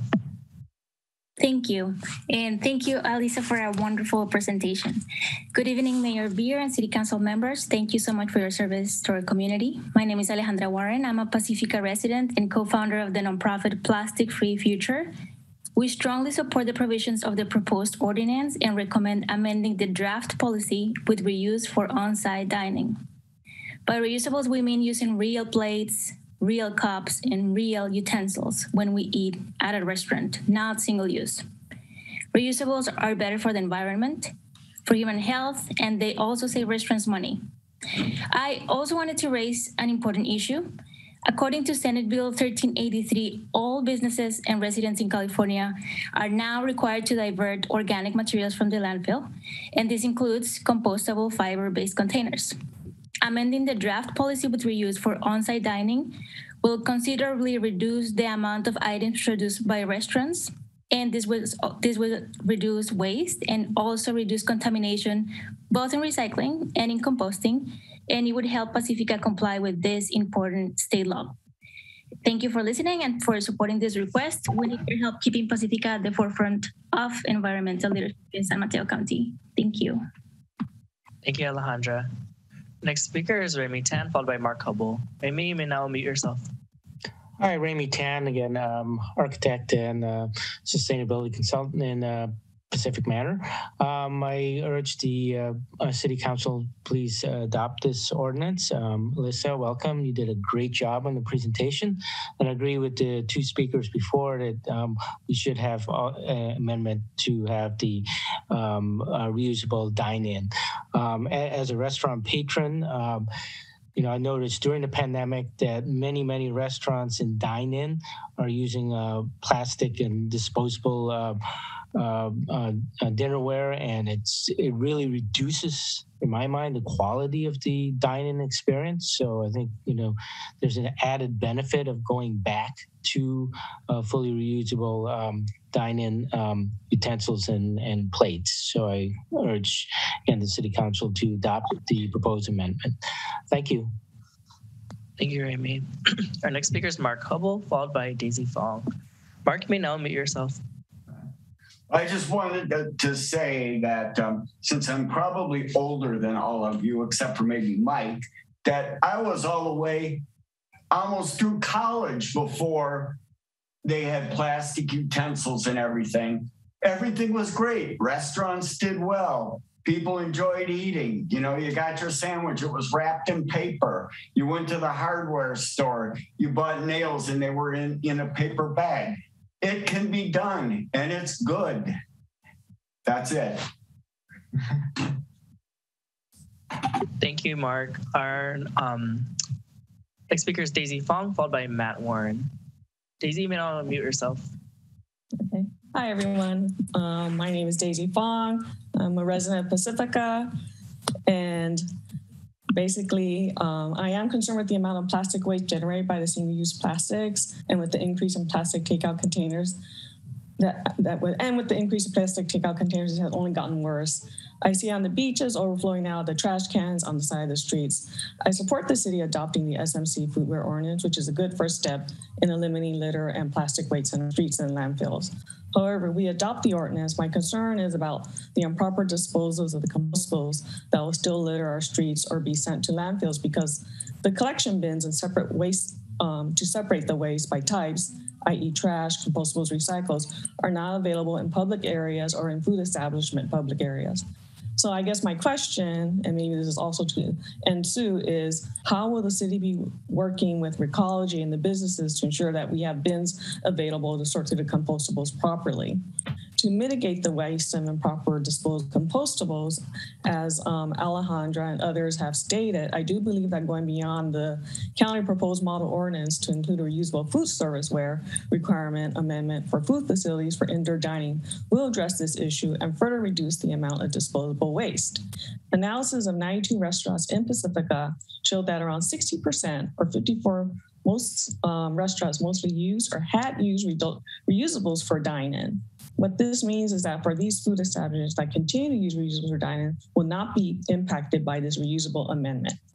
Thank you. Thank you, Daisy. Our next speaker is Matt Warren, followed by Kimberly Williams. Matt, you may now unmute yourself. Hello, good evening, Council. Good evening, Mayor Beer and staff. My name is Matt Warren. I'm a Pacifica resident, co-founder and science advisor to the local nonprofit organization Plastic Free Future. And I'd just like to support, strong support for this agenda item, the introduction of a new foodware ordinance that prohibits single-use plastics, including the provision that requires reusable foodware for on-site dining. We're currently living amidst a planetary plastic crisis, and it's heavily impacting our environment, human health, and well-being. Just today, the UN Environment Assembly has agreed on a roadmap to a legally binding treaty to combat plastic pollution. And similarly, California is the first state to pursue a first-of-its-kind microplastics reduction strategy that complements the state's many efforts to phase out single-use plastics. And we now have the opportunity to do our part here in Pacifica, and an effective approach would be to adopt the foodware ordinance under consideration, including the amendment for reusables for on-site dining.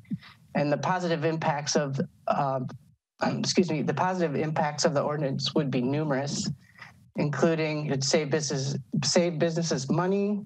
The ordinance would save the city money in picking up litter and dealing with unnecessary and excessive waste. It would divert hundreds of thousands of pounds of trash going to the Ox Mountain landfill that's rapidly reaching its capacity and expected to close in 2034. It would disconnect Pacifica from the toxic impacts that plastic manufacturing, recycling, and disposal are having on fence-line communities that are mostly communities of color. It would mitigate the known impacts of plastics on human health. It would mitigate climate change, as the whole life cycle of plastics contributes quite a bit of greenhouse gas emissions. And it would also keep plastics out of our environment. Finally, it would help keep Pacifica healthy, safe, and beautiful for us all to enjoy. Thanks a lot. Thank you, Matt. Thanks. Our next speaker is Kimberly Williams, followed by Christine Bowles. Kimberly, you may now unmute yourself. Hi, this is Kimberly Williams with the San Mateo County, with the San Mateo County chapter of Surfrider Foundation. And I won't repeat what everyone else said. I totally agree with the other speakers. Surfrider supports adoption of this ordinance and the MOU with San Mateo County. And we also support the reusable ware for on-site dining, as mentioned by Sally Lou and Alejandra. So thank you. Thank you, Kimberly. And we have one more hand raised from Christine Bowles. Christine, you may now unmute yourself. Good evening again, Council and staff. I'll be quick. I just also fully support this ordinance, and I want to thank you for taking it up. And I also support the amendment for reusable utensils for online dining. And just one quick thing to add, that I'm sure many of you know that plastic's actually made from petroleum products. And we absolutely need to get off our reliance on fossil fuels as soon as possible. So that's one more great thing you can do for the environment by adding that amendment. Thank you. Thank you, Christine. Mayor Bear, there are no more hands raised, but Ian Sun has joined us by telephone. Her last her digits are 5457, so I'm going to ask her to unmute herself. Perfect. Thank you. Do we have the question? Maybe we can repeat the question for her. Sure. I was wondering about Pacifica eligibility for the foodware mini grant program.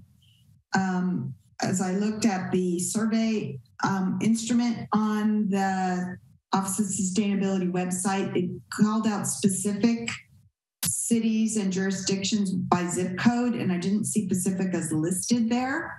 And I wasn't sure if that would be amended, or we would be eligible, or we're not eligible for some other reason that I'm not aware of. So I just wanted to clarify if our businesses would be eligible for the foodware mini grant program. Yes, thank you for that question. Can everybody hear me now? Hello? We can hear you. Yes, we can hear you. Oh, okay. Oh, okay. Got me a little scared there for a sec. To answer your question, so we have a small pot of money set aside to give out to food facilities in vulnerable communities, specifically to help them make the transition from plastic to compliant disposable foodware. And we selected 12 zip codes, and those zip codes are based off of our county's COVID recovery initiative. So the county, through our recovery initiative, identified 12 specific zip codes in the county that are deemed specific, like especially vulnerable. So we've decided to stick to the same standard, same eligibility criteria. And I'm looking at the list now, and unfortunately, there are no zip codes in Pacifica that are within the list. But that's just for the grant to support the switch from plastic to fiber-based compliant foodware. We do have a second pot of money, a bigger pot of money that is available to help food facilities switch from this single-use foodware to reusable foodware. So basically even go beyond the county's ordinance and voluntarily switch to reusable foodware. We do have that money that's available for Pacifica food facilities to take advantage of. Thank you. Mayor Pro Tem. Thank you, Madam Mayor. First of all, welcome, Alyssa, to the Pacifica family and team, and well done. City Manager, if we wanted to go with the mandatory reusables for dine-in, are we prepared for that language tonight? I can jump in. We can assist with the motion, simply adding a couple lines that I can read when appropriate. And then we can incorporate the changes into the second reading, which will come back to council on the consent agenda. And of course, this is what deliberation is for, but I wish to put forth to my fellow council members, I am absolutely interested in the mandatory dine-in reusables, reusables for dine-in amendment there. And I could give long speeches, but bottom line, the first time I walked into council, it was because what had occurred to me was plastics, what was probably causing some of those who I loved who were afflicted by cancer to be afflicted by cancer. So anything we can do to get rid of plastics and reduce waste in general, for me, this is an opportunity. I'd like to jump on it. Thank you. Councilmember O'Neill. I have a question in terms of, will there be any assistance or funding available from the county for us to have additional cans that would be for compostables only at places such as the Lindemar Beach, Rockaway Beach, the Esplanade and stuff, so that compostables could be put there, people could put them in a different bin to get collected? It's probably a question for you. Hi. Currently we don't have any specific funding set aside to provide our city partners for purchasing bins for sorting. That would be tied to a different program. I think it ties more towards another new state regulation that came out, SB 1383, that mandates residents and commercial properties to sort their waste into landfill, compost, as well as recycle. And currently we don't have any funding available, but we do have, in a separate program, the Office of Sustainability, we have a grant program called the 4 Hours Grants Program. It's an annual program where we distribute grant money to eligible organizations, including local governments. And so local governments, including City of Pacifica, can apply each year to request funding for sorting bins that can be placed in the public. And we have funded different cities in the county to do very similar projects. So this is a funding that can be available. We actually have the 4 Hours Grants program open now. Call for applications open until March 21st. All the information is available on our website. I'd be happy to talk to city staff to share that information because there's still a few weeks for the city to really read through the application and take advantage. So I'd be happy to share that information. Okay, good. I guess Alyssa is a management analyst for environmental. Get her number. Okay. And second is, if we were to do the amendment for reusable dinnerware or in a restaurant, does that jeopardize any connection with the county program for advertising, marketing support, or anything like that? That's a great question, and I'm glad you're asking that. Thank you for that question. So if the city decides to pursue requirements that go beyond the county's ordinance, including reusables for dine-in, it will be the responsibility of the city, of city staff, to do both the education as well as the enforcement around those specific requirements that go beyond the county's ordinance. Okay, so go ahead. I'm sorry. Didn't mean to cut you off. Sorry. But then if there's any opportunity for collaborating on specific education and outreach, we'd be happy to do it. But if it does require additional funding from for the county, if we had to adjust our collateral, then we would be, looking towards the city to provide that additional difference, the delta.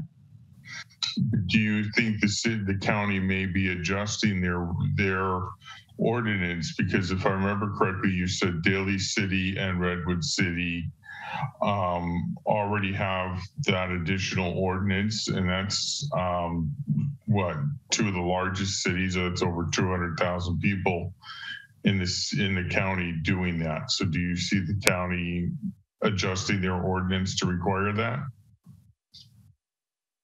At this time, no, but then we haven't taken off considering reusables requirement in the future. It's just the timing for us is not quite right because it's been a very challenging last few years because of COVID and other more recent challenges such as supply chain issue we're having. We're faced with inflation, which yields higher, food costs for our restaurants. There's also been shortage of labor. So the restaurant and the food facility industry has been hit really hard the last few years. And so the county, we are really looking to focus on the existing requirements and the rollout, the successful implementation of our existing requirements for both local as well as the new state requirements that just came out. Before adding on additional requirements on top of that. But again, we haven't taken that off the table, but we think when things do get better in the future, and I think they will, then that would be a better time for the city to reevaluate and consider and explore other options, including potentially a reasonable requirement. Thank you. Mayor Beer, if I can ask a clarifying question of Yunsu or Elisa, for the dine-in in Half Moon Bay and Daly City, I think were the 2 cities you mentioned, is it a mandatory part of their ordinance or is it optional?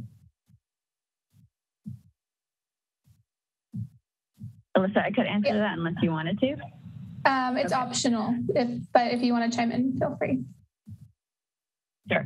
So for Half Moon Bay and Daly City, they did adopt a reusable requirement, but if you look at the language that was used, that was inserted into the ordinance, they left it, the city staff left it very open to interpretation. And that's to give food facilities a little bit more flexibility. So both cities were very strategic. So the specific phrase that they used in their ordinance was, quote unquote, where practicable, food facilities shall use reusables instead of disposable foodware. And so they do have that as a requirement. So it is a requirement because they do use the word shall, but the phrase where practicable leaves it very flexible and open to interpretation. Thank you. Councilmember Vadalas. I too like to eat my meals on plates with silverware. But I think that we could make this voluntary for the time being, since we won't have any grant money to support that or enforce it. I think that later on, if the county changes and decides to help us out in that manner, that we could make it mandatory. I also think that the restaurants have really suffered through COVID really badly. Some of them are barely hanging on. And if they have to do the additional expense of trying to go out and buy additional serveware, I think that could be an issue right now. And I know that we're supposed to be over, but we're not over the COVID crisis yet. So I would support the mandatory use in restaurants until things get a little bit better. Thank you. Councilmember Beckmeyer. So I'm of the same mind. I would like to see us add the reusable amendment that Daly City and Half Moon Bay included in theirs at a minimum. I think right now, for all the reasons that were just stated by Yunsu, I think putting burdens on our restaurateurs right now isn't a good idea. However, I wonder if there's a way to have a different deadline or some other kind of process so that it's clear that's where we're going. I don't like the idea and the way that what this was phrased as being optional. I mean, ultimately, technically, legally, and city attorney, you can jump in, wherever practicable, probably has some legal definition, but it really does mean optional. And I know the city manager was expressing concerns and staff in the staff report about cost for the city to enforce, and that we don't have the staff for that. So I really do want to see us do this. I'm not sure right now is the exact right time. So I think what I'm looking for from staff is guidance around how we can scaffold to get to that. And, not just like, no, we're not doing it, but we're not doing it now. We're not doing it this year. How do we get to that? How do we make that? Is that a goal setting issue? I don't know what the right answer is, but I'm not comfortable with leaving it like, no, we're not going to do it. But on the other hand, I certainly don't see it at all practicable to add some language tonight and have a deadline or an implementation date of October 1, 2022 on reusables. That doesn't make sense to me. So I'm looking for some help from staff and city attorney on how we can move forward. Well, I can maybe start, and I think since this is an optional item, it's over and above the county's model as well as what the state's requiring at this time. I believe that and Michelle will correct me if I'm wrong, that the council would then also have the flexibility to select a reasonable, I guess you would call it enforcement date. Like, this is when you need to have your your reusables purchased and, you know, being used by. So if October of this year is too soon, you know, I think a date sometime in 2023, if that's what council feels is appropriate, could be selected. Well, I really appreciate that language because, you know, we need to do everything we can for our climate.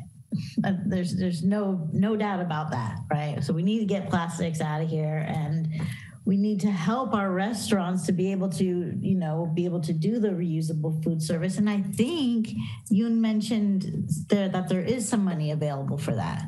Did you not? I did. We have a small pot of money set aside to help impacted food facilities switch to reusables. So basically voluntarily go beyond the county's ordinance. So we do have that available. Although I do want to be very transparent in that we don't have it's not a bucket list bucket of money. So we have to allocate, we have a set amount of money and we have to allocate a specific percentage to each of our partner jurisdictions so that every jurisdiction has, you know, an allocation and can tap that bucket. But if a city chooses to supplement their, you know, percentage, their allocation for that bucket, then we could definitely work with the city partners to, you know, augment, to increase that amount specifically for their food facilities.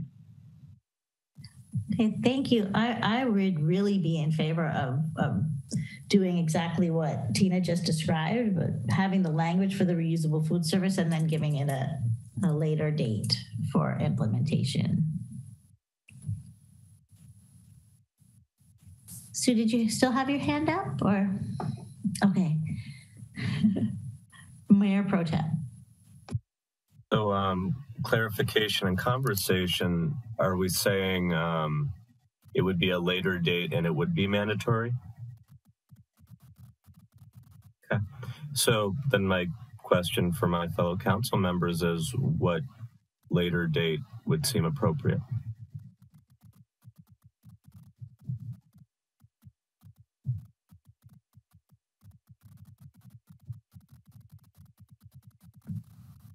June of 23.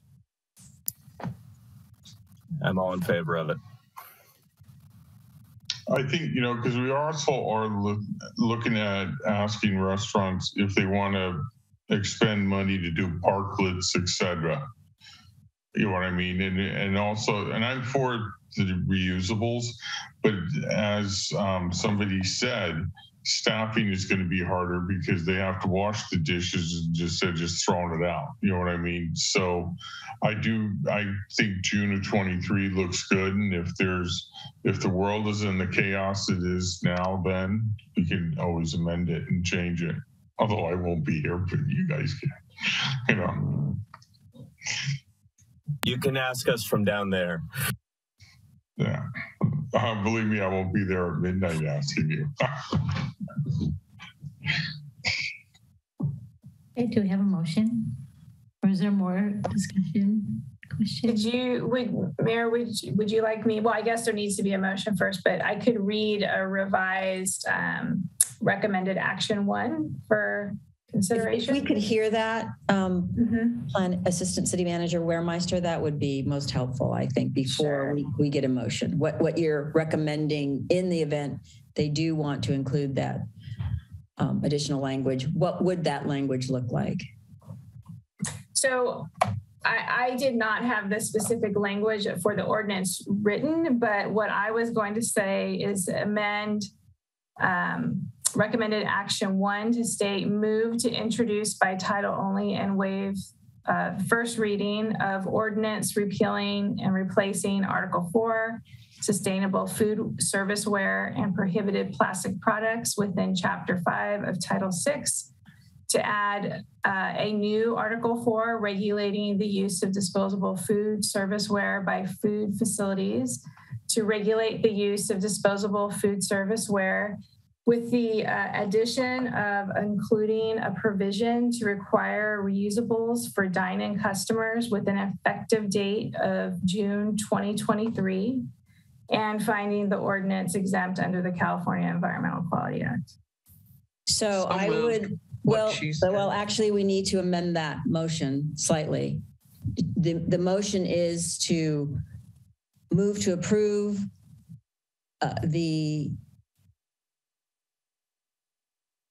move by title only and waive further reading with the ordinance replacing Article 4, reading the title, with the following amendment to be prepared by staff, and then the language that Assistant City Manager Waremeister just stated. So the council is not making the amendment to the title. The council is introducing and waiving the first reading of the ordinance identified in section 1 of your recommended action as amended by the council in accordance with statements made by staff. And that will give us authority to go ahead and make the changes, which you will see in the second reading. So moved again. Thank you. And I think the motion, we'd want to include item 2 as well regarding the memorandum of understanding. We want to make it one motion. That's what you're saying? I'm asking. I think it's easier to make it 2 separate motions, frankly. Okay. Let's deal with motion 1 first and then motion 2. Thank you. And I seconded the first motion. We have a roll call vote, please. Thank you. For item 11-1 as amended, as stated, moved by Councilmember Vaterlas and seconded by Mayor Pro Tem Big Stick, starting with Councilmember Beckmeyer. Yes. Councilmember Vaterlas. Yes. Councilmember O'Neill. Yes. Mayor Pro Tem Big Stick. Yes. Mayor Beer. Yes. And 11-1 as amended passes unanimously. And go ahead. I move to approve the Memorandum of Understanding, MOU, with the County of San Mateo to provide educational outreach and enforcement of the Food Serviceware Ordinance. Memorandum of Understanding with the County of San Mateo to provide educational outreach and authorizing the city manager to execute the MOU, and finding the approval of the MOU exempt under the California Environmental Quality Act. Second. And 11-2 as proposed, moved by Mayor Pro Tem Big Stick and seconded by Councilmember O'Neill. Start the roll call vote with Councilmember Beckmeyer. Yes. Councilmember Vaterlas. Yes. Councilmember O'Neill. Yes. Mayor Pro Tem Big Stick. Yes. Mayor Beer. Yes. And 11-2 passes unanimously. Okay. Just a time question. It's 10 minutes to midnight. We have 2 more items on the agenda. So do we want to extend to 12:30? And will that give us enough time for both items? Maybe we should push item 12. Or is that time sensitive, City Manager? Let me bring Director Peterson or Engineer Marquez on to speak to the time sensitivity of that. I feel like it is slightly time sensitive, but I do have an alternative recommendation. The item 13 includes 2 parts. One is just to confirm our return to in-person in March. The other is to talk about the council chambers versus community center and such. You could actually choose to have that second part of that conversation at the next meeting, but we do want to get a confirmation about the first part of item 13. So if that would help, speed up the concern. Okay, so I make a motion to extend the meeting to 12:30. Second. Councilmember Beckmeyer. Yes. Councilmember Vaterlas. No. Councilmember O'Neill. Yes. Mayor Pro Tem Big Stick. Yes. Mayor Beer. Yes. And that passes with a vote of 4 in favor, 1 opposed.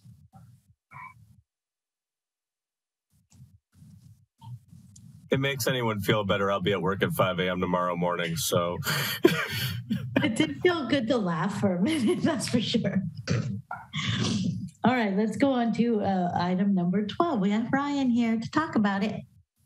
Hello, Ryan. Evening, Honorable Mayor, City Council members. Appreciate you having us this evening for this item. Just like to ask City Clerk Coffey to promote the members of the project team and pull up the PowerPoint for this evening.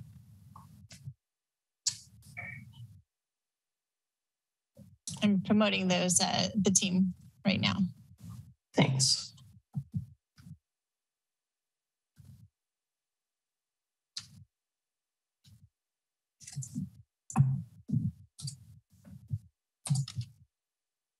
So I will try to keep it brief and quick this evening on this item. The item before you this evening is for approval of the feasibility report for the 400 Esplanade Infrastructure Preservation Project. Go on to the next slide and discuss the quick agenda that we'll run through. We'll do a quick project background and history, discuss the technical work completed, go over how the alternative analysis was conducted, touch on the recommended alternative, and then lastly, go over the next steps if approved this evening. Next slide, please.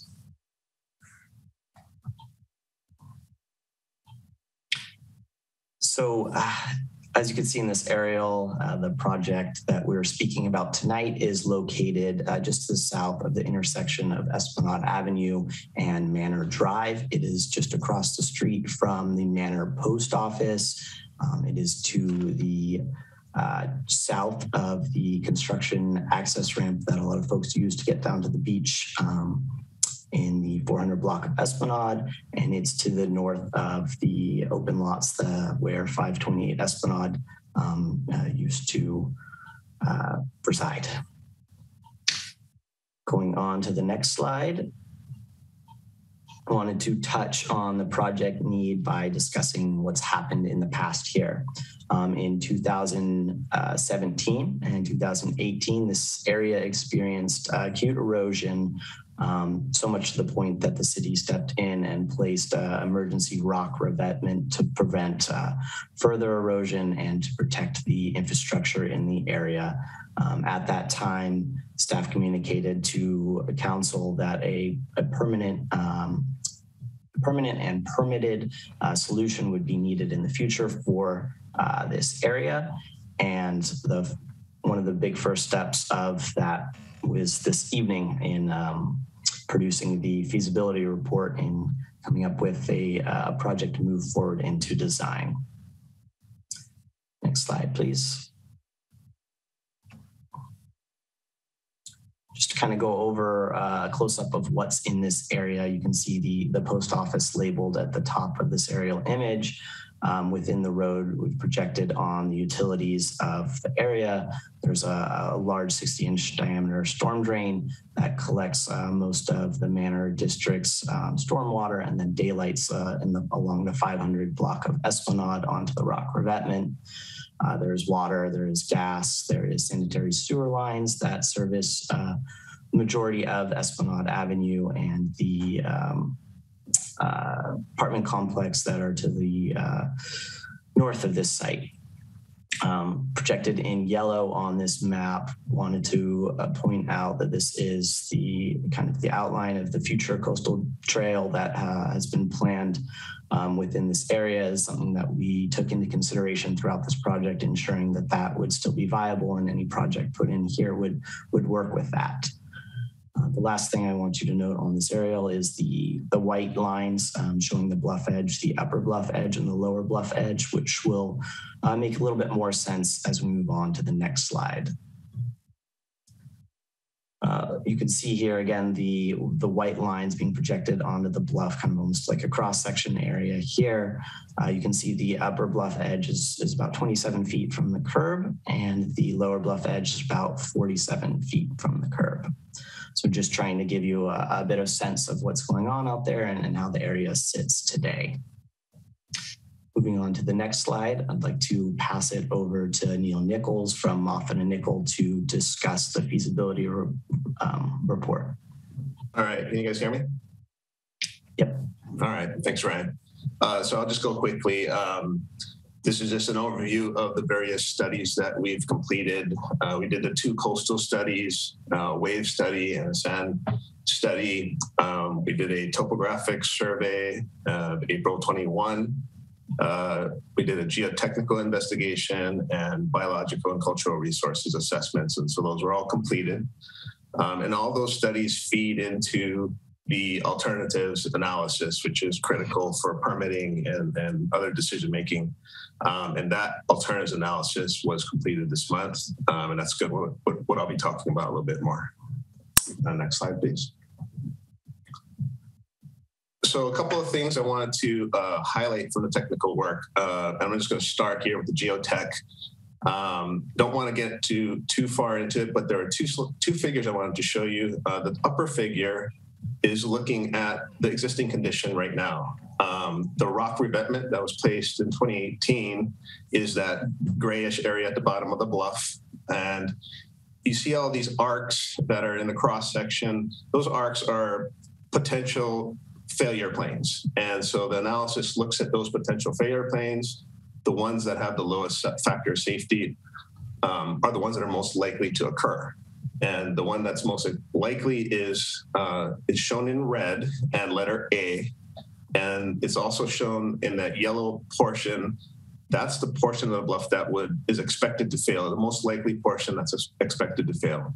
So 2 things in that upper figure I wanted to note is that the upper bluff failures above the rock, those are more likely than the deeper failures that occur beneath the rock. So the rock that's been placed is not only protecting from wave erosion, but it's also sort of buttressing the bluff itself and preventing these larger bluff failures. So it's going to be a shallow failure typically above the bluff.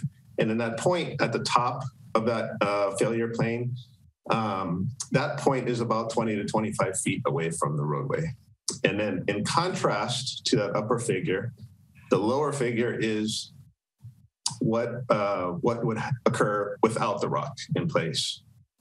So we basically just take it out and then look at what would occur. And that red line, it's like also a straight line there. That is the most likely failure plane. It's a full height failure, a larger area that would of the bluff that would collapse, and that upper point is about 10 to 15 feet from the roadway. So it's a much different type of expected failure. Next slide, please. Just a quick couple of notes on the biological and cultural resources assessments that were done. There was a seep that was found on the north side of the bluff. It wasn't actually on the bluff, but it's on the north side of that access that goes down to the beach. It's basically just a wet area that is now something that we're going to have to consider, regardless of what alternative is done. We'd have to take note of that. And on the cultural resources side, there were no historic resources or sensitive sites that were found within the project area. Next slide, please.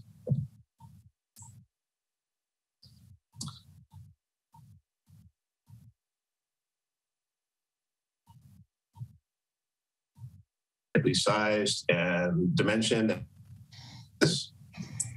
We also wanted to look at anticipated sea level rise, and so we looked at a fairly conservative scenario. So it's a high emissions scenario, and a medium-high risk erosion scenario that's shown there in the asterisk. And so what this tells us is the existing revetment is going to be providing wave protection about to the year 2075 or 2070, somewhere around there. And that would be after 4 feet of sea level rise would actually occur. So whether it occurs at 2075 or not, that's the amount that it's expected to provide protection. On the sand study side, the sand that was in the bluff, as it collapses onto the beach, only about 10% of that sand is large enough to remain on the beach and protect the beach and the bluff. 90% of that material is too fine to be of any protection, so it gets washed out to the ocean. Next slide, please. So I want to talk about the alternatives that were developed and evaluated. We have 5 alternatives. The first one here is the no protection alternative, and that's shown in this photo from 2013 prior to the revetment being there. And this photo also shows you where the bluff was at that time in those yellow 2 lines and those 2 white lines that Ryan already showed you. That's what's happened in that time period due to primarily one event, one significant event. And the cross section shown at the left is showing that we're going to remove the rock that's there, and that deep bluff failure is shown in the magenta dashed line. I just want to note that this failure is just due to bluff stabilization. It has no wave erosion considered. So what we wanted to do is say, well, once a significant or even a moderately significant wave event was to happen, the bluff toe recedes landward. And that's what's shown there in those black arrows in the cross section. And the yellow dash line is really what would occur after a single event and just bluff instability without the rock there. And that would reach into the roadway. So alternative 1 includes a fairly significant amount of roadway work to close a portion of Esplanade. It would require realignment and relocation of the storm drain and the sewer force main for sure, and potentially some other utilities. So there's a lot of work that would need to be done to adopt alternative 1. The next slide, please. Alternative 2 is the putting rock revetment at the toe. This is essentially the existing condition right now. And the photo there is from 2019 after the rock was placed. And you can actually see a few smaller bluff failures where all that material has fallen on top of the rock. And that is to be expected and will be allowed to continue. So the toe of the bluff is armored, but the rest of the bluff is allowed to remain natural, and it can slough off until it gets to where it is stable. And that's what's shown in the magenta dash line that already kind of discussed in the geotechnical slide. Next slide, please. Alternative 3 is the low shotcrete wall. This is basically the same size as the rock. The top of the rock right now is at elevation 32. And the top of this low shotcrete wall would also be at elevation 32. But we remove most of the rock, just leave a little bit of rock at the bottom to protect the bottom of the wall. And you would install a shotcrete wall with tiebacks. The upper bluff would react the same as it would as shown in alternative 2. Next slide, please. Alternative 4 is a full height shotcrete wall, basically taking alternative 3 and extending that shotcrete all the way up to that elevation 65. That's that steeper portion of the bluff. And so about a little bit more than double height as alternative 3, and tiebacks are longer. But the whole bluff would be essentially protected. There would be very little natural erosion or bluff failure at the top. So this is a very highly protected bluff in this condition. Next slide. And the last alternative is a rock revetment and stitch pile. So this is essentially alternative to what we have out there right now, with rock protecting the bottom of the bluff. But we wanted to see if we could extend the level or degree of protection by putting a row of piles close to the roadway, maybe about 15 feet away from the roadway. Something similar to what's shown in that photo, maybe not exactly, but the piles aren't touching. There's a cap at the top, and it does intercept a deeper failure plane shown in that yellow dash line. And so this is just alternative 2 with additional protection at the upper bluff. Next slide. So what we did is we adopted a evaluation scoring matrix that I think has been used on past projects. We divided the scoring into 3 main categories for performance. So you have technical and financial and environmental, 40 points, 30 points, and 30 points respectively. So you have a total of 100 points available. There's a number of subcategories that went into it, but I don't want to get into that right now. It's just, here's a summary of the total scores, and alternative 2 was the highest scoring with 87, and followed by alternative 5, and then the others. So the highest scoring alternative is the bluff toe protection with rock. Next slide. So I just wanted to show it again and highlight the reasons why this one is the highest scoring. It does provide very good protection from waves now, and also with larger waves and deeper water out to 2075. It's pretty much the minimum size to protect the bluff toe, and it allows the upper bluff to do what it wants to do naturally. And this alternative has the lowest initial cost. It has the lowest operations and maintenance costs and life cycle costs compared to all the other alternatives. So there's a number of reasons why this one performs well and scored so much higher than the others. Next slide. Oh, okay, and I'll hand this back to Ryan, so thank you. Thanks, Neil. Just wanted to touch on the next steps for this project approved this evening. The project has had ongoing coordination with the Coastal Commission staff, and we plan to do that more in the future as their understanding this project is really important for moving this project forward. I put on the council approval this evening, just to note it.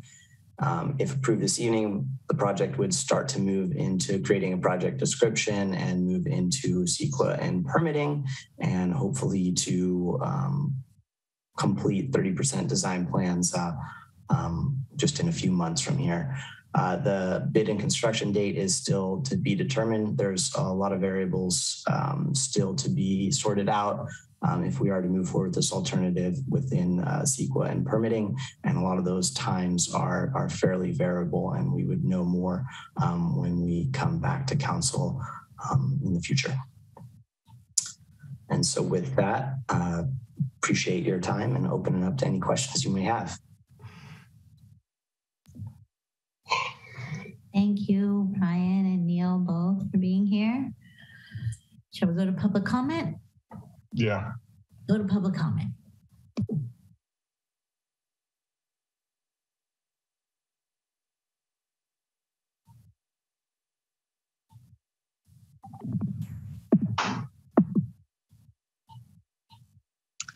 Okay, our first speaker is Remy Tam, followed by Kimberly Williams. Remy, you may now unmute yourself.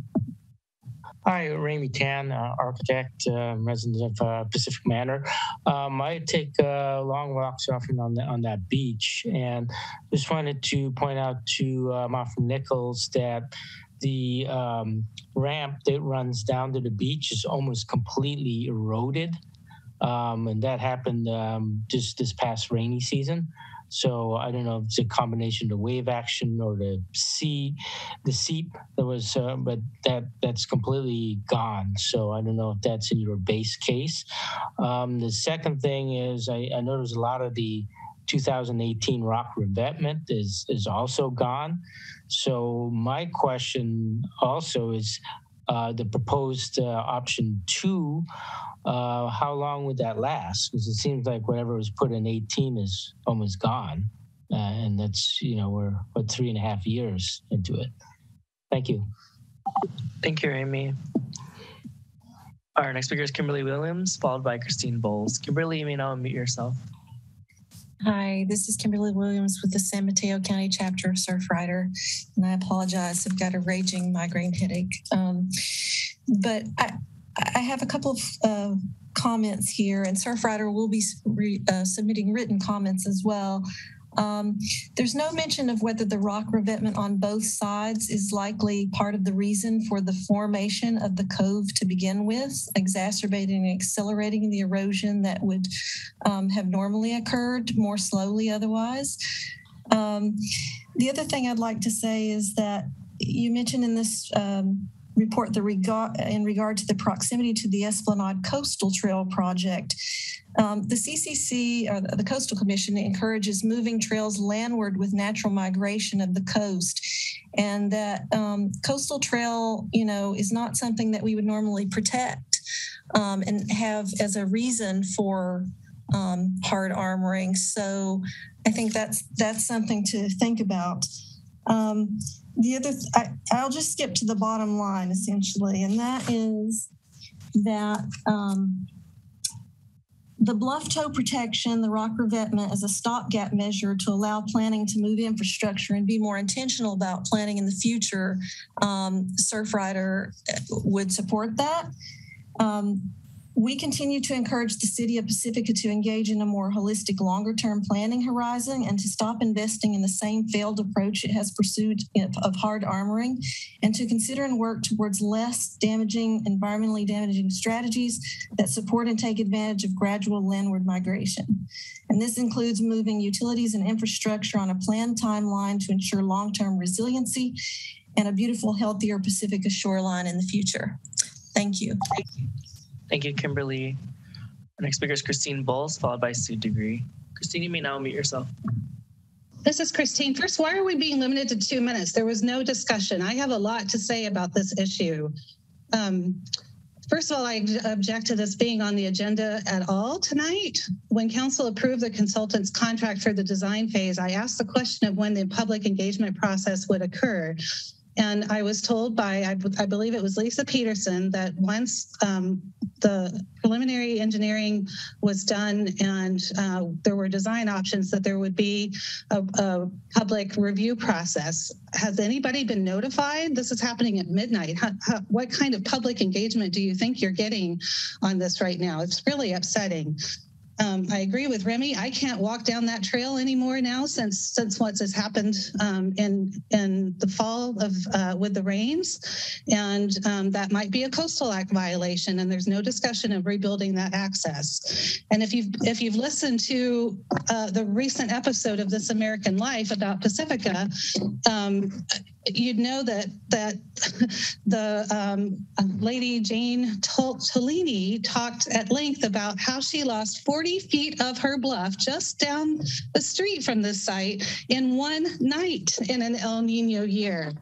The report barely talks about the effects of rain and groundwater. It mentions it on page 319 and says groundwater management should be considered, but with no specific recommendations. I couldn't find it in the riprap design option discussion or in the cost breakdowns. I have 2 questions for the consultant. One, he talks about safety factors with the groundwater being less than 1. So that's even less than the bluff erosion. What does that even mean? And secondly, the report says that the focus of the present work is to develop a solution providing permanent protection of city infrastructure. Can you please address whether this is permanent? I don't think so.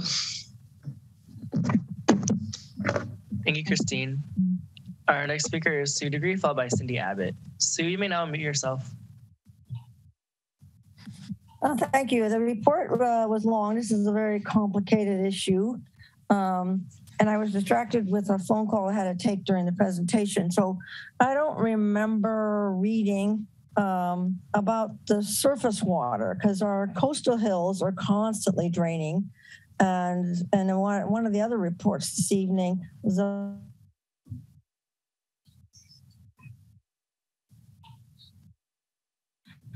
as if a spigot was turned on. And I'm concerned about that because I don't think that was mentioned at all. And I remember when the apartments were going down further north, but the same bluff area, before they were going down, when there was issues before that, some years before that, the drains on all of the apartments were turned around to drain into the streets sewer system because it was causing erosion on the hill. So a lot of things contribute to the erosion. And I yes, at this hour of the night, it's really difficult for something this important. And public engagement always, of course, that's the number one thing. The other thing is, I think we need to be upfront with all of our residents, all of our taxpayers, that yes, our water mains and sewer mains are right on the edge of the cliff, you know, comparatively. And we need to start talking about when we think we are going to start moving infrastructure. And we can't do it now, but I really think we have to have it in the game plan somewhere so that we know what our costs are going to be, and as well as how we're trying to protect what it is now. But anyway, so those are some comments. Thank you. Thank you, Sue. Our final hand raise is from Cindy Abbott. Cindy, you may now unmute yourself. Good morning, because it's no longer evening. I too am rather disappointed to have such an important item on so late at night. So I do hope that staff will consider how the agenda is laid out. And I recognize that there are a lot of things that need to take place in the city, but this is just really important that the entire community understands and is aware of the issues and how the city is proposing to deal with coastal erosion. This is nothing new for us. This has been going on for decades, particularly in that area. So I'd like to say that I won't respin what was said by the San Mateo County chapter of Surfrider. It was eloquently worded that really we need to start addressing this issue head on and talking more about actual long-term solutions that aren't going to impact our beaches, but that are going to provide for a much more stable future. Right now, we keep taking the approach of throwing rocks at the base of the hill. We've done that up and down our coastline, and we continually see that fail time and time again. So I really take exception to the report that says the focus of this project is to develop a permanent solution for infrastructure protection. That's not what this is. And it's not what it should be, as noted by Surfrider. We should acknowledge that this is a short-term stopgap measure to allow us to be able to do the long-term action that is necessary. Thank you. Thank you, Cindy. There are no more hands raised at this time. Okay, thank you. Bring it back to council.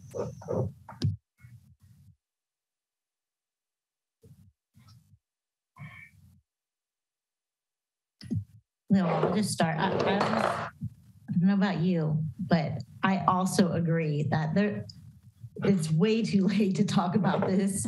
There's just so much information that has to go out to the public, so much information that has to go into my brain. I mean, you know, it just seems like we shouldn't be talking about this right now. Councilmember Beckmeyer. Thank you, Mayor. I wanted to ask Ryan, Mr. Marquez, if you could clarify again for us the timeline and the urgency on this item, just so we have a better understanding of why it's before us tonight. If you could just reiterate that for us. Sure. The The schedule was kind of laid out for us to come back at this time with this report. The urgency of it is to keep on our timeline for grant funding. The grants expect us to move our work forward and see progress. And if we do not continue to move forward, there's always the possibility of losing out on that funding.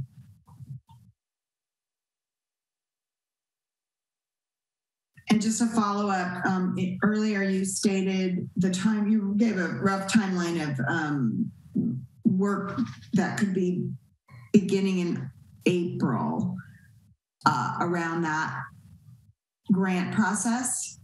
And I wanted to know if you can, or if the consultants can help us with any idea on the timing of the work itself in terms of our cycles of wave action and weather patterns and that. Is there a window where we're trying to meet getting certain work done?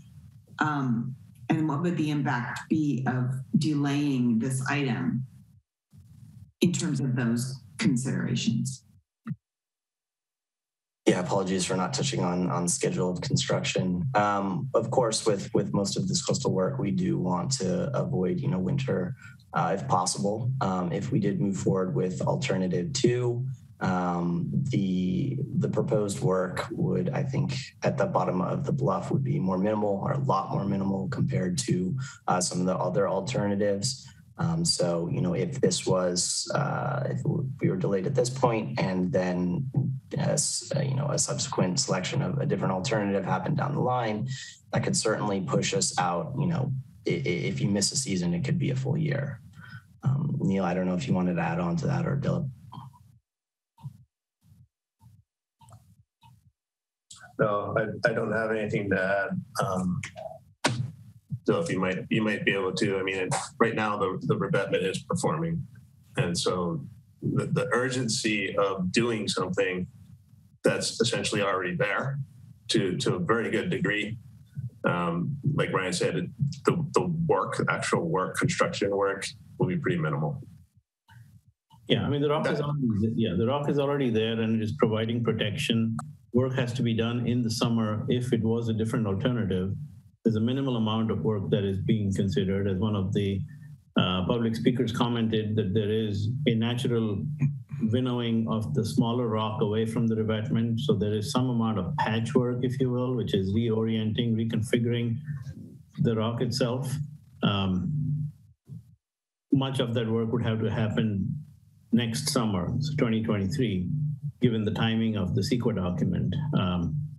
Just to reiterate that this was an emergency temporary permission that was granted by the Coastal Commission. And so this process is now trying to make that construction permanent. So it is not new construction. If the commission were to agree to the recommended alternative, it would be to make the previous emergency dock permanent. If it were a different alternative, so the timing really is associated with the CEQA document. One of the other comments I heard was the public engagement. Well, that will begin after the CEQA document starts. There would be public comment, notification, and lots of opportunity for folks to chime in there.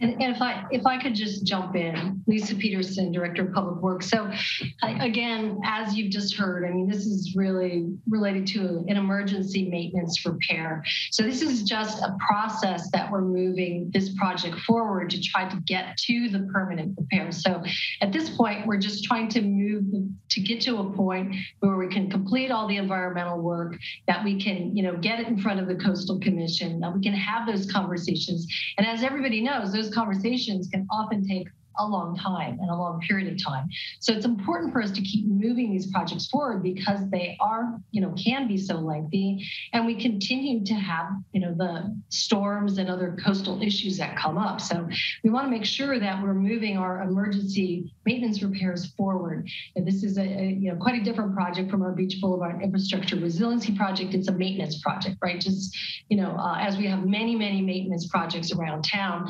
and we need to make sure that, we're we're providing, and the goal for the city in this project is to be providing some support for the city infrastructure that's in that area. And that's how we've been moving forward. And so it is an emergency repair. We do want to move it forward so that we can continue on our timelines and also be make sure that we do continue moving forward with the grant requirement in order to become grant funded for this project, which we do have grant funding towards this now.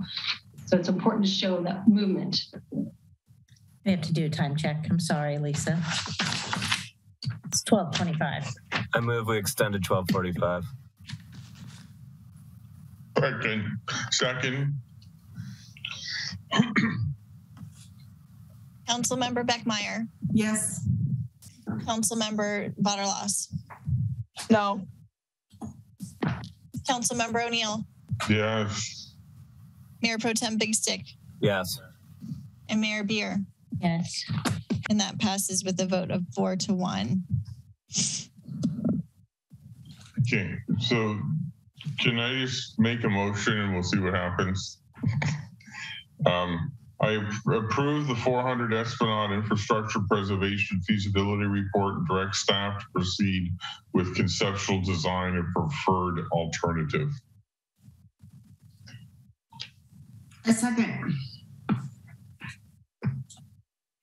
The motion by Councilmember O'Neill and seconded by Councilmember Beckmeyer. Call the roll call vote starting with Councilmember Beckmeyer. Yes. Councilmember Vaterlas. Yes. Councilmember O'Neill. Yes. Mayor Pro Tem Big Stick. I was hoping to deliberate a moment before the vote, but I do want to say before I cast my vote that I do not like doing it at this hour in this way without any opportunity to ask questions. And the point is well taken that we'll have a robust public conversation later. But I'm definitely going to be having a conversation with city manager about what we can do to alleviate this in the future. With that said, yes. Mayor Beer. No. And the vote passes with 4 in favor, 1 opposed. Okay, thank you very much. We'll move on to item number 13. Follow-up of information about council chamber improvements, relocation of meetings, returning to in-person council meetings.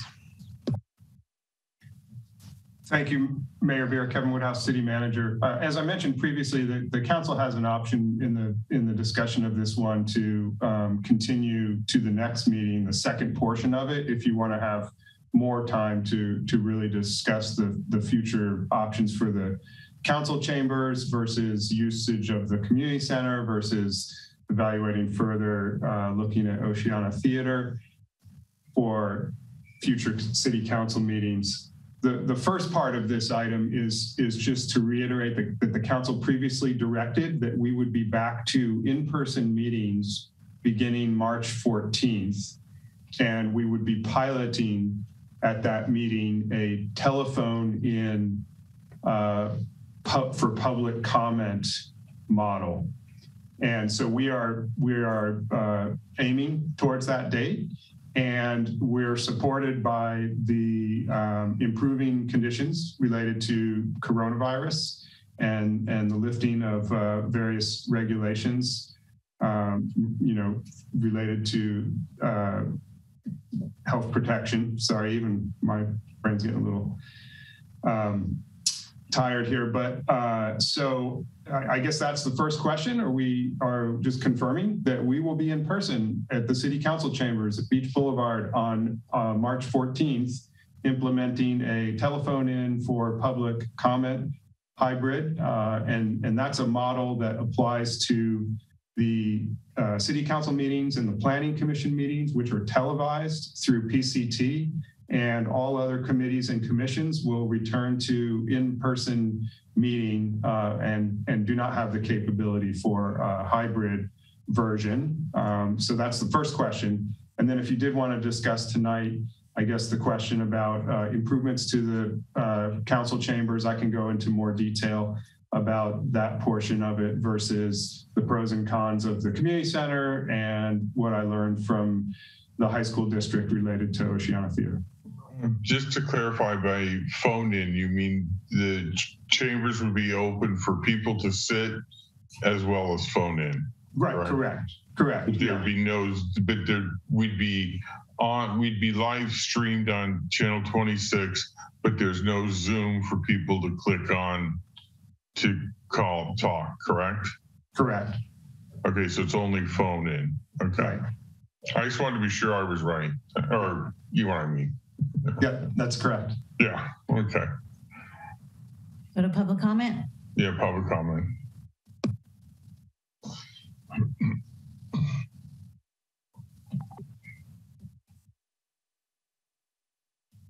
Raymond Tam, you may now unmute yourself. Hi, Remy Tan, Pacific Manor. Actually, I'm a little disappointed that the Zoom option would not be available because that's convenient for I think a lot of public members, and I don't think by March we're going to be completely out of the pandemic. So it'd be nice to have the in-person as well as the Zoom option. Thank you. Thank you, Amy. Are there no more hands raised at this time? Okay, we can close public comment, bring it back to council. Mayor Pro Tem. Kevin, briefly, would you remind us why we're not doing the Zoom option? Yeah, a video and phone hybrid model such as a Zoom and in-person combined, sometimes called Room and Zoom, would require significant technology improvements at the council chambers and ongoing costs and staffing necessary to implement that. We are not like other cities that have more contemporary technology and or staffing available, multiple staffing available to run that kind of a system. So months ago, the council directed the phone-in hybrid instead of the room in Zoom based on that information. Thank you. Councilmember Beckmeyer. Thank you. I wanted to check on the timeline if we were to approve the improvements to council chambers as outlined in the staff report.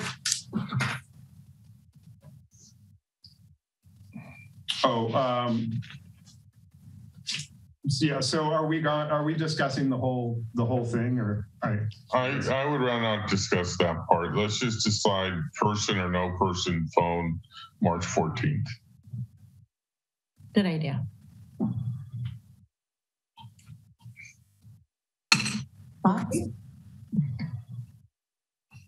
I'm okay coming back on March 14th for phone, with phone in. And where are we going to go? Where are we going to have this meeting? Council chambers. Council chambers. The last hurrah. Come on. Well, Mary, how do you feel about going to council chambers to discuss making improvements without making improvements to council chambers before we do that? It's all backwards. So I'd prefer to go back to in person if I don't have to wear a mask. I really don't want to have to wear a mask if I'm in person. I want to be audible. I want to be able to hear everybody else. I would like an answer to that question as to how long it would take to get council chambers prepared if we were to do those minor renovations. Yeah, so depending on the renovations that were directed, and the report talks about painting involves removing wallpaper, talks about carpeting, talks about window replacement, and it talks about designing and reconstructing the dais. So there's different timelines for pieces of those. I don't think we know precisely. I think that some of those, like carpeting and painting, might be several months, but redesigning and reconstructing the dais would be longer. That involves electrical permitting and depending on the costs there, a percentage of associated ADA improvements to the council chambers. So I don't know, Director Peterson or Assistant City Manager Waremeister might chime in, but that's more of like I would say many months, 4, 6 months type of timeline. I should point out that all of that work and all of the analysis of changing council meeting locations is not really something that staff has the bandwidth to make happen. And we're going to need to reprioritize some priorities in order to make changes. What we don't need to reprioritize is just going back to the council chambers right now. So in terms of the staff impact. And so we could very well, if we go back in person March 14th, have to go back to Zoom for a month or so because of construction, correct? No.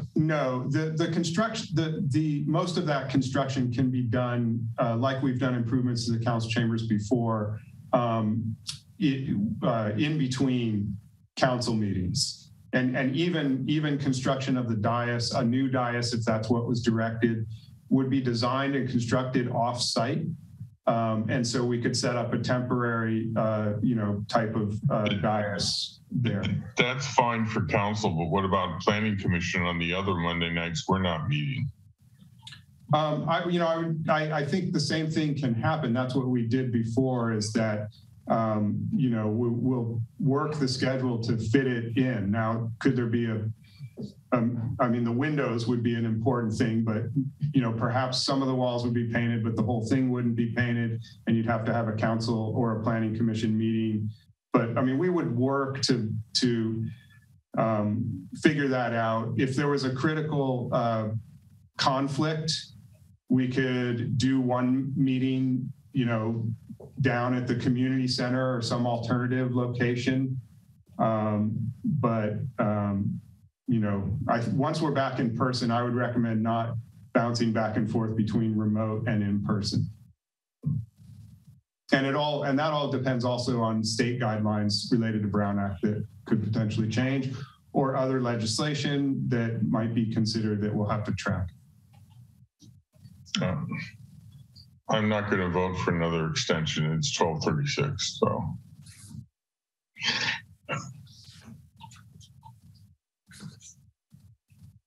Do we have a motion? I make a motion we go back to the council chambers for in-person phone-in on March 14th. Council chambers as is. I'll second. Councilmember Beckmeyer. No. Councilmember Vaterlas. Yes. Councilmember O'Neill. Yes.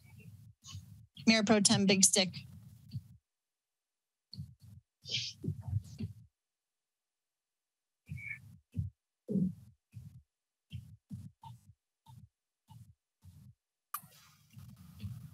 Yes. Mayor Beer. No. And the motion passes with a vote of 3 in favor, 2 opposed. And do we need a motion for continuing the second part of the conversation? I move that we continue the second part of this, the improvements to the council chambers. Second. Councilmember Beckmeyer. Yes. Councilmember Vaterlas. Yes.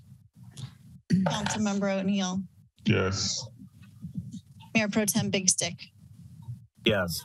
Mayor Beer. Yes. Before we adjourn, can I ask Councilmember Beckmeyer one question? I don't know. Unless there's a legal reason why I can't. Councilmember Beckmeyer. I'm sorry. Is it the action is concluded? Are you asking a question on this particular item still? Because the action was taken. So usually if you want to make more statements, you can make clarifying statements on your vote. But in terms of questions, I believe that period has passed. Can I ask her a clarifying question about her vote? No. Okay. Okay. No. Have a good night, everyone. Hey, we're adjourning the meeting now at 12:39. Good night. Bye.